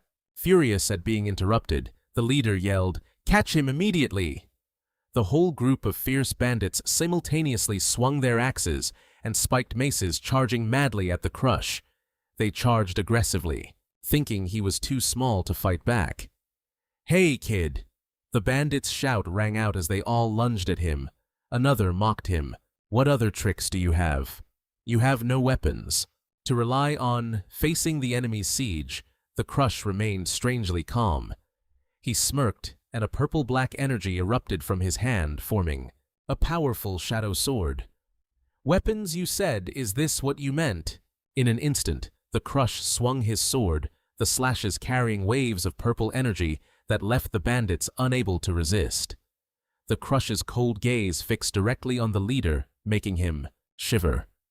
The masked ringleader, wielding a giant axe, began to realize something was wrong. "So you're not an ordinary kid," he roared, swinging his heavy axe down for a fatal blow. "I'll finish you in one strike." But against that 1,000-pound force, the Crush still managed to raise his energy sword to block it, creating a clash. The clash sparks fire, leaving the leader wide-eyed in shock. Not only did Crush block the attack, but he also launched a swift counterstrike with a brilliant slash that left the leader stunned. "He read my attack." The leader couldn't believe it. "I used to do this to others, but now it's happening to me." Immediately after, a surge of blazing flames erupted, engulfing the leader's body. Seeing that familiar fire and aura, this overwhelming power, "Are you a disciple of the butcher Bert Munn?" Bert Munn was a crazed murderer, the one behind the white demon Bianca, and a pawn of the invading force. He was once ordered to infiltrate Stalin to slaughter the innocent, but all those crimes finally met their end under Sarkoth's blade. Crush waved his hand and dark flames incinerated the enemy in an instant. He pondered, "So what does all of this mean?" Thanks to the feat of taking down Bert Munn, Sarkoth became famous throughout the empire. The royal newspaper even reported on the 16-year-old lady of House Van Hem defeating a minion of the invaders. However, according to the old timeline, he wasn't supposed to infiltrate Stalin at this time. Why would his disciple appear in this lawless land, isn't it? Way too early, Crush felt the ripples of fate shifting faster than he anticipated. He had a bad feeling. Crush told himself he had to get the Golden Dragon Potion and leave quickly. The journey continued, leading him to Ceylon, the splendid capital of the Athenia Empire. The air here was buzzing with the opening ceremony of the martial arts tournament. The crowds pouring in were so dense that everyone was excited. "Look at that crowd, so many interesting characters, huh?" Amidst the throng, a young girl with white hair appeared. She stood out completely. That was Sidley Athenia, the fourth princess of the empire, only 14 years old. Sidley observed the arena with a calculating gaze. "Those rough diamonds. I'll drag them all to Jahan Academy." She intended to use this tournament to snatch up a few recruits for the palace. Seeing the princess's somewhat reckless demeanor, the lady-in-waiting beside her nervously reminded her, "My lady, that's not a good look. If His Majesty sees you, he'll faint on the spot." At the mention of her father, Sidley could only let out a frustrated sigh. "Don't bring up the Emperor again. I can already hear him yelling."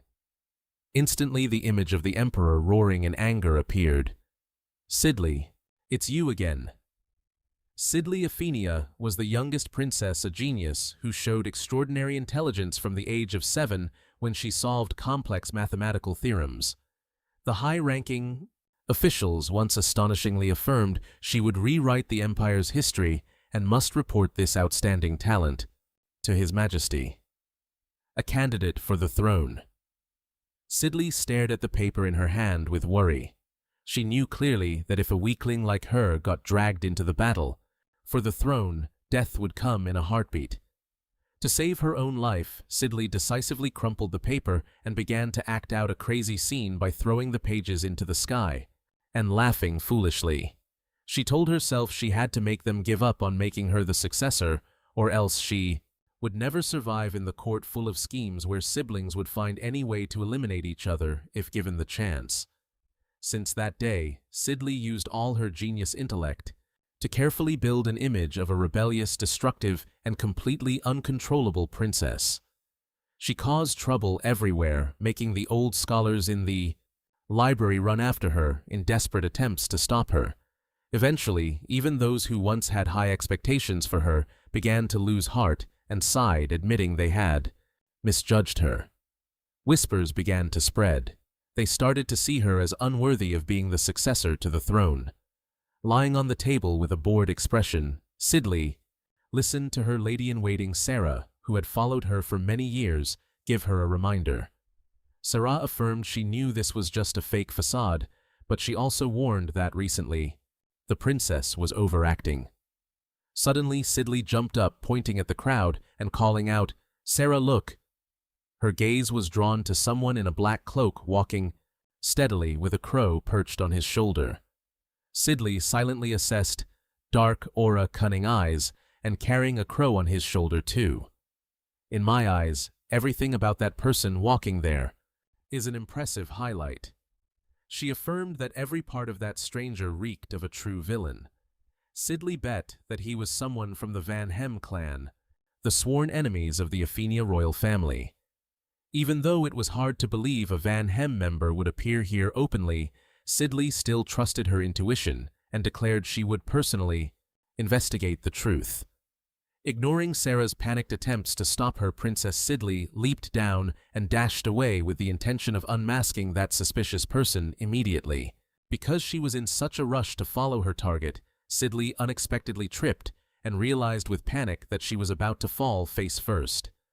But just when she thought she would hit the floor, a hand reached out in time to catch her. Sidley was stunned as she looked up and realized she had bumped into the very person in the black cloak from before. Crush looked coldly at the unruly kid in his arms and warned her to watch where she was going. After helping her stand steady, he calmly walked on through the crowded hall, leaving Sidley standing frozen, staring at that mysterious back with an expression full of shock. He had left quite an impression on her. Sidley stood still, her mind in turmoil over the stranger's attitude. That voice and that attitude? Does he know who I am? Meanwhile, Crush walked quietly, thinking to himself that luck was smiling on him for meeting the fourth princess so soon. He reminded himself it was best to avoid further contact with her to ensure his secrets remained safe. Crush took out his registration form with the fake name Claw, 14 years old, from the Ogwen region of the Empire. After finishing the procedure, he started looking for a place to stay, but everywhere he went, he only saw no vacancy. Signs hanging coldly on the doors. Crush sighed in frustration. Everywhere is full. Standing in front of a porch, Crush sighed in disappointment. Looks like I'll have to sleep on the street tonight. Suddenly, an elderly voice called out, "Hey, young man." Crush opened his eyes, surprised to see a kind-hearted old lady standing there looking at him. She asked if he was a participant in the martial arts tournament, then kindly offered, "If you don't have a place to stay, you can stay at my place temporarily," despite the Crow Crimson looking on with suspicion and assessing the situation. Feeling it was extremely suspicious, Crush still gave a bright smile and replied, "Really? Then I gratefully accept." He didn't suspect a thing and agreed to follow the old lady immediately. Crimson flew behind, constantly grumbling, "Hey, didn't anyone teach you, Daichito, not to follow strangers?" Crush walked on calmly, thinking to himself that in his past life he had slept rough too much, so he was sick of that life now. This nonchalant attitude only made the crow click its tongue, weary of the annoyance caused by regressor types. As dusk fell, they stopped in front of a cozy wooden house in the heart of the capital. The old lady directed him to use the room on the second floor and said she would prepare dinner for them to have together later. Crush bowed respectfully. "I am very grateful to you, ma'am."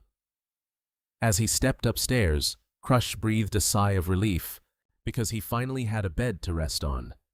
However, just as he was about to head to his room, he suddenly stopped in shock. Huh. Right before his eyes was Princess Sidley. She was just as stunned to realize the familiar face was indeed the person from before, and Crush looked on helplessly at the cruel coincidence, while Crimson frantically squawked about this being a trap. Ah, see, I told you not to follow strangers.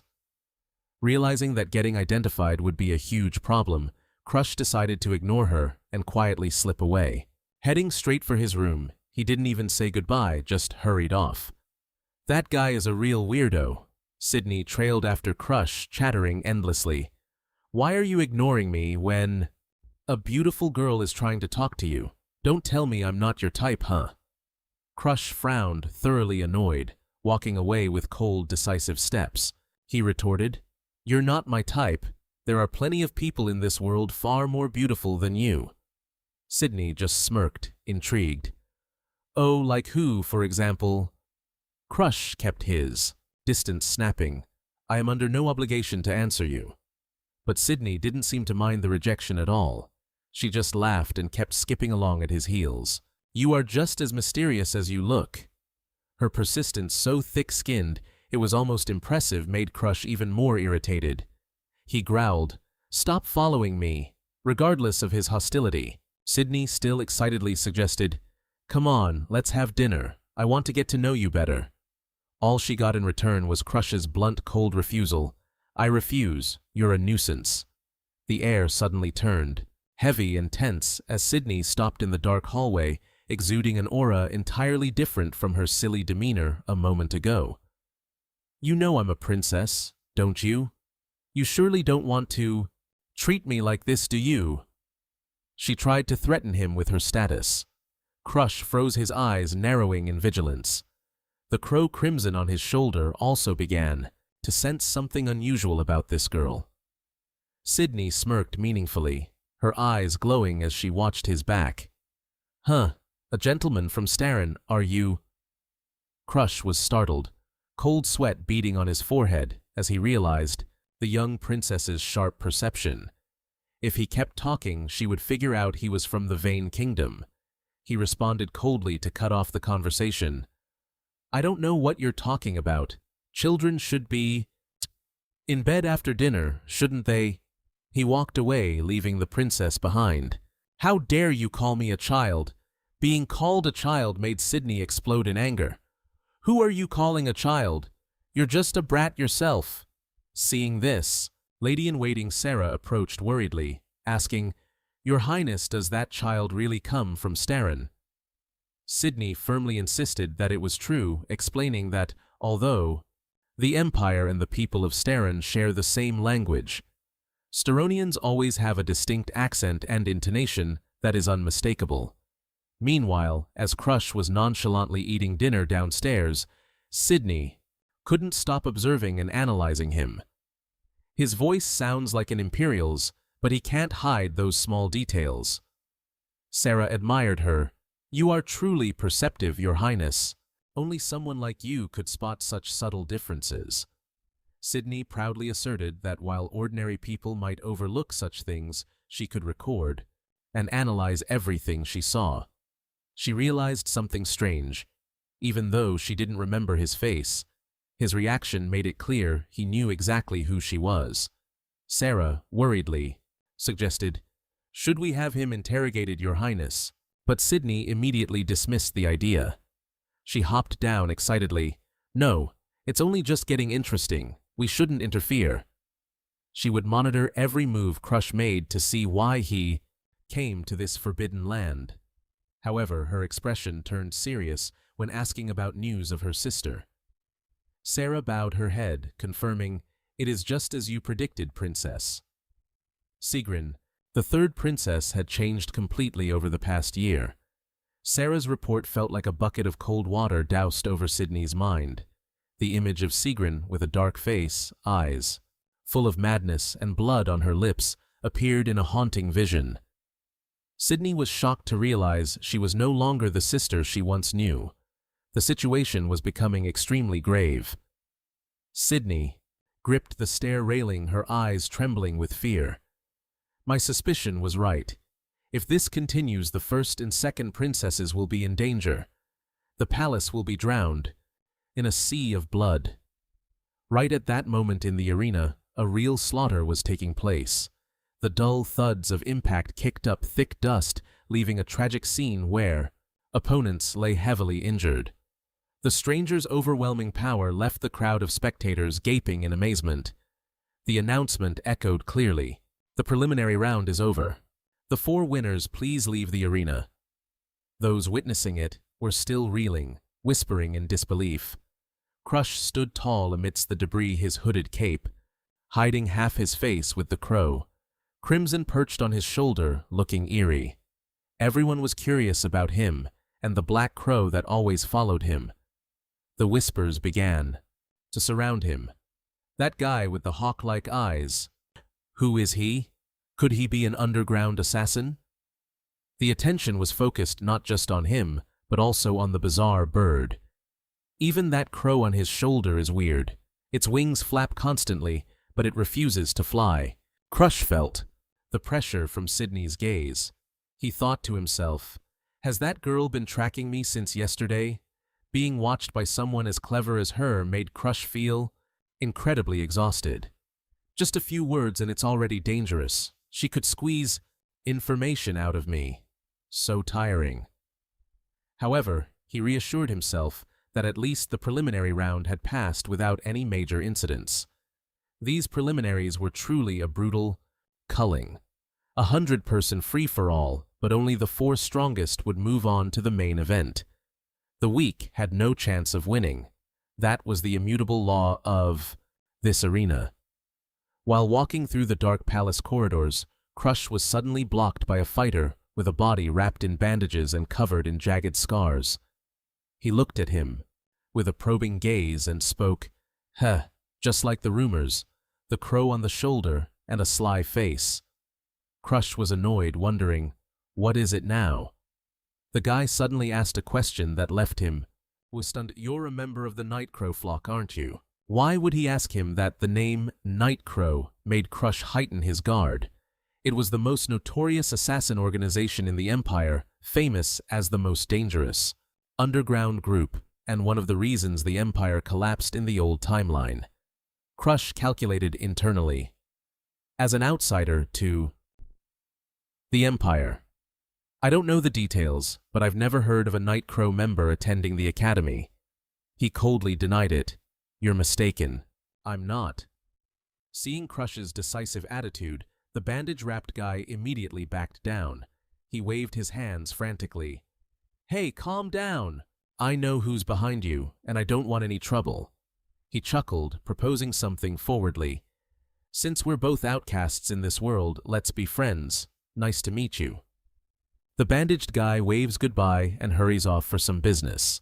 Crush stands frozen, mind racing with questions about the crimson guy he just mentioned. Sensing something off, the crow speaks up immediately. Doesn't seem like it. Don't worry, I'll handle it. It says, casting an illusion that freezes the bandaged guy in place.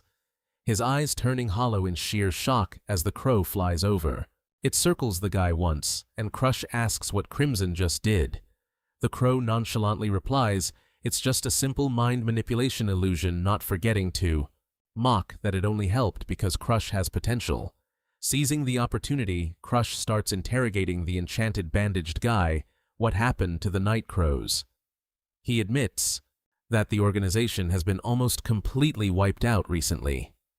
Crush is stunned. If they're wiped out, why are they still monitoring this tournament? The bandaged guy reveals it's all on the orders of a new master, someone who led them to the brink of despair. Who is this new master? Crush demands, and the answer leaves him shaken. It's the second prince of the Euphrania Empire. An image of the plump, gluttonous prince appears. He's Sigrun and Sidley's brother. Crush is deep in thought, for in his memories, the Night Crows were just a secret tool, used by the royal family to monitor and manipulate the nobility by tracking their every move. Basically, just like our modern-day street cameras, right? The appearance of a new master, as he described, is absurd. The connection between the Night Crows and the royal family was supposed to be kept strictly secret until the empire fell. Yet now, a small fry like him knows about the second prince leading the organization, which proves someone is intentionally leaking rumors to use him. Crush suddenly realizes the second prince was just a pawn to bolster the first prince's faction, but if he kills the first prince, his own power base will crumble too, and the one who benefits most from this chaos is the one watching from the shadows, Sigrinifrenia. That name. As soon as it enters Crush's mind, a chilling shudder runs down his spine. He realizes with horror that the future Arthur inherited in the previous timeline was a massive success, but its outcome was absolutely tragic. According to the future information Crush holds, Sigrin's goal is none other than to seize the royal symbol, the White Dragon, to clear the path for Arthur to ascend the throne smoothly. This crazy woman even planned to purge her own sister Sidley. In the end, Sigrin would take her own life, leaving a lonely Arthur on the throne. She was the one who doomed the empire without her help. If Sigrin takes the throne, the empire will surely fall, and that collapse is the fuse for the world-eroding pandemic on a catastrophic scale. Crush grinds his teeth as dark purple flames flare violently around his hand. To stop the world's destruction, I must shatter his plot and steal Sigrin's skills. He knows he can't stand by and let that tragedy repeat itself again. Turning to the black crow perched on his shoulder, Crush pleads, "Crimson, I need your help." Crimson flaps its wings, its fiery red eyes boring into Crush with a warning. Don't rely solely on future information. But I am the one who decides to help you, so just this once. I will support you. Crush smiles faintly and offers his hand for the crow to land on. He glances at the bandaged guy lying motionless under the illusion and coldly decides to leave him behind. He's served his purpose. However, Crimson has a more sinister idea. It flicks a jet-black feather that pierces the bandaged guy's head and declares, "I'll turn him into my slave." The black crow doesn't let him off the hook. It continues its game. Under Crimson's manipulation, the bandaged guy stumbles up like a zombie and silently starts to follow its commands. Go back to your post. As his figure fades into the dark hallway, Crimson asks about the next move. Crush adjusts his hood, his gaze icy. It's time to use the disguise. With this new identity, we'll infiltrate the main tournament and hunt down the Night Crows. Meanwhile, in a dark, dusty library, a mysterious figure sits huddled among towering stacks of books. He flips through ancient pages, his raspy voice filled with murderous intent. That narrow-eyed bastard, his name is Crush, right? He frantically shreds the papers in his hands, teeth gritted in resentment. A burst of brilliant red energy explodes from his withered, mummy-like body. His eyes glow blood red in the darkness, and he lets out a hateful declaration. "How dare you impersonate a member of the Night Crows? I'll make you pay." This guy has mistaken Crush for using his Night Crow's name to show off. The main tournament officially begins, gathering the 32 most outstanding contestants on the continent. In the flaming arena, Crush, in his full disguise, easily overwhelms a massive opponent. He locks the guy's neck, leaving him just enough time to let out a weak groan before collapsing onto the stage, much to the shock of thousands of spectators. The announcer's voice booms across the stands. The winner of the 30-second match is Akame. The ecstatic crowd chants his fake name in sheer excitement. Crimson confirms that everyone fought their best, but it was thanks to Crush's presence that the match became so dramatic. Crush silently adjusts his mask, thinking, when everyone around believes I'm Akame, that's when the real characters should appear. Just as he leaves the arena, he spots Sidley secretly watching him from above. He sighs to himself. That kid, I already warned her, yet she's still stalking me. As the qualifiers officially close, Sidley suddenly blocks his path in the hallway and asks curiously, "Hey, I heard you won overwhelmingly in the qualifiers." She keeps trailing him, probing, which only makes him more annoyed. Sidley narrows her eyes, inspecting Crush with a suspicious gaze. She asserts that he certainly isn't just some ordinary kid. Facing that suspicion, Crush indifferently retorts, "Huh. The girl won't let up, pressing him about the meaningful look he gave her earlier. Crush slightly closes, his eyes calmly answering with a profound statement, "Nothing. It's just that I thought you must have gone through a lot of hardships too." The comment hits home, and Sidley flinches in shock, her face clearly showing total bewilderment. As if her soul had been seen through. Seeing she's still frozen in astonishment, Crush walks past and drops one final warning, "I'll only say this, once take care of yourself." He firmly ends the conversation. "Tomorrow is the main tournament, I'm going to sleep." The door slams shut coldly, leaving Sidley clutching her head in total confusion and turmoil. She can't for the life of her figure out why a stranger could know such secret information about her. Where did he come from?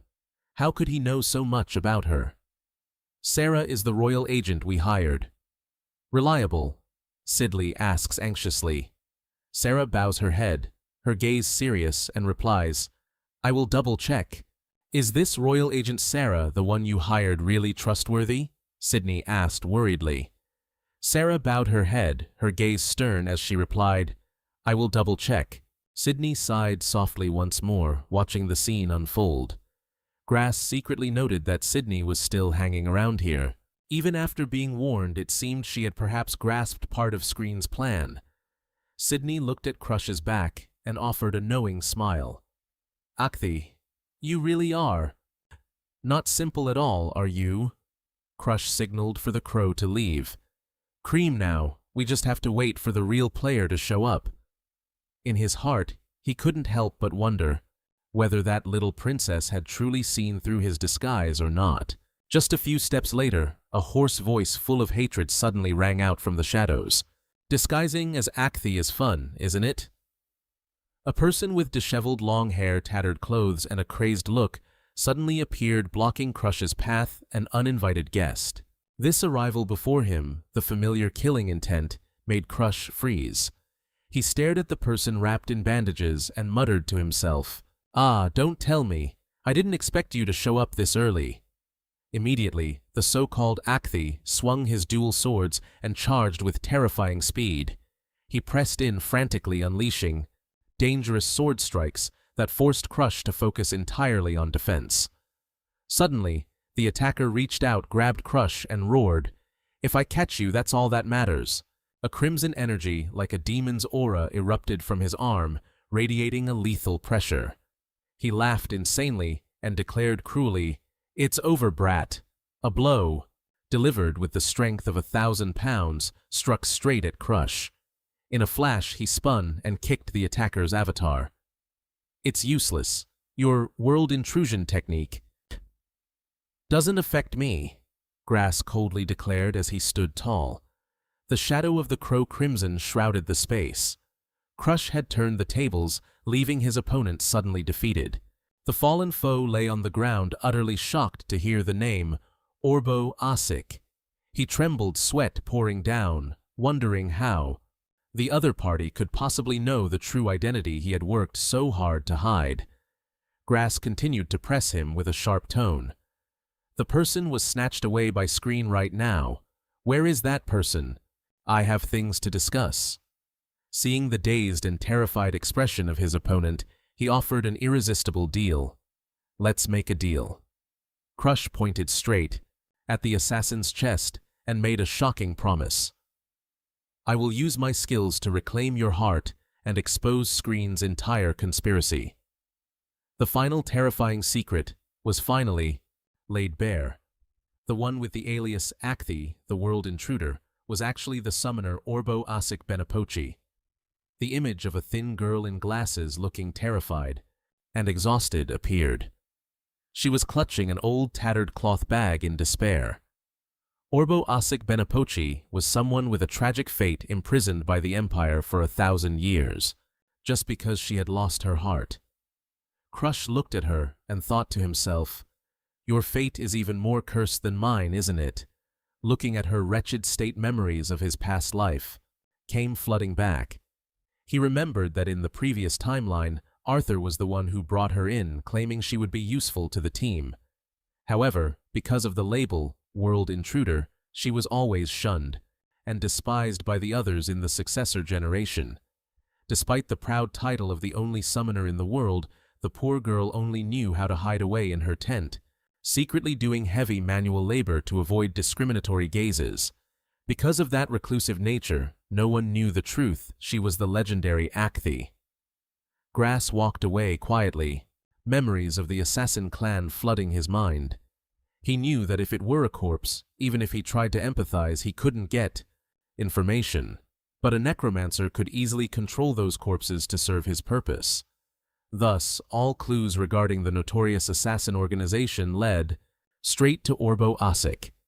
Acthi had actually been destroyed back when he was at the academy and vanished completely after being captured by Arthur, making her true identity an unsolved mystery to the entire world.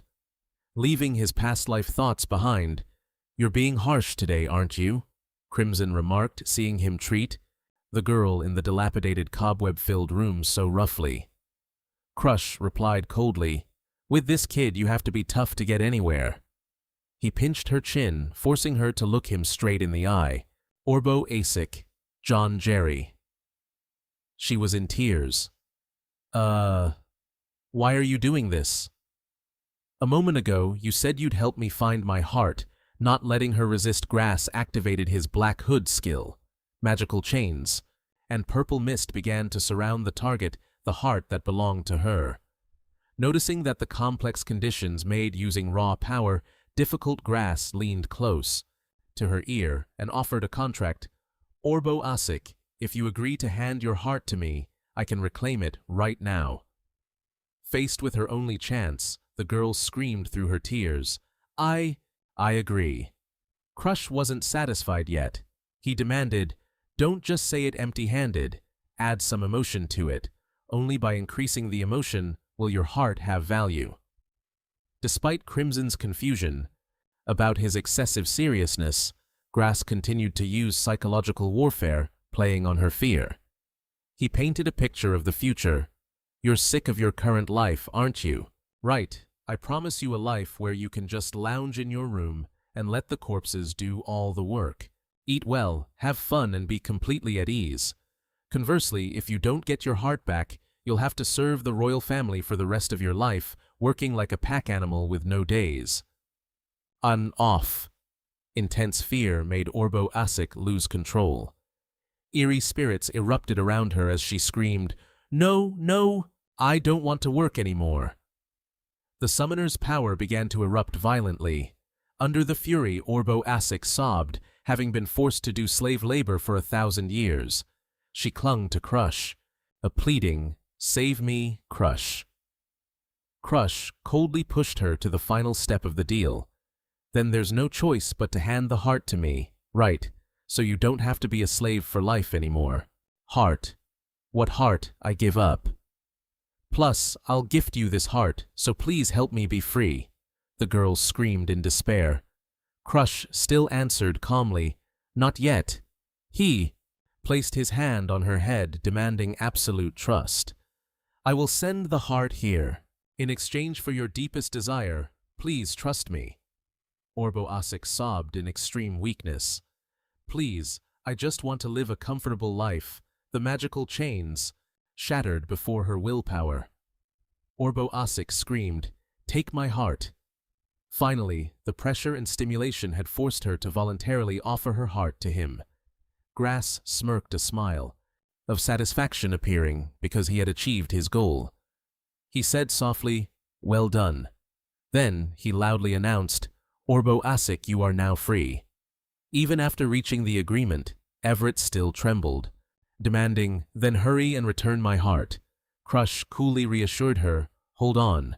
Remember to keep your end of the promise. This is a transaction. I will return the heart when everything is over."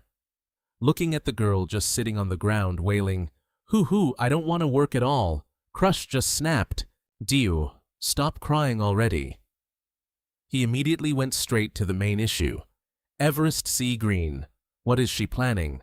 You know the swordmaster of the 4th Princess Sarah Vatera, right? She received a secret order. I was ordered to kill her and use her corpse to assassinate Princess Sydney, but the situation at the scene completely flipped on Sarah Vatera. Now heavily wounded, her face twisted in shock as she realized her opponent possessed overwhelming power. How could she be stronger than me? A spear suddenly pierced through her chest. Coming from behind the one who struck so cruelly was Mary Diana. She had ambushed Sarah, leaving her severely injured and unable to resist. Standing over the pool of blood, Mary Diana looked down at her defeated foe with a gaze of contempt. "You should be proud to have been sacrificed for the Empire." Meanwhile, the grotesque giant looming behind her muttered about the ruthless orders from Lady Sagrin. "Everest, the order from Lady Sagrin is to use Sarah's body to assassinate the fourth Princess Sydney." Gazing up at the bright moon, Mary was lost in thoughts of her master Arthur. "A year has passed since I returned to the past, yet my heart still clings to hope. Master Arthur, can you see me? Lady Sagrin and I are doing everything for you.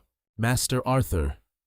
The longing for him gnawed at Mary's mind, pulling her back to memories just before the apocalypse on the first Saturday afternoon after the regression. Mary remembered Arthur's promise vividly, "Let's meet before the Statue of Peace." At that time her heart had pounded wildly eagerly, rushing to the meeting spot with firm belief. But Arthur did not show up. Standing at the foot of the statue with Abella, Mary could only whisper in despair, "Why?" She waited wearily but never met Arthur.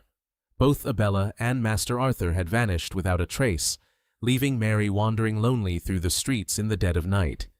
She wondered, "Master, where on earth?"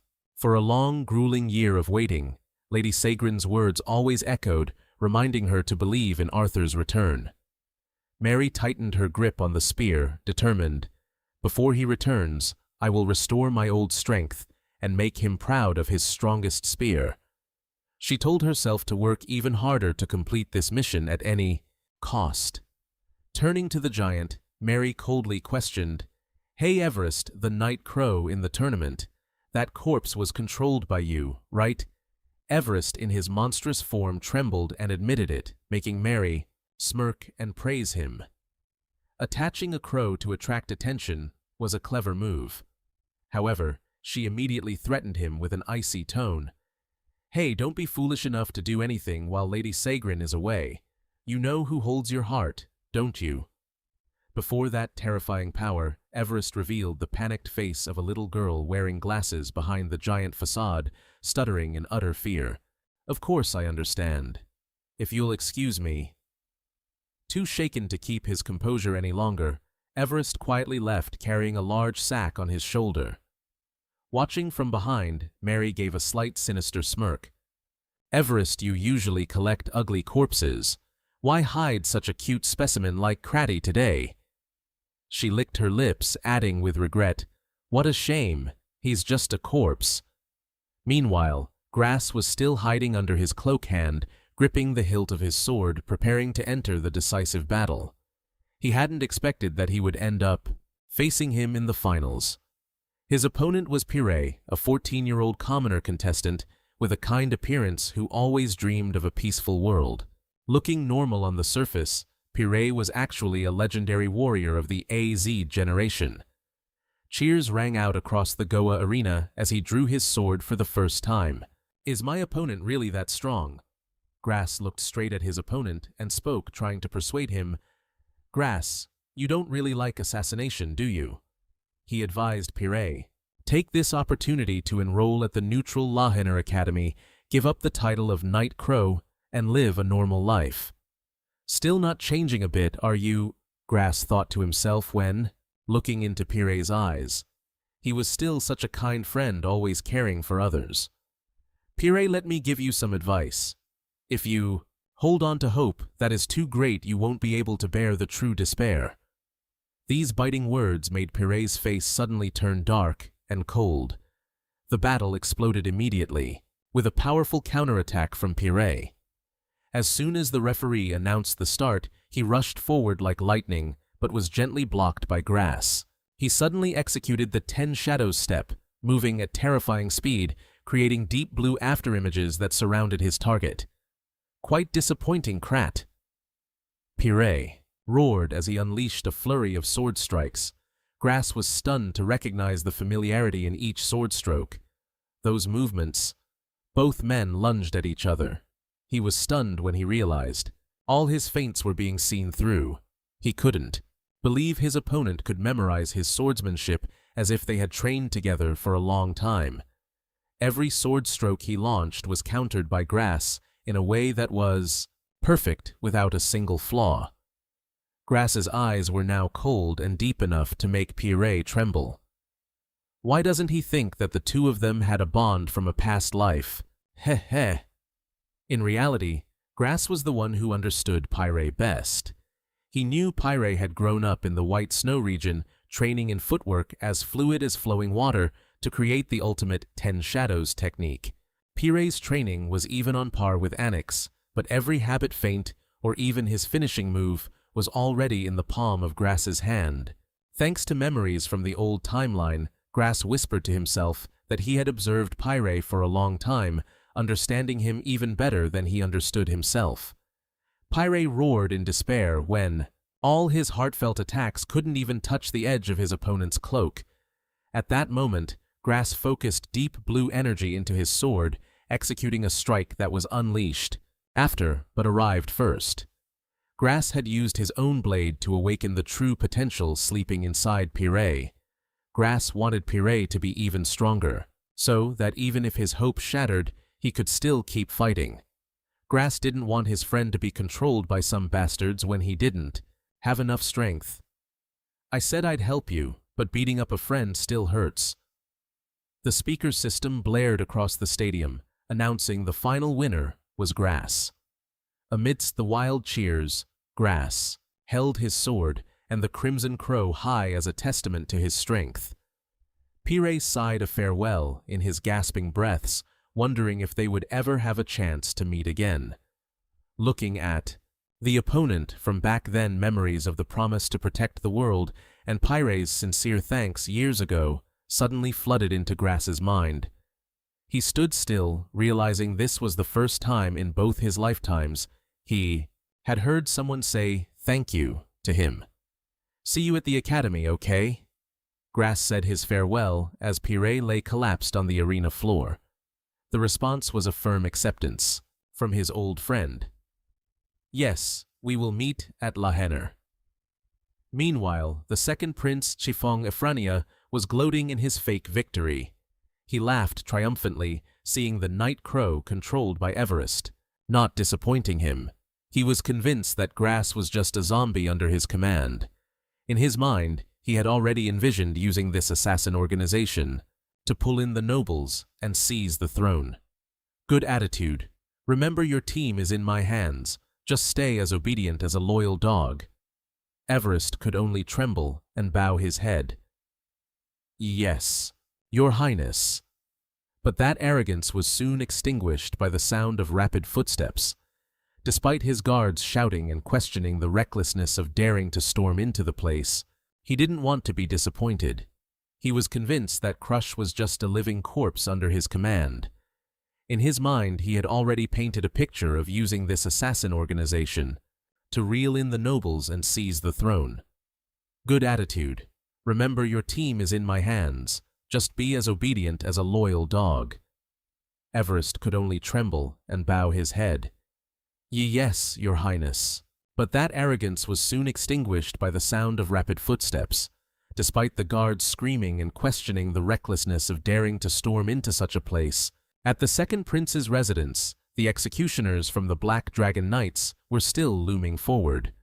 Amidst the suffocating pressure and thick murderous aura, a woman coldly declared, Siphon Efernia. Second Prince, you are under arrest for the attempted assassination of fourth Princess Sidley Efernia. Siphon, shell-shocked, frantically denied ever hurting the fool, Sidley.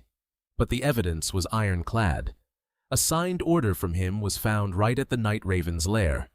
He screamed, maddened and irrational. That's absurd, I never wrote anything like that.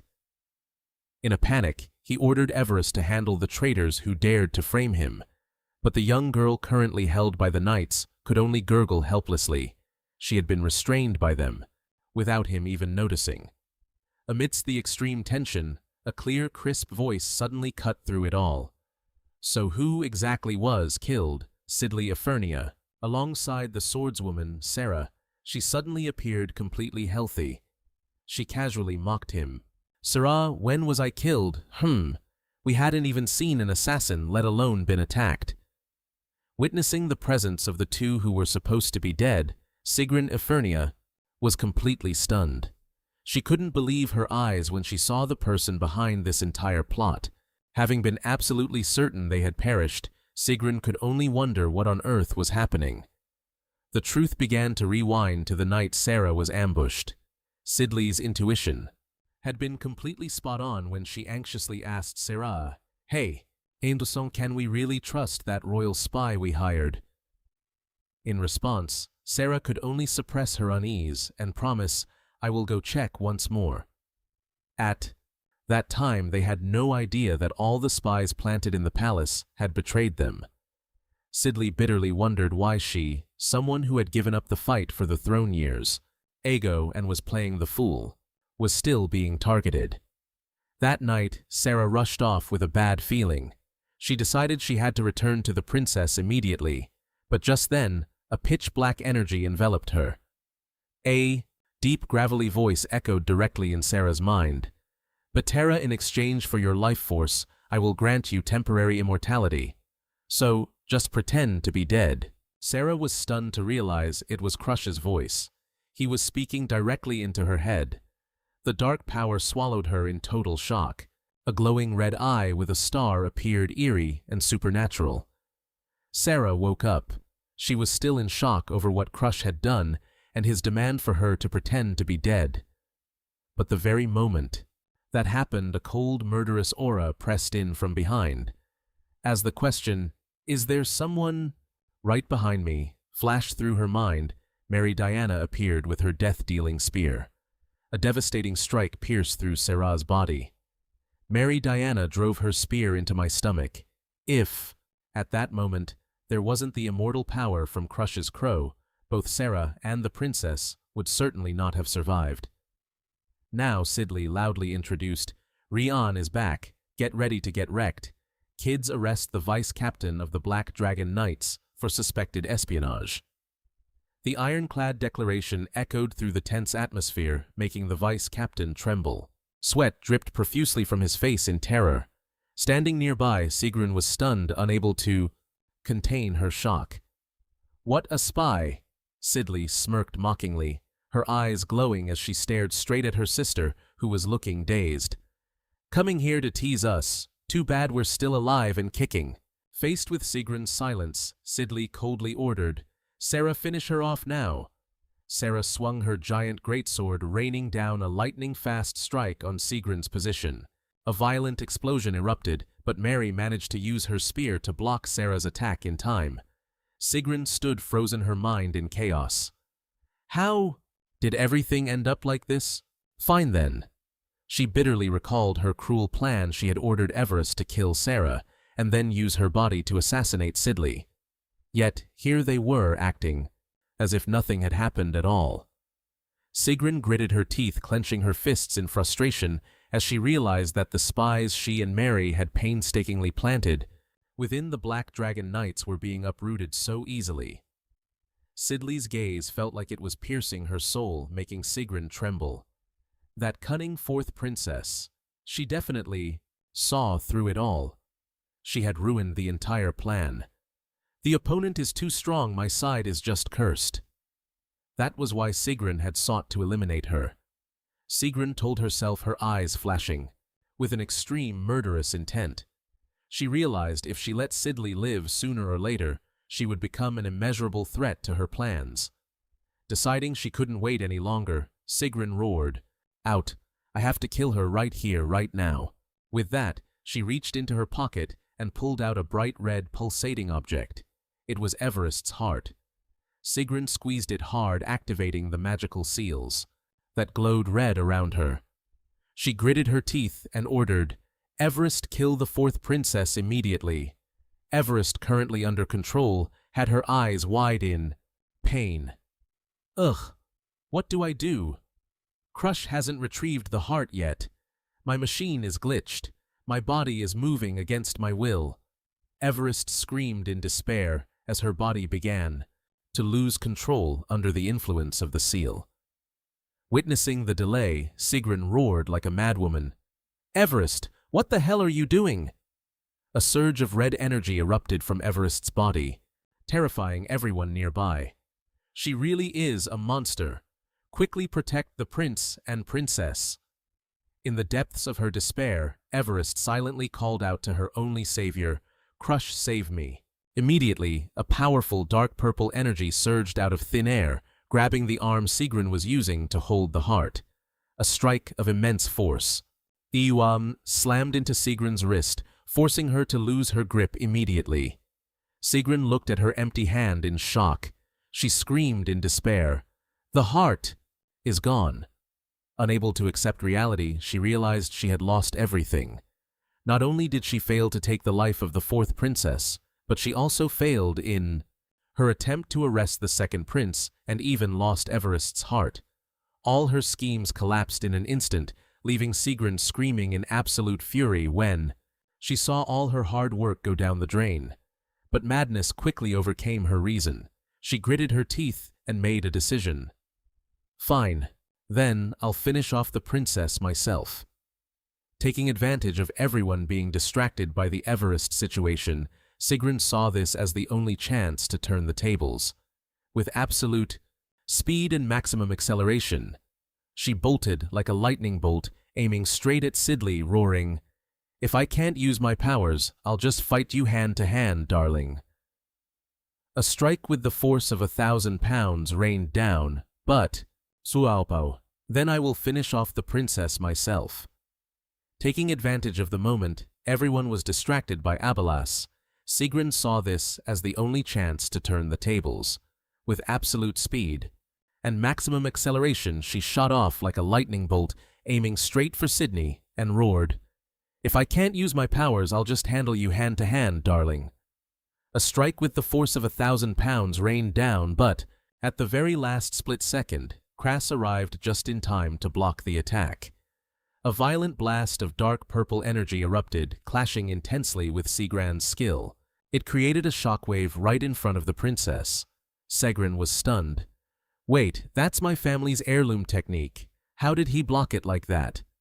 Meanwhile, Mary Diana was shocked at the sudden appearance of Kras. He was still straining himself, holding back the tip of his opponent's spear. Kras stared straight into Sigrun's eyes and delivered a familiar mocking remark. "Still the same as always. Your simple way of thinking hasn't changed a bit." That comment left Sigrun trembling, wondering who this person standing before him could be to understand her so well. Seizing the chaotic moment, Prince Sifong immediately ordered his soldiers, "What are you doing? Seize her at once." A hand suddenly reached out and snatched the weapon from Sigrun, the one suspected of plotting to assassinate the royal family. Mary Diana was finally captured, leaving everyone present in total shock. Restrained tightly by the knights, she struggled wildly and screamed, "Let me go, my spear!" Even though her plan was completely exposed, Mary couldn't hide her bitter resentment. Damn it. Watching from a distance, Kras silently blamed himself for doing something unnecessary, even though he knew how it would end. Meanwhile, Everest was also being escorted away amidst desperate cries of, "Help me, Sir Arthur!" As the crowd dispersed, Sydney ran frantically toward Kras.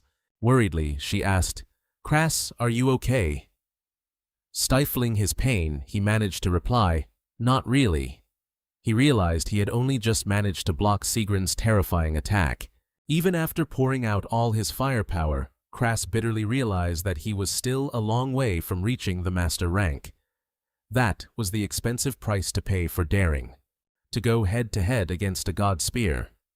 Sydney quickly reassured him that she had the royal defensive necklace, making Kras secretly admire this princess's thorough preparation. Rich people really are different when they go into battle.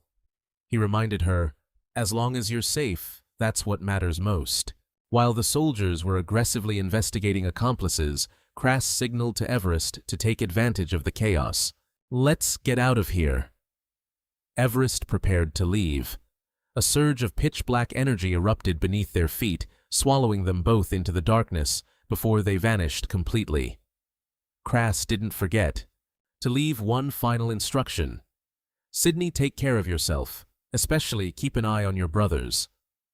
Sydney and Sarah only managed to scream, trying to stop him to treat his wounds, but Crass resolutely refused. Don't worry about it, I'm used to this. You should take care of yourself.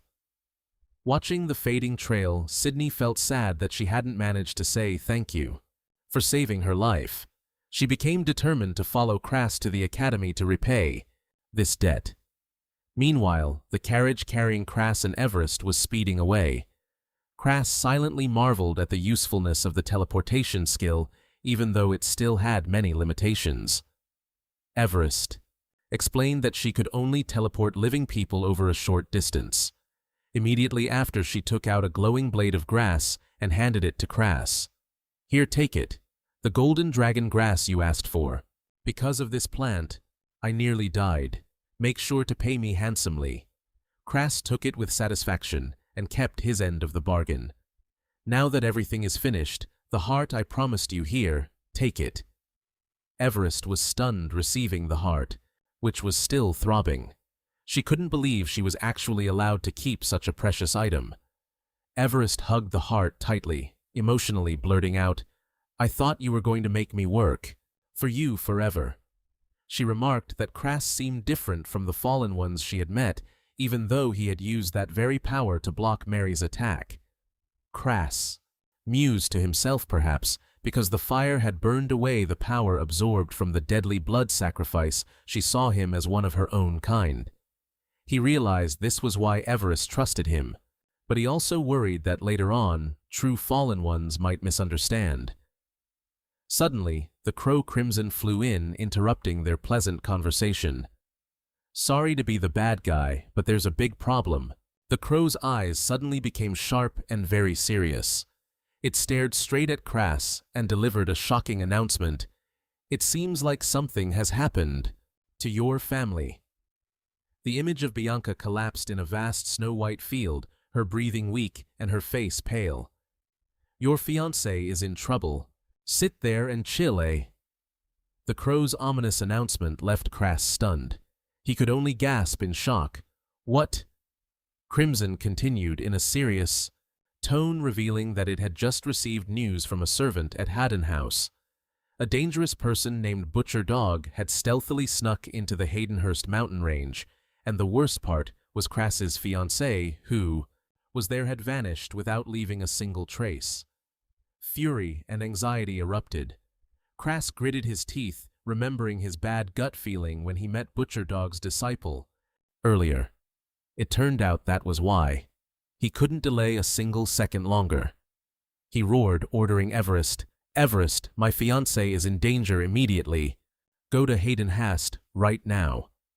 The carriage immediately changed direction, tearing through the wind at a terrifying speed. Everest was stunned by his urgency. She stammered, what? Yes, sitting in the carriage. Everest was still in shock. She couldn't stop wondering, what, you're an invader, but you have a fiancé?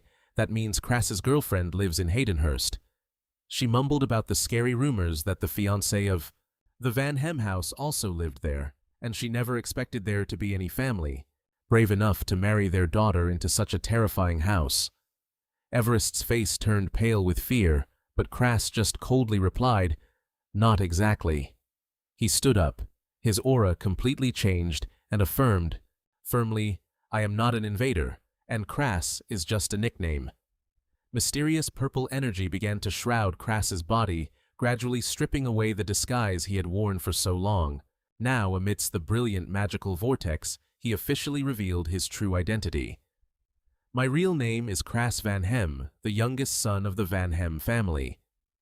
Showing his family register made his opponent tremble. Witnessing the transformation of the young Master, Everest was completely frozen. Her eyes wide with such horror that she dropped the heart she was holding in her hand. She trembled, stammering in extreme panic, what Van Hem's secret? So Crass is actually one of the Van Hems. Her scream echoed across the entire sky. While the carriage was still crazily rushing through the deep forest, Crass snapped to cut through the panic. "This is not the time to talk about that." The scene shifted to a white, snow-covered mountain range, full of cold in the Hadenhas territory belonging to the Rogan mountain range. Temporary tents for the search team had been set up in the gloomy atmosphere. A choked sob full of regret echoed through the night. "It's all my fault, locking the stable after the horse has bolted. If only I had been honest with her back then and told her that I had the white fire fungus, Bianca wouldn't have had to risk going up the mountain like that." Jenica Hadenhaus, the second daughter of the Hadenhaus family, sobbed in late regret when asked why she followed Bianca up the mountain. Jenica choked out an explanation that because that type of mushroom wasn't sold on the market, the idiot Bianca had gone to pick it herself with just an instruction book. She had to hurry and gather the search team to chase after her immediately. Turning back the clock a few days amidst the white snow-covered mountains of the Rogan Range, Jenica led the search team with the intention of sees what that loser Vanhem wants to bring Bianca home early. Seeing Bianca walking silently ahead, she called out, "Sister." But deep down, Bianca always held a fierce belief in her husband. "I'm the best, no one's allowed to criticize me." She turned to look at her sister with deep, resolute blue eyes amidst the falling snow. Jenica snapped, asking why her sister was following the search party, while Bianca just stubbornly replied, "That's none of your business. I'll go if I want to." Tension escalated when Jenica cruelly told Bianca, "Take the mushrooms and go straight back to Vanhem," because she didn't even want to see her sister's face anymore. Bianca silently endured the pain. She knew well that Jenica always blamed her for their mother's death and had hated her since then. In her heart, she silently apologized and promised herself she would return as soon as she found the white fire mushroom. Back in reality, Jenica clenched her fists, tormented, because if she hadn't said those hurtful words, this wouldn't have happened. Suddenly, a murderous crimson aura erupted like blood. A bizarre masked killer appeared out of nowhere with crushing pressure. He nonchalantly teased, "Can we come along with you, ladies?" Blood spilled onto the white snow. The scene turned horrific as he coldly greeted two beautiful young ladies. Jenica was shocked, asking for the stranger's identity, while the loyal guard, though wounded, shouted, urging, "Run, young ladies, save your lives." The murderer brutally grabbed the soldier's head. He clicked his tongue, annoyed. "How troublesome, but today is truly my lucky day." The masked killer licked his lips. His glowing red eyes showed clear excitement as he looked at the prey ahead. Bianca, suppressing her pain, was helping Jenica, who was severely injured, to hurry up. In the desolate, snowy wilderness, the butcher calmly watched the two young girls struggling to escape. He gloated to himself, to meet such perfect hostages in a place as desolate as this. Having hit the jackpot, he grinned widely. He was in no hurry to finish them off, instead walking slowly behind them. His husky voice rang out, full of threat. "Where are you hiding, young ladies?" Hiding behind a large rock, Bianca and Jenica trembled in fear. Bianca gritted her teeth, realizing the bitter truth. That guy, he's enjoying playing with us. Even though they were in a situation hanging by a thread, Bianca still gripped the blades of grass in her hand. Her eyes showed clear determination. "Sister, I promised my crush I would definitely bring the white fire fungus to him." Witnessing her sister's stubbornness, Jenica screamed in despair. "Stop talking about your fiancé, I don't want to die here either." Suddenly, she stopped when she saw an exit. "Wait." Jenica had an audacious idea. She whispered to Bianca, "Bianca, I have an idea." She explained that equipped with an ancient relic, they could move safely over the snow more easily than that murderer. Jenica pointed toward the dangerous glaciers and suggested that if they reached the crevasse area, it might slow him down. But all the girls' calculations had been seen through by the butcher. He stood right above the cliff, looking down with a sinister smile. "Clever ladies keep trying to run, heh heh." approaching the edge of the ice crevasse. Jenica collapsed from exhaustion. She sobbed, "My legs are giving out. Sister, just leave me here to die." Standing before the bottomless abyss, Bianca looked at her sister and asked, "Ready?" Jenica was dazed, not understanding what was happening. Bianca coldly ordered, "We're jumping to the other side." Jenica panicked, protesting, because if they failed, they would certainly lose their lives. But Bianca just calmly replied, "We're going to die anyway." Just then, the murderer caught up. He swung his giant axe and spoke mockingly, "Hey, young lady standing there is dangerous. Come over here to me." At the very moment he reached out, Bianca shouted loudly, "Now!" Bianca suddenly pushed Jenica hard into the abyss in total shock from the murderer. He only managed to utter, What? Watching the two girls fall freely into the deep darkness of the ice crevasse, the butcher frantically reached out to save them, but it was too late. Jenica's scream echoed throughout the dark space.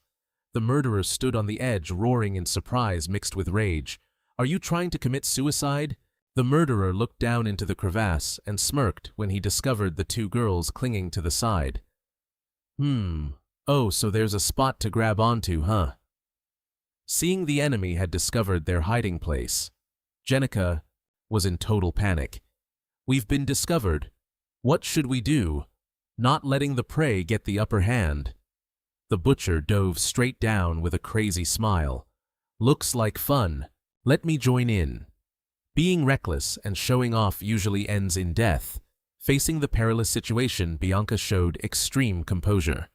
She looked at her sister with a steady gaze and reassured her, "It's okay, Jenica." Just as Jenica was still confused, it turned out she had lunged out herself to hug the murderer to protect her sister. Bianca, standing on the ledge, could only scream in helplessness. Bianca, that was the final image that she saw, before her sister disappeared into the white snow. Fortunately, the search party stated that where Bianca fell, there was very thick snow buildup, so it was possible she was still alive. Back in reality, Jenica collapsed sobbing in front of her crush. She was tormented by late remorse. "If only I hadn't," suggested the crevasse area Bianca wouldn't have had to jump. Regret or not, they had already jumped. She blamed herself. "I should have just given her what I had in the mansion, from the start, so both wouldn't have had to clash with that cold-blooded killer." Hearing this, her crush's eyes hardened. He pondered, "So that's how it is." Jenica still didn't stop screaming in pain. "Don't say such irresponsible things." It had already been a week since that day. She feared that even if she escaped the butcher, someone who spent all day just reading books like Bianca would find it hard to survive deep in these harsh mountains. Meanwhile, deep in the snowy forest, Bianca was curled up, her breath weak, by the base of a dry tree. In her delirium, she still silently called the name of the only person she had been waiting for. "Grass, save your wife. It's so cold here." Opening her eyes, she whispered, "Blurry." Then realized she fell back asleep again. Over the past few days, she had only been able to maintain her life thanks to seeds and the warmth from the fire-heating snow mushrooms, which pushed her body to the limit of endurance. Checking her wounds on her leg, Bianca told herself, "My leg seems okay now." After falling from the ice wall with the murderer, she had to crawl aimlessly toward higher ground to find a way to call for help. And luckily, she found a place with many fire-heating snow mushrooms radiating warm light. Fire-heating snow mushrooms. True to their name, they naturally radiated warmth, Bianca thought to herself, and decided to rely on this warmth to endure the bone-chilling cold. She used them to keep warm, found a small cave to hide in, then took out her survival book as reference material to figure out how to treat her wounds and manage food. However, the cold, the unhealed wounds, and the severe malnutrition drained all her strength. Bianca felt herself slipping away. She worried that if it kept going like this, she wouldn't last. The avalanche that just happened made her faint hope even dimmer when she knew for sure The rescue team would likely be delayed too. Even so, her heart was still burning with an oath. I haven't given the gift to my husband yet, so this sister won't log out of life yet. Suddenly, the butcher's mask appeared. Threateningly, "Damn it, I finally found you." He smirked, declaring cruelly, "This game of tag ends now." "Such a tiny little lady," she murmured, while Bianca struggled through the white snow, muttering to herself that she had to find something to eat. Suddenly, she froze when she spotted something beneath the snow. She gasped, "Is this an acorn a squirrel hid?" "Sorry, Mr. Squirrel, let me borrow this for a bit," Bianca whispered as she unearthed the meager food from beneath the thick snow.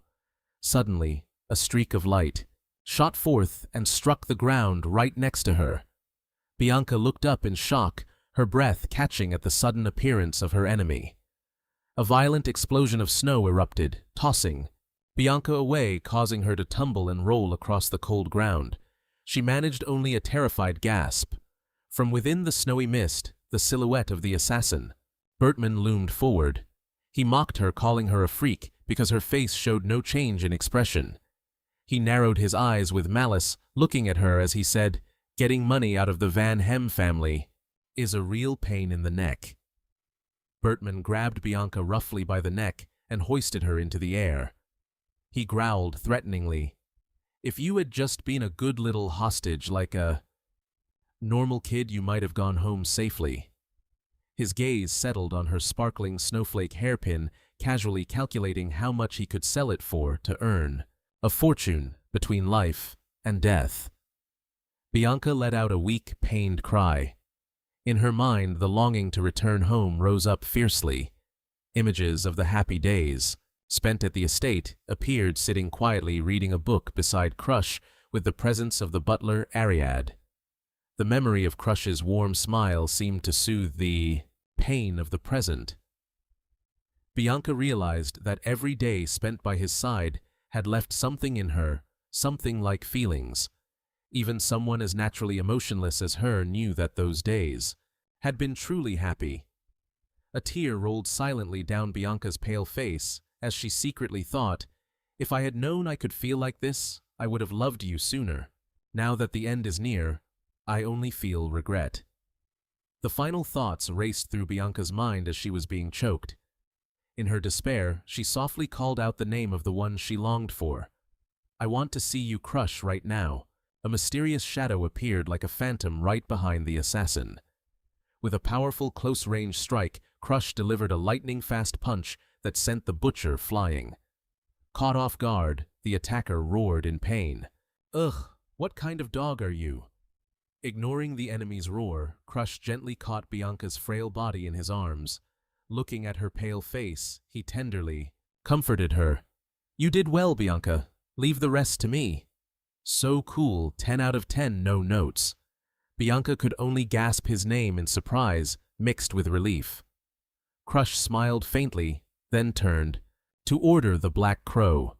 Crimson, I'm counting on you. Take care of Bianca." Crimson repeated his earlier warning that both he and Abelas could not directly join the battle, to avoid breaking the invaders' rules. Furthermore, his underlings were completely useless in combat, and Abelas was trembling, too terrified of the Bloodhound's master. Crush understood that teleporting Bianca away was the safest option.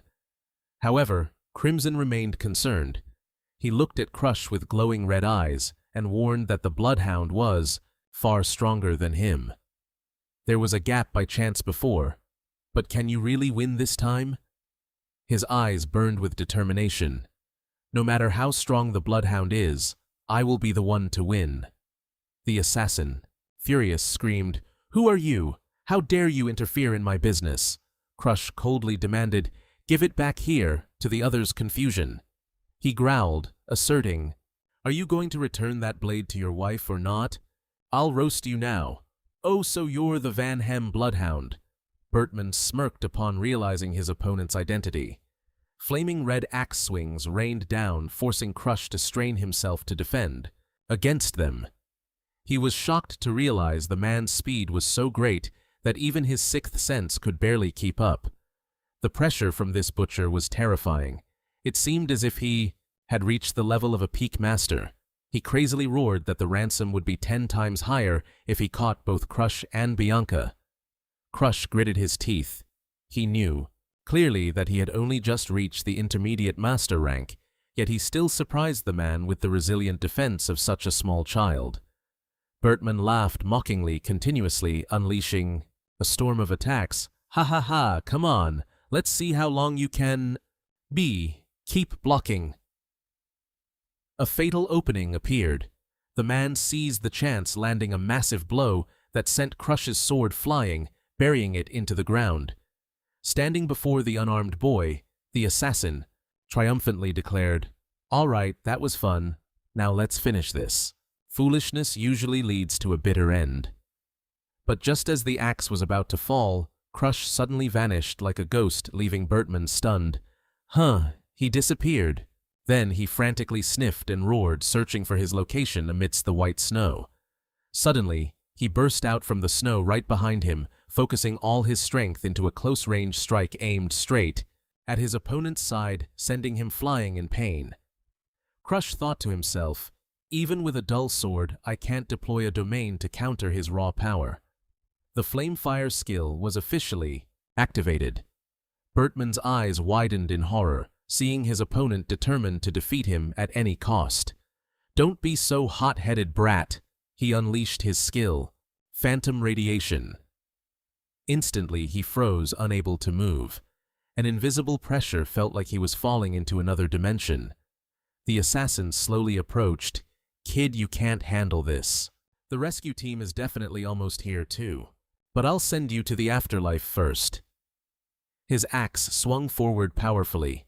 Crush flinched, realizing his senses were being distorted, in a cruel way. This was a type of secret technique that used sound to scatter aura and paralyze the opponent's nervous system. If it were the old Crush, he surely would have lost his life before understanding what was happening. But now he was no longer that weakling, for he had survived things far worse than this. Crush gritted his teeth, deciding to push his aura to its absolute limit to activate his hyper-perception, his sixth sense. Facing the boy's resistance, Bertman smirked, mocking him.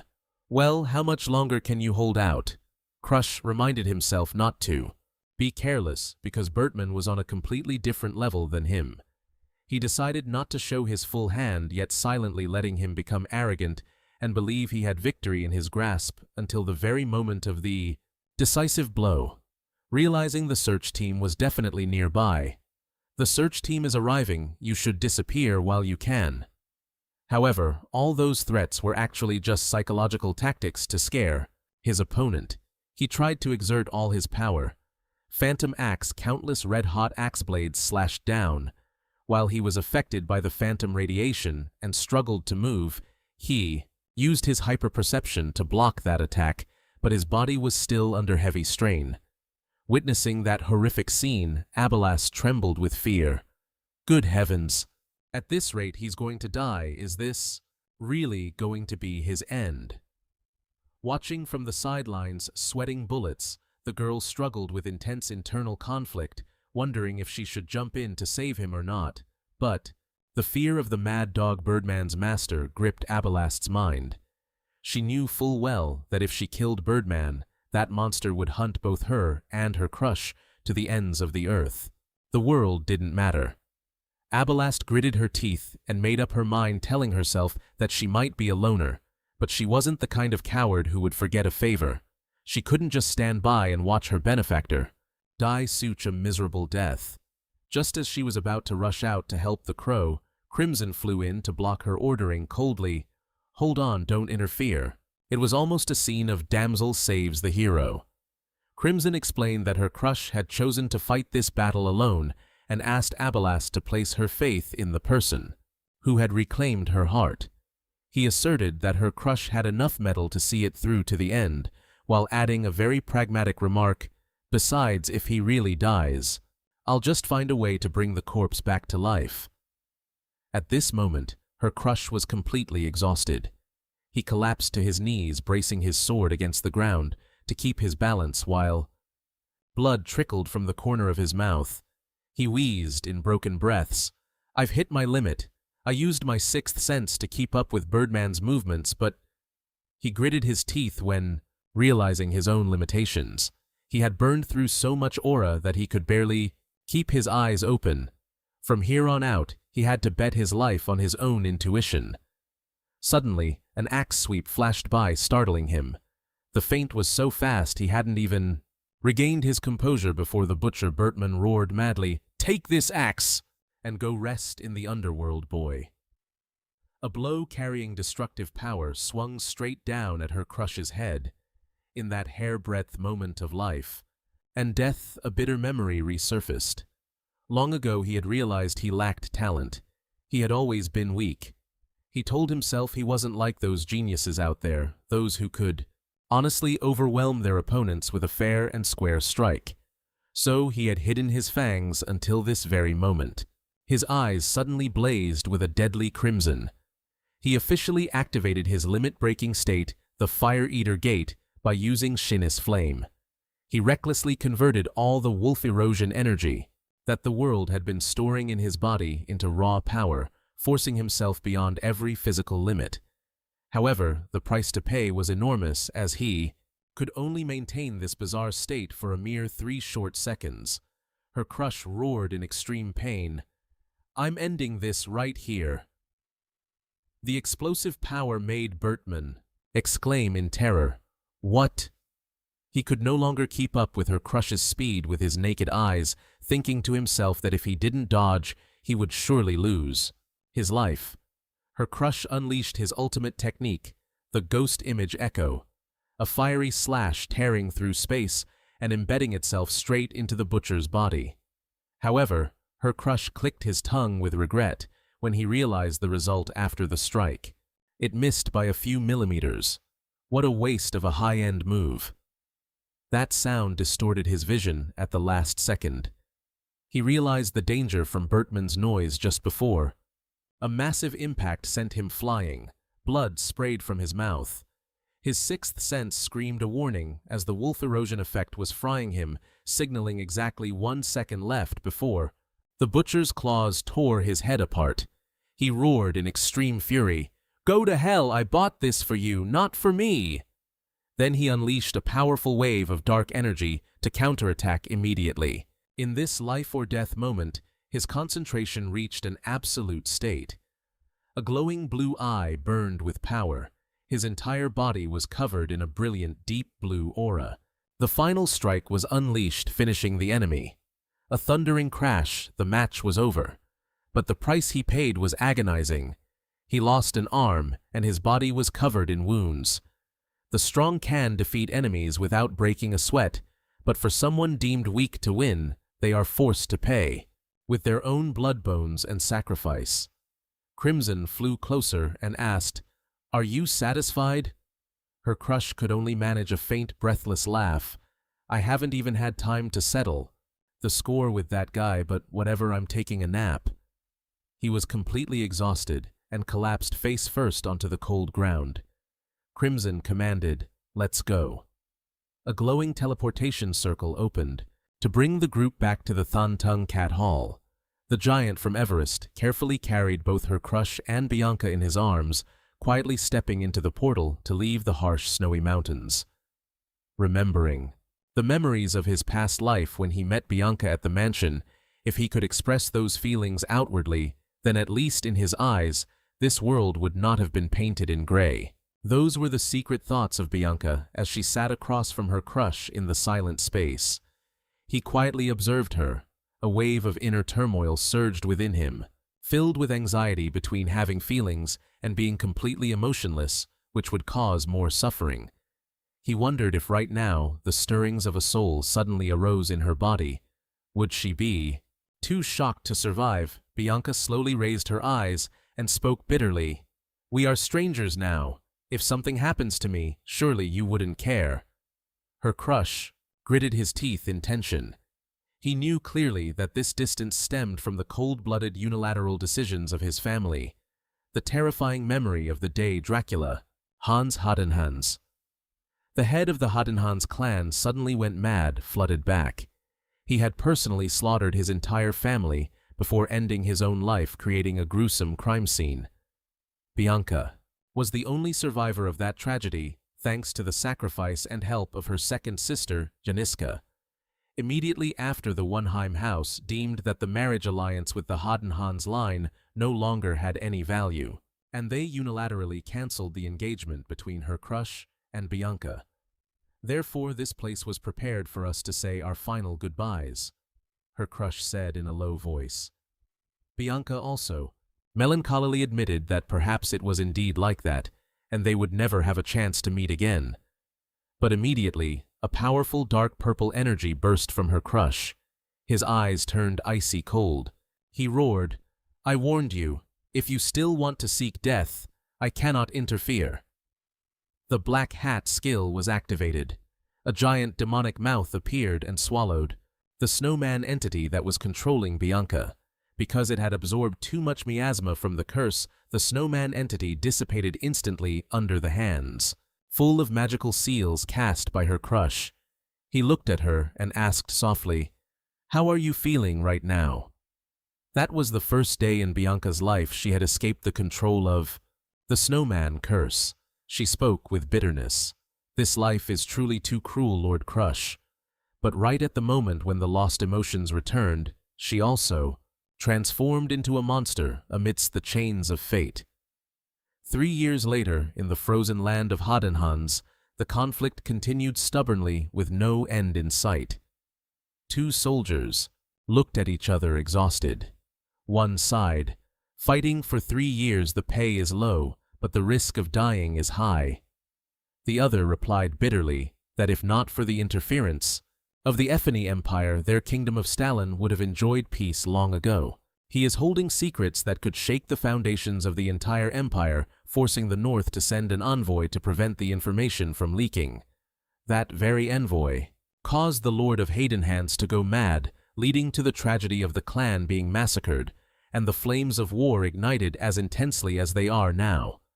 People whisper that, after the incident, this drove Lord Hadenhans mad, leading to the tragedy where the family was slaughtered, and the flames of war erupted fiercely, just as they are today.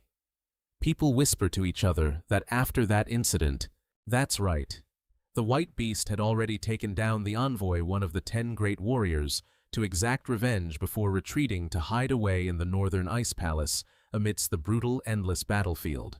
A massive, earth-shattering explosion erupted right at the food storage depot. The Stallone soldiers guarding the place were sent into a panic. "What the hell are those Stallone guys doing?" Crush, now grown with gray hair and strange tattoos on his neck, he calmly watched for an opening. He lunged like a ghost through the falling snow, leaving the guards behind. They shrieked in terror. "Over there! That's one of those demon faction freaks, don't let your guard down!" Crush gritted his teeth. His body was reaching its limit. "Damn it! I pushed the curse's power way too far. Even if I were a holy maiden, there's no saving me now. Play stupid games, win stupid prizes, I guess."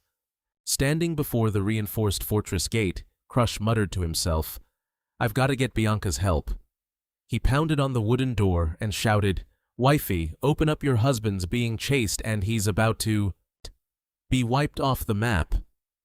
Instantly, a deep blue energy burst forth from within. Jagged ice spikes shot up from the ground, finishing off the entire squad of soldiers. They had been chasing Crush just a heartbeat ago. Seeing the corpses impaled on the ice pillars, Crush turned back. A figure with long white hair slowly appeared amidst the rubble. Crush gasped. "It's been a long time, hasn't it?" But the sight before him left Crush completely stunned.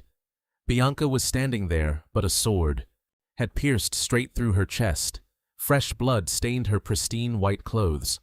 She called out weakly, "Lord Crush!" Crush frantically rushed over to catch her collapsing body. "Bianca!"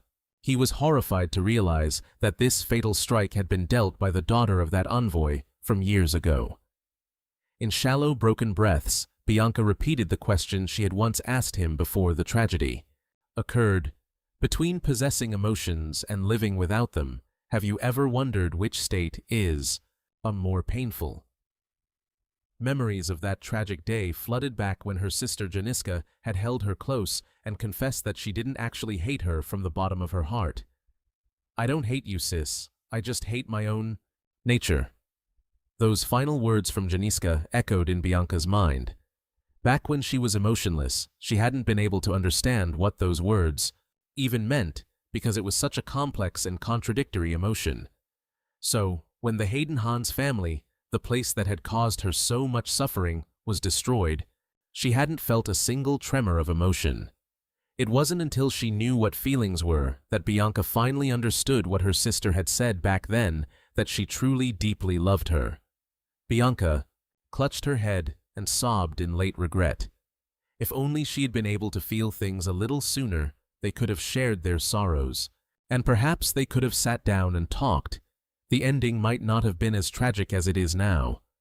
Furthermore, as for Lord Crush, who knows, they might have been able to be together more completely. Bianca's voice trailed off her face, smeared with blood and tearful regrets. In the haze, the call, Bianca, rang out, shattering the darkness.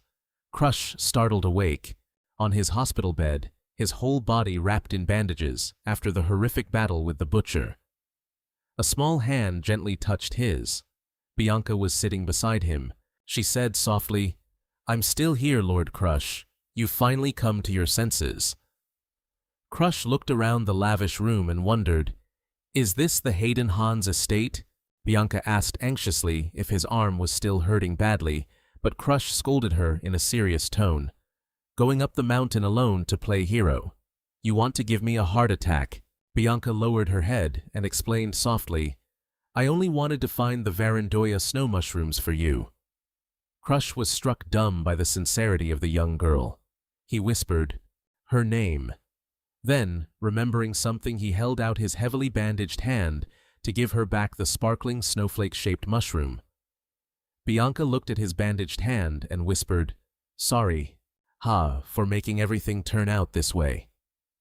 Even though his body was covered in injuries, Crush flashed a radiant smile to reassure her. "Thanks, Bianca. Because of this, I can finally start brewing the medicinal elixir."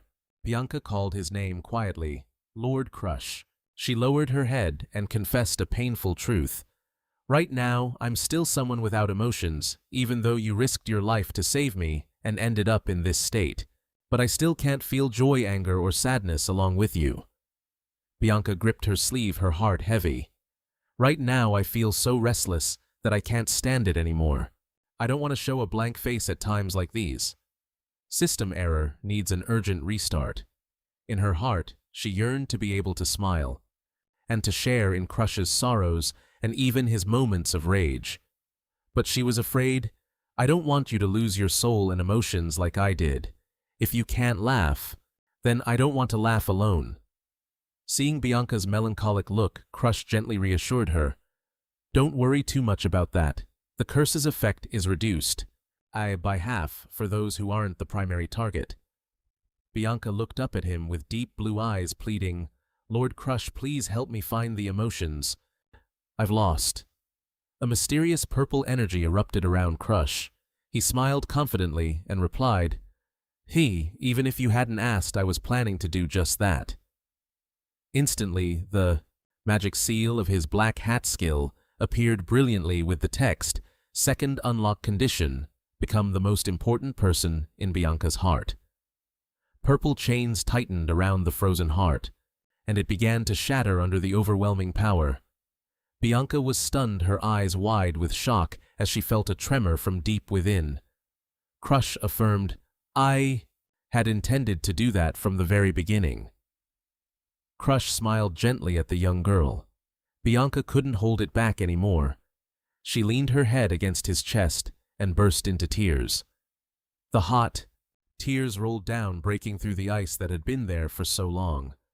Crying it out is good for the soul, Crush thought to himself.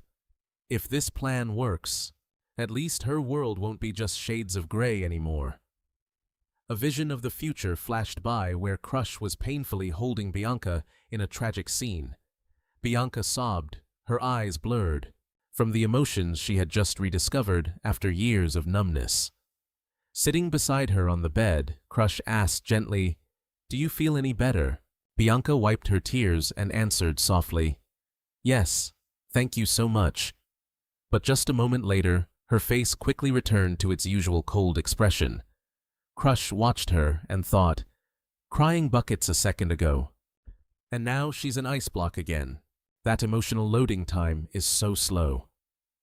A knock, knock, knock echoed, breaking the silence.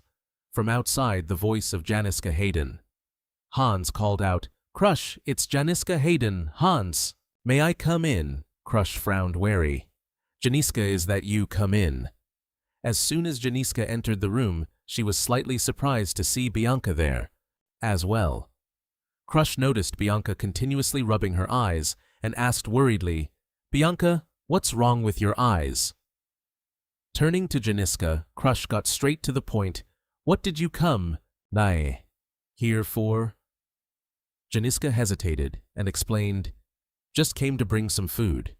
"Hey, sister, stop looking at me like that, you're making me itch." She added that since Crush still couldn't move around, "Sure, I'll have someone bring food to your room later." Crush narrowed his eyes suspiciously, wondering if there was something private the family needed to discuss about Jenica. Avoiding his gaze, she just bowed her head and replied that it was exactly that. "She doesn't even dare to look me in the eye, huh?" Crush thought to himself. He remembered that in his past life, Jenica had the exact same look before apologizing to Bianca. Maybe she'll apologize soon this time too. Crush called out softly, "Bianca, look me in the eye." He warned her thoroughly, if she apologizes, ignore it. If you want to forgive her, fine. If not, then don't. He took her hand and promised, "When the time comes, let's go home together." Bianca was stunned. A strange feeling suddenly welled up inside, making her gasp. In astonishment, flower petals seemed to fall all around her. Bianca reached up to touch her face. A sudden radiant smile blossomed on her lips. She used 2 fingers to gently pull at the corners of her mouth and felt a sense of joy she was experiencing for the first time. Deep down, Bianca happily realized that right now, her heart was feeling incredibly happy. "Then I'll take my leave now," Bianca said, waving goodbye to go dine with her family. Crush waved back with a smile. "Go on, travel safely and stay well." But the moment her silhouette vanished behind the door, Crush's face instantly turned cold. He called out loudly, "Abel, lend me a hand for a moment. Come here quickly." A surge of crimson energy appeared. Crush ordered his magic rats, "Secretly follow them and listen to what they say to Bianca." A camera run by flesh, or rather by mice. The mouse nodded at the order and vanished into the shadows. Crush clenched his fist and growled threateningly, "If those people dare to utter a single insulting word toward Bianca, I will definitely make them pay dearly." Witnessing this protectiveness, the Crimson Crow couldn't help but mock him. "You don't even have an arm left, and you still have the heart to worry about your fiancé. With that broken body, do you think you're strong enough to steal immortality from me?" Crimson looked at Crush with sarcasm, not forgetting to add that those who are reincarnated are truly not easy to deal with. Crush casually waved his hand to reassure him, "Don't get all worked up over nothing. This wound will heal instantly once I get a saint to intervene." In the Holy Kingdom of Freeman, one of the 4 great powers there, reigns a saint with supreme divine power. Bestowed by God, it is the ultimate ability that can even bring the dead back to life. The Quanhem family certainly would never agree to spend a massive fortune just to invite a saint to save a useless person like you. Crimson continued throwing a bucket of cold water on Crush's hope. Responding to the contempt, Crush just smiled. "I'll lose this arm and replace it with a better one. What's the worry?" Crimson was shocked to realize his true intention. "Replace your arm? Could it be that you intended to, and that is why you dragged that girl into your group, right?" Crush confirmed that recruiting Abelers was precisely to serve this purpose, because for someone who manipulates corpses like her, stitching an arm back on is just a piece of cake. Even though Abelers complained about the sudden order, she confidently asserted that this task was as easy as candy to her. Crimson shivered at the boy's calculations. You intend to use her until the very last drop of her strength. You people who turn back time are truly all terrifying two-faced people. Crush calmly replied that this was also just an unexpected coincidence, since he had to sacrifice an arm.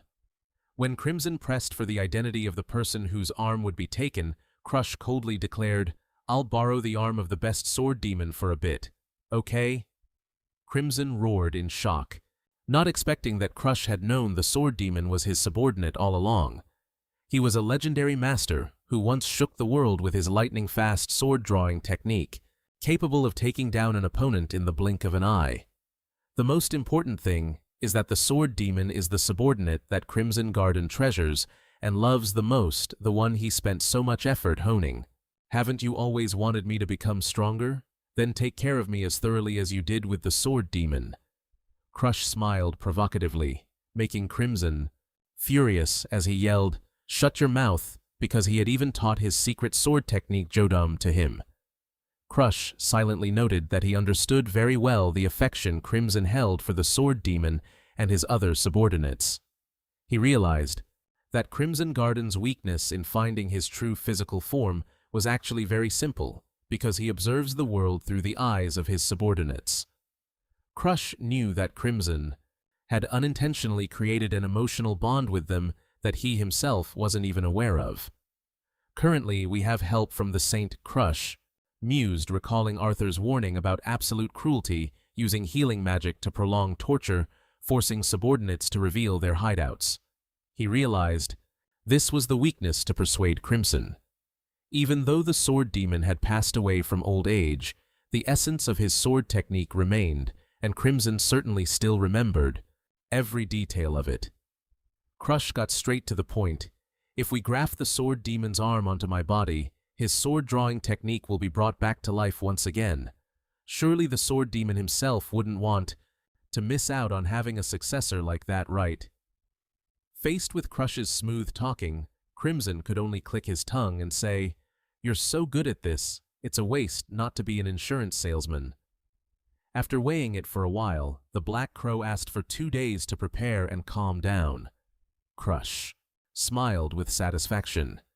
"Thank you, Crimson Garden." Looking at his bandaged arm, Crush let out a sigh of relief that this issue was temporarily settled.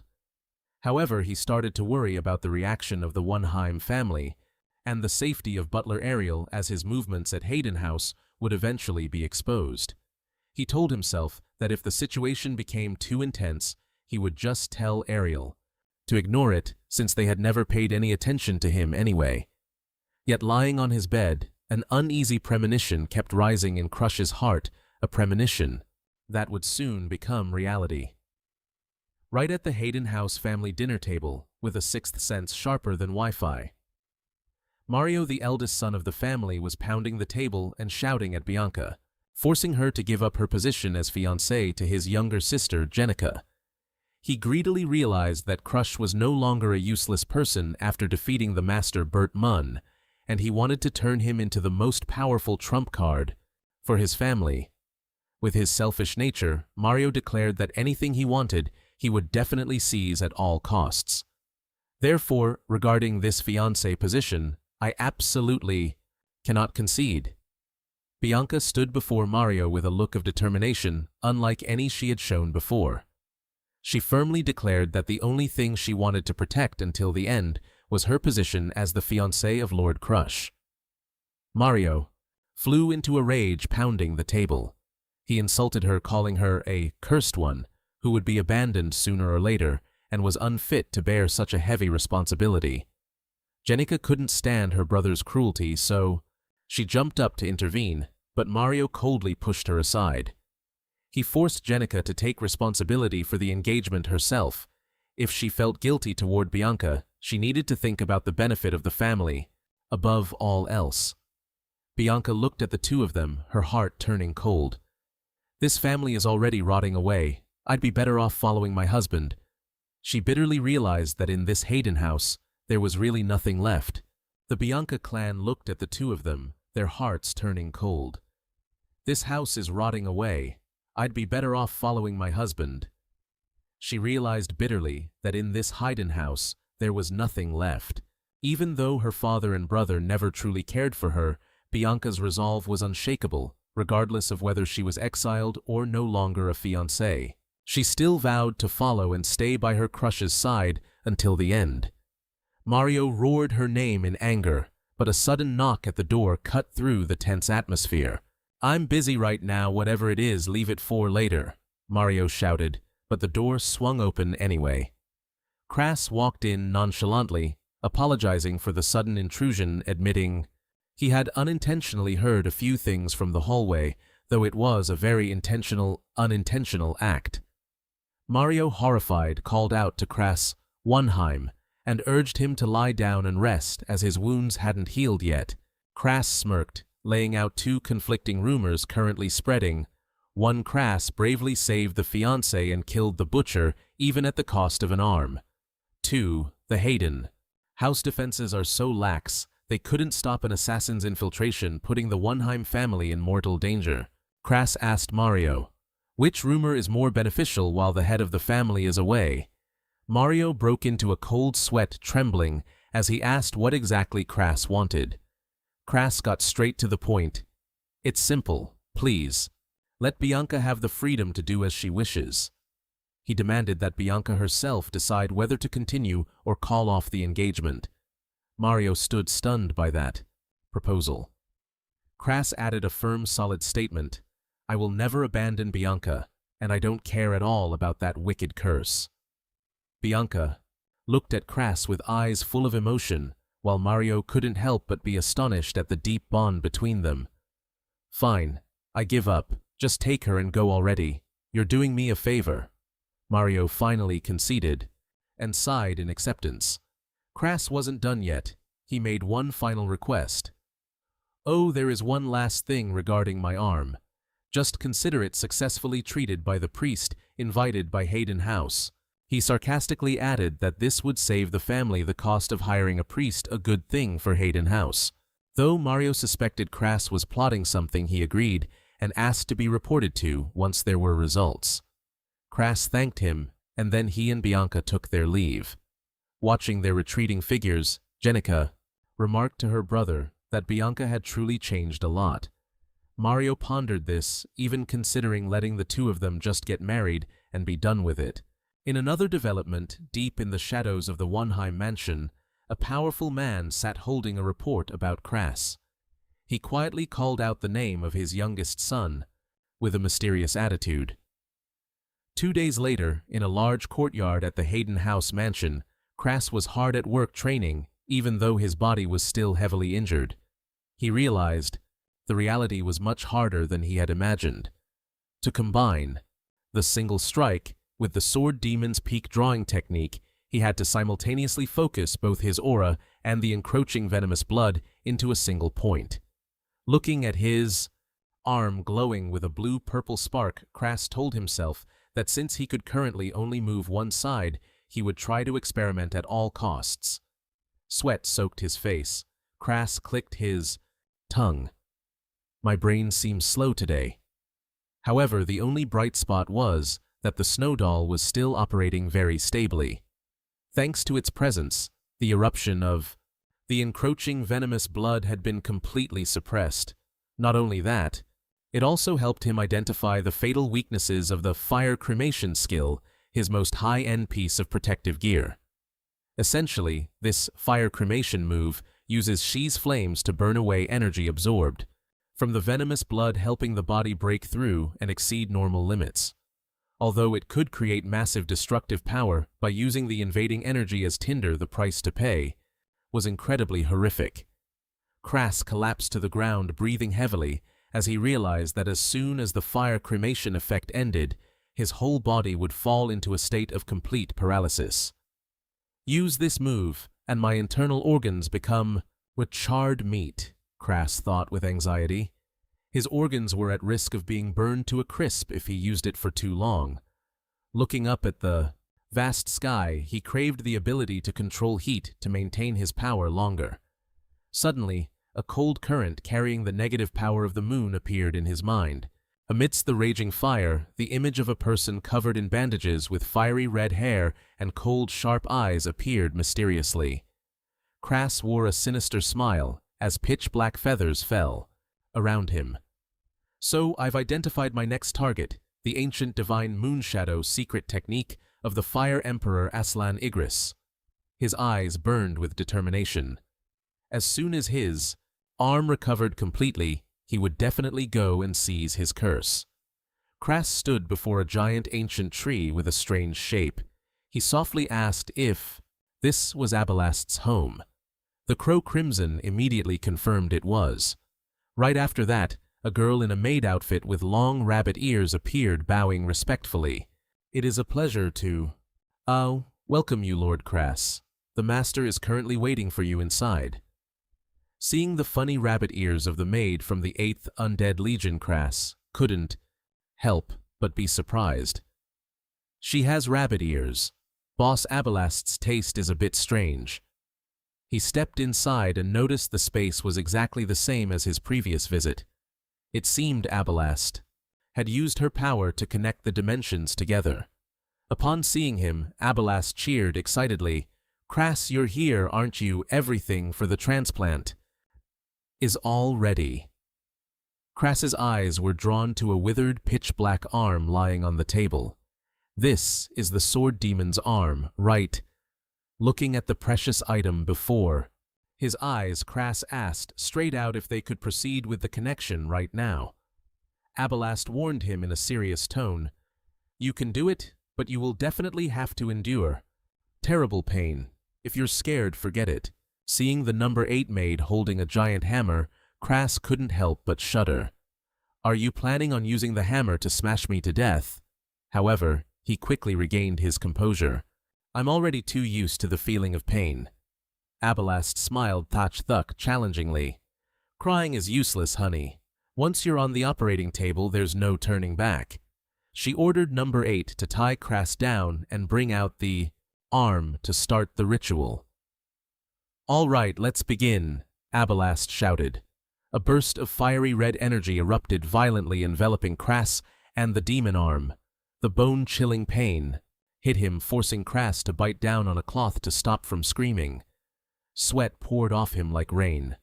The process of recovering and fusing with the sword demon's arm was extremely tense until it was completed. Abalast focused with high intensity for the final step. There was only one step left, connecting the nerves. Blue-white electric currents jolted repeatedly through Crass's body as the nerves began to reconnect, causing his eyes to widen in total shock. After the ritual ended, Abalast breathed a sigh of relief. She looked at Crass in admiration. "You're good. You endured it without fainting," even though the pain made him sweat profusely. Crass snapped impatiently. "Don't just stand there staring, hurry up and untie me. Move." The number 8 maid nervously apologized and hurriedly untied the ropes binding him. Crass told himself that his attempt to stay conscious had a reason. He stared intensely at the newly attached arm, a dark sinewy arm that radiated. The eerie arm just arrived. "Let me start it up and see how much power it's got," I thought. Immediately, a black-purple aura surged, enveloping the monstrous arm, causing Abalast to gasp in terror. "Whoa, what the hell is that? It looks hideous." The muscles on the new arm were twitching rhythmically, radiating a terrifying pressure. Crass was intensely focused. He knew that if he remained in an unconscious state, the arm, after absorbing the poisonous blood, could easily go out of control and run wild. He had to personally regulate the flow of aura, forcing it to adapt bit by bit to his new body. After a tense struggle, the energy flow gradually stabilized. Crass clenched his fist, feeling satisfied. Just then, the crimson crow flew over, finished handling everything. Crass felt the perfect connection and replied, "Yeah, it feels just like my real arm now." Crimson, excitedly, suggested, "Since we're on the topic of sword techniques, why don't you give it a try?" Crass turned to Abalast to ask for the practice grounds, but she immediately snapped, "I'm not your servant, you know." However, as soon as Crimson mentioned he was looking for an ancient text on dueling skills, Abalast's attitude did a complete 180-degree turn. With her eyes sparkling like stars, she rushed over fawning, "Oh, Mr. Crimson! Mr. Crimson!" This dizzying change of heart left Grass speechless. Passion truly makes people lose their dignity. Abalast happily ordered number 8 to lead him there immediately. On the way to the practice field, Crimson sternly asked, "How much do you really know about the Ghost Sword's quick draw technique?" Grass replied nonchalantly, "Well, I just know it's extremely powerful." Being a reincarnator is so dull when it comes to studying. This ignorant answer infuriated Crimson. He roared, "What, you call yourself a reincarnator? Yet you have so little knowledge and dare to ask me to give you the Ghost Sword's arm. Oh, good heavens!" Crimson began to explain the core difference. While conventional quick draw techniques simply involve gathering aura and releasing it quickly, the Ghost Sword technique is on an entirely different level. It breaks down the aura, accumulated inside, into countless tiny particles to create an explosion, maximizing destructive efficiency. Those dust-like aura particles will accelerate the speed of the explosion when the pressure inside the scabbard reaches its peak, so powerful that the sword itself could shatter. "Do you grasp what I just explained?" Crimson asked after a long lecture. In response to the high expectations, Grass just nonchalantly admitted, "Honestly, no." He realized that just listening didn't help, so he decided, "The theory is too headache-inducing. Let me swing it a few times and see if I can hit the jackpot." Crimson flapped his wings and encouraged him, "Just trust that arm. The sword strikes that the Ghost Sword, swung tens of thousands of times, are surely still imprinted in that body." Grass focused intensely, his eyes glowing with determination. With a good mentor guiding him and the Ghost Sword's arm, he knew that everything was ready. The rest depended solely on his own will. Grass told himself he would train hard until he completely mastered the legendary quick draw technique of the Ghost Sword. Even if he had to swing the sword 10,000 times, even if his body fell apart, he would be willing to pay the price to reach that ultimate power. For many days afterward, the practice grounds continuously shook as waves of deep blue aura erupted violently. Grass diligently swung his sword, creating slashes with terrifying speed. However, number 8, who was watching from the side, poured cold water on him, commenting, "I can still see your sword path with the naked eye." Her words made Grass freeze, sweat streaming down his tired face as he realized he was still a long way from reaching the realm of the invisible.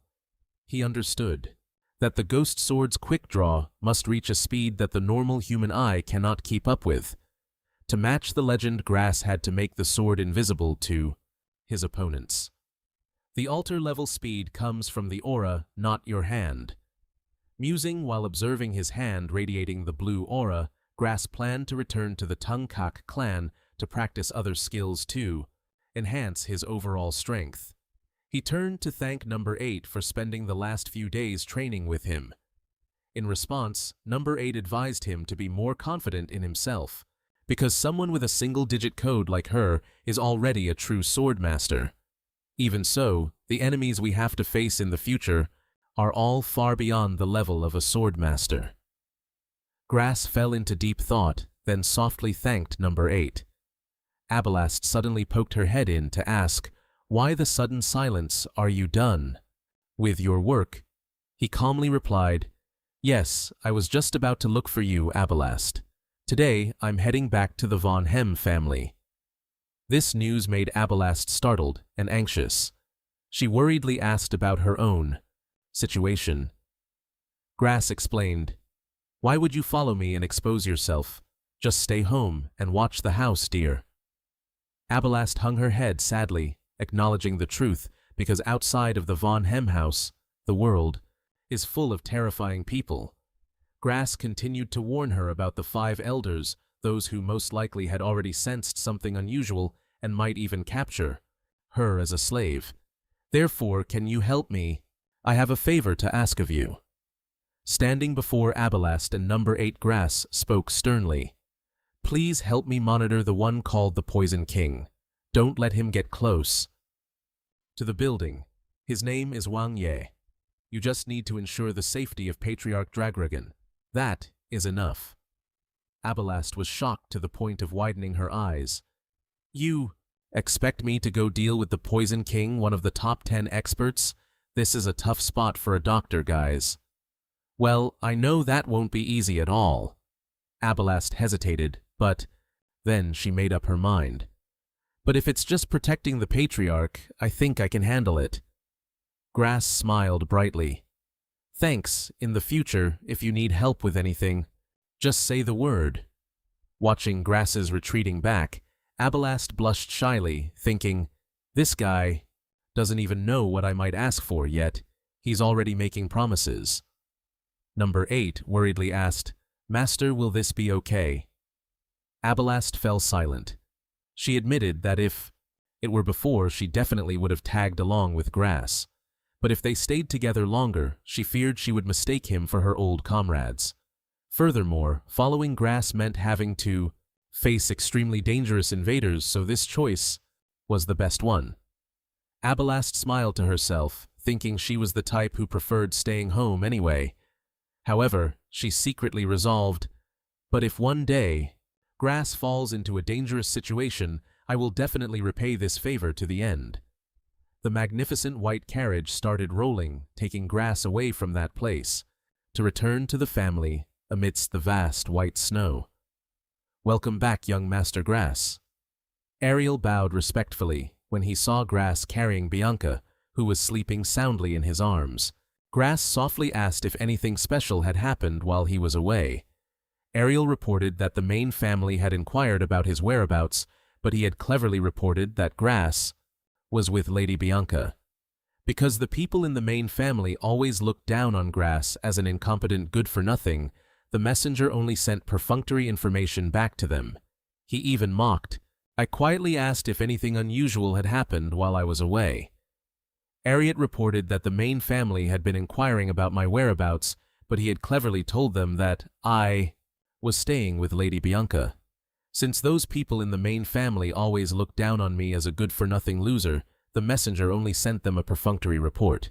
He even laughed at the whole thing, and because he looked down on everything in this place, that very overconfidence meant the master of the house didn't suspect or reprimand them, and that irresponsible messenger was fired right after. Crush didn't hold back his praise, saying, You've done well, truly worthy of being Ariel's shield. Ariel modestly declined, but then immediately dropped a bombshell. The head butler is coming. He is coming here personally to re-evaluate Crush's abilities. He leads the entire butler corps of the Wonhem family and has the authority to assess direct bloodline members to report directly to the head of the clan. Facing a Grandmaster-level head butler, Crush thought to himself that this was going to be quite annoying and troublesome. However, to seize the power of the Fire Emperor Aslan, he knew he had to borrow the family's strength. If you want the goods, you have to know how to act. It was time for Crush to prove his real strength. Is there anything else? Crush asked, still holding Bianca in his arms. Ariel announced that there was a message from Darling Danforian urging Crush to bring the materials over. Seeing the image of Darling excitedly waiting, Crush could only sigh. That guy was always so impatient. He thanked Ariel, but the elderly butler still had one last important thing to report. Young Lady Sarklot has arrived to visit. More accurately, she is currently resting in your room. Suddenly, a brilliant blue-violet aura erupted on the balcony. Sarklot, the genius of the family, unexpectedly dove down from the high floor with incredible pressure as she landed. Arrogantly, with a great sword strapped to her back, radiating an overwhelming aura, it was a truly earth-shaking entrance. Sarklot smiled at her younger brother and said, It's been a long time, hasn't it, Crush? Crush froze, cold sweat streaming down his face because his bad premonition had come true. He could only stutter, Yes, sister. He wasn't afraid of a strong opponent, but he was most afraid of his own sister. I've been waiting for so long that I was getting bored. Here is Sarklot Wonhem, the fourth daughter of the Yonhem family, smiling mysteriously as she saw Crush return. Crush, still holding Bianca, could only scratch his head in confusion. He replied, I thought it would be a while before you arrived, sister. Sarklot narrowed her eyes and teased, Oh, or did you only come home now because you knew I hadn't arrived yet? Crush broke into a cold sweat and hurriedly explained that that wasn't what he meant at all. Suddenly, a terrifying wave of pressure radiated from Sarklot, making the air seem to thicken. Her eyes glowed threateningly as she asked, Is that really true? Crush was stunned, his heart pounding at this overwhelming power. He wondered to himself if Sarklot had already surpassed the Grandmaster threshold. But right after, she changed her tone, acting cheerful, as she reached out to pinch Bianca's cheek, saying she had heard everything about how Crush fought to his last breath to protect his fiancée. Sarklot continued to tease, Don't worry, I'm not going to steal your lover away, but it really is quite sad. Crush looked at his sister with wary eyes. He explained that he was just surprised when she suddenly barged into his house. Crush's careless remark immediately made the smile vanish from Sarklot's lips. She narrowed her eyes and asked dangerously, Your house? Immediately, she stomped, her foot hard, causing the ground to shatter and creating a violent shockwave right in front of butler Ariel. Sarklot coldly declared, This place was originally a mansion owned by the Wanham family, which means this is a shared home for both of us. She acted sulky, claiming she was simply returning home, only to be greeted by her brother with such a cold attitude.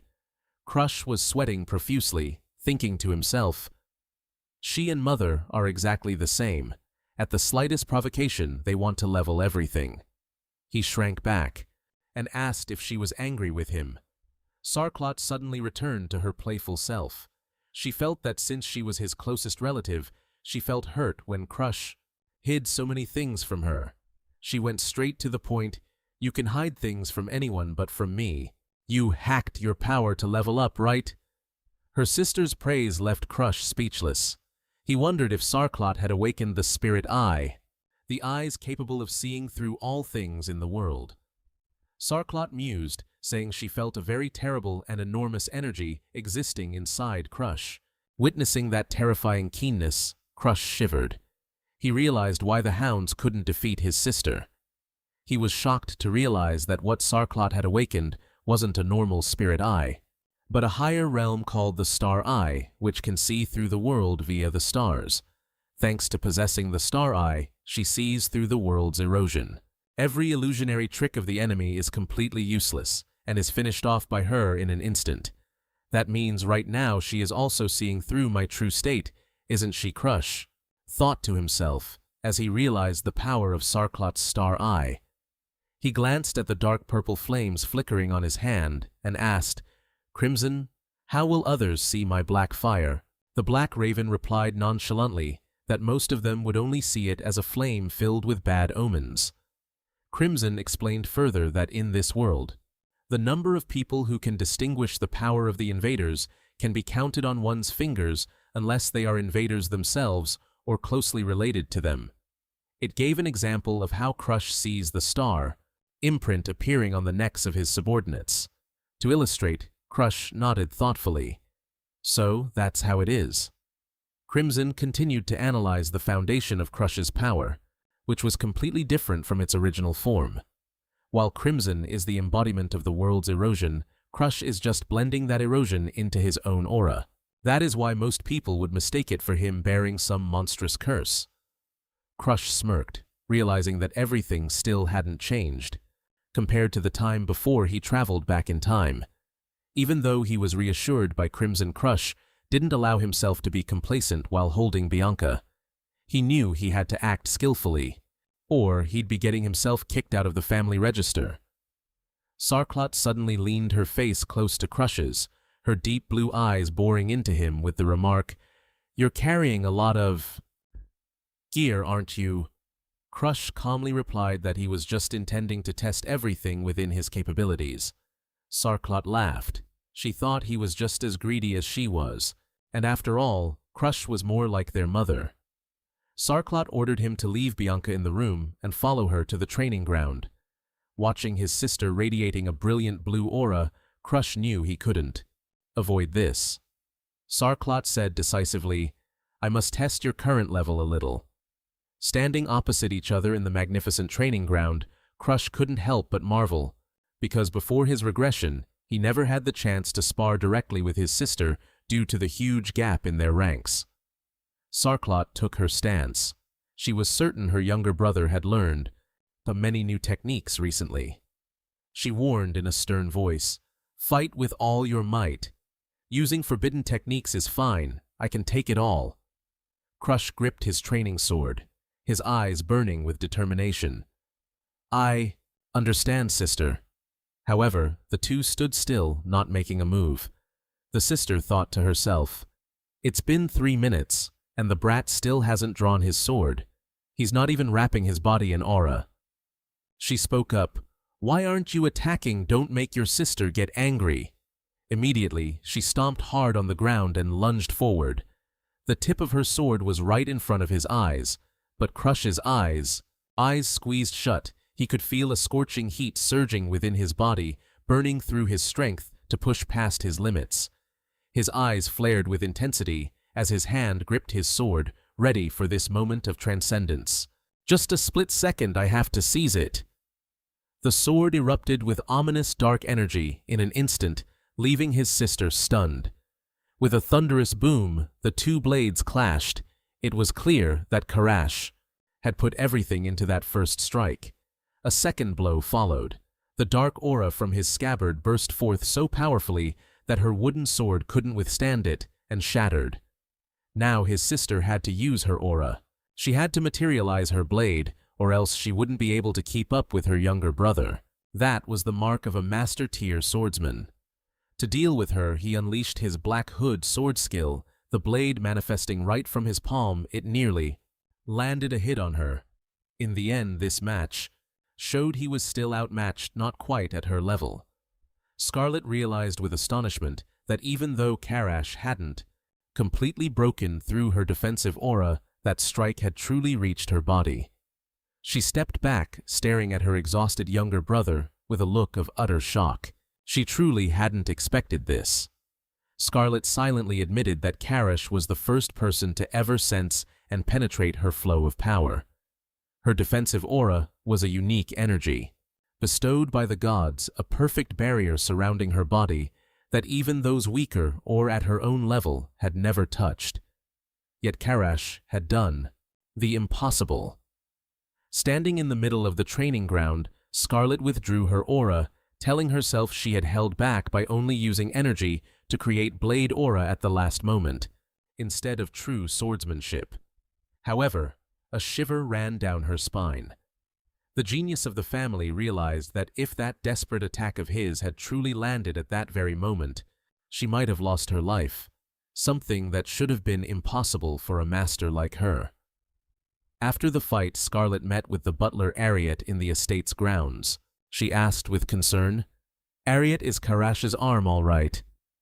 Ariat bowed respectfully and reassured her, "My mistress, he only has a few minor scrapes. It's nothing to worry about."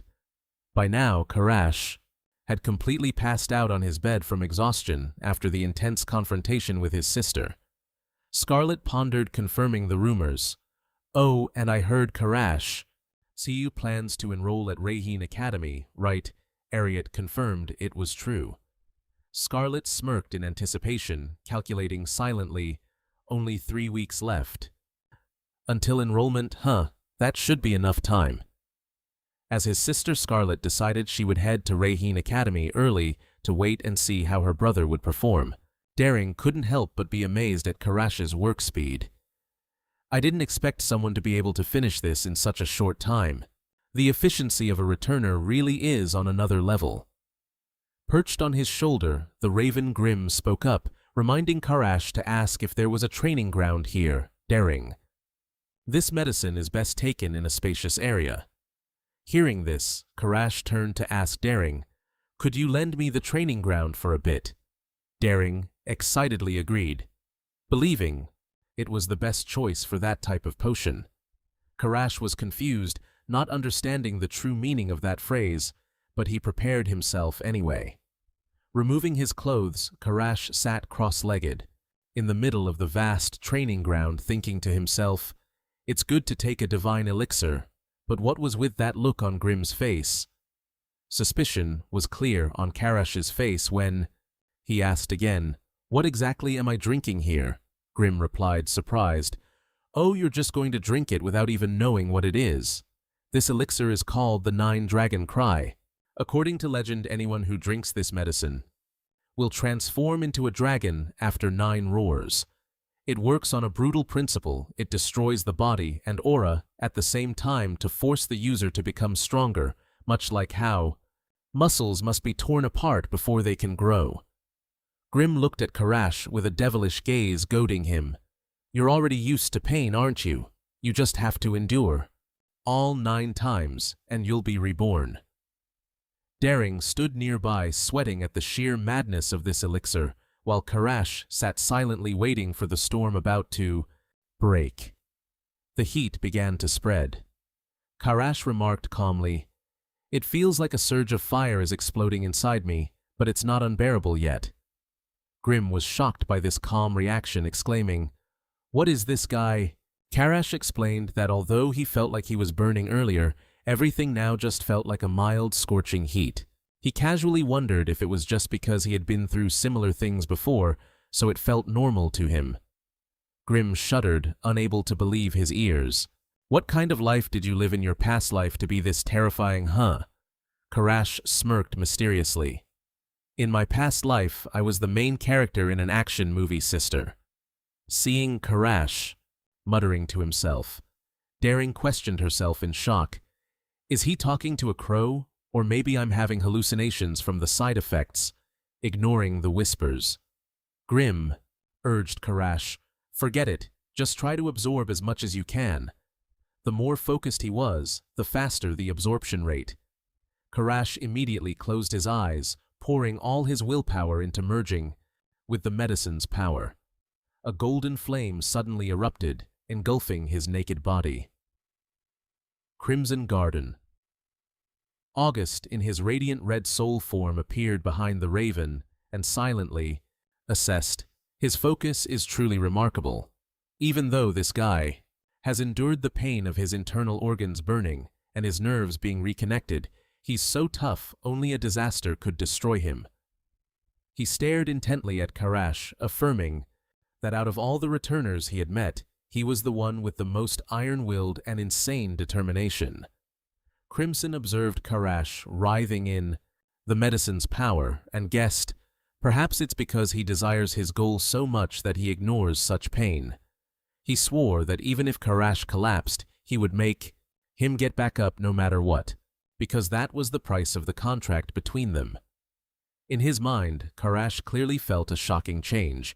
His aura capacity, which was once only as small as a puddle, had now expanded like a vast lake. Previously, he could only train the quality of his aura using the secret technique of the Than Tung sect, but his innate aura capacity had always been limited. Surprisingly, ever since drinking the Nine-Dragon Cry, Karash had broken through from a mid-level expert to a high-level expert in the blink of an eye. He confidently declared, "This means I can finally stand on equal ground with the geniuses."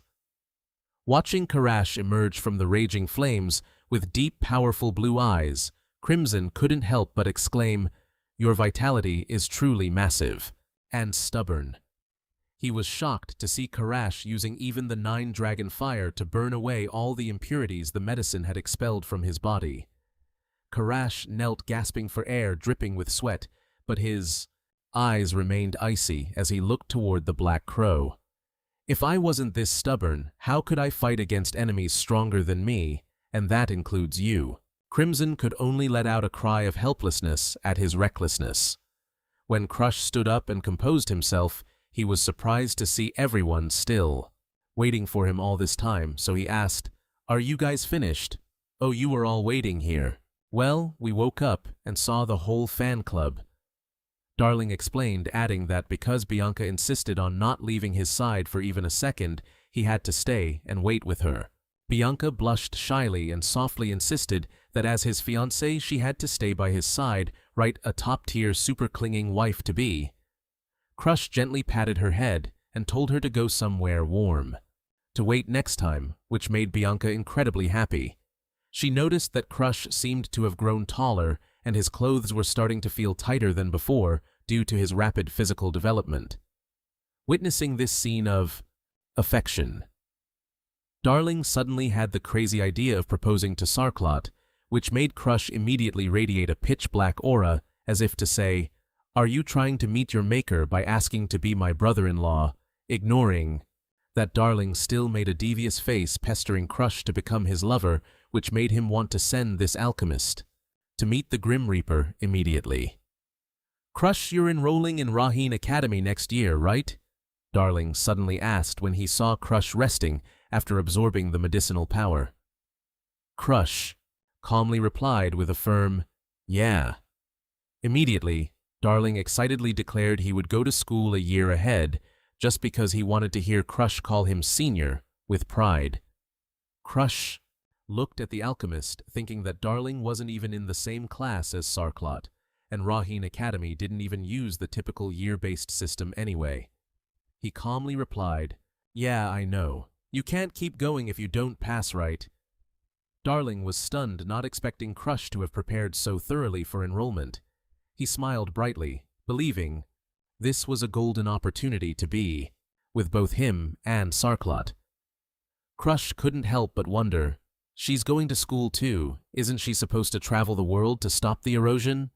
Darling just winked, implying that it was just his hunch that Sarklot would enroll this year. He hugged Crush tightly from behind, whining, "So I'll be waiting for you at the school. Next year, okay? I get so lonely. Hurry up and come chase after me."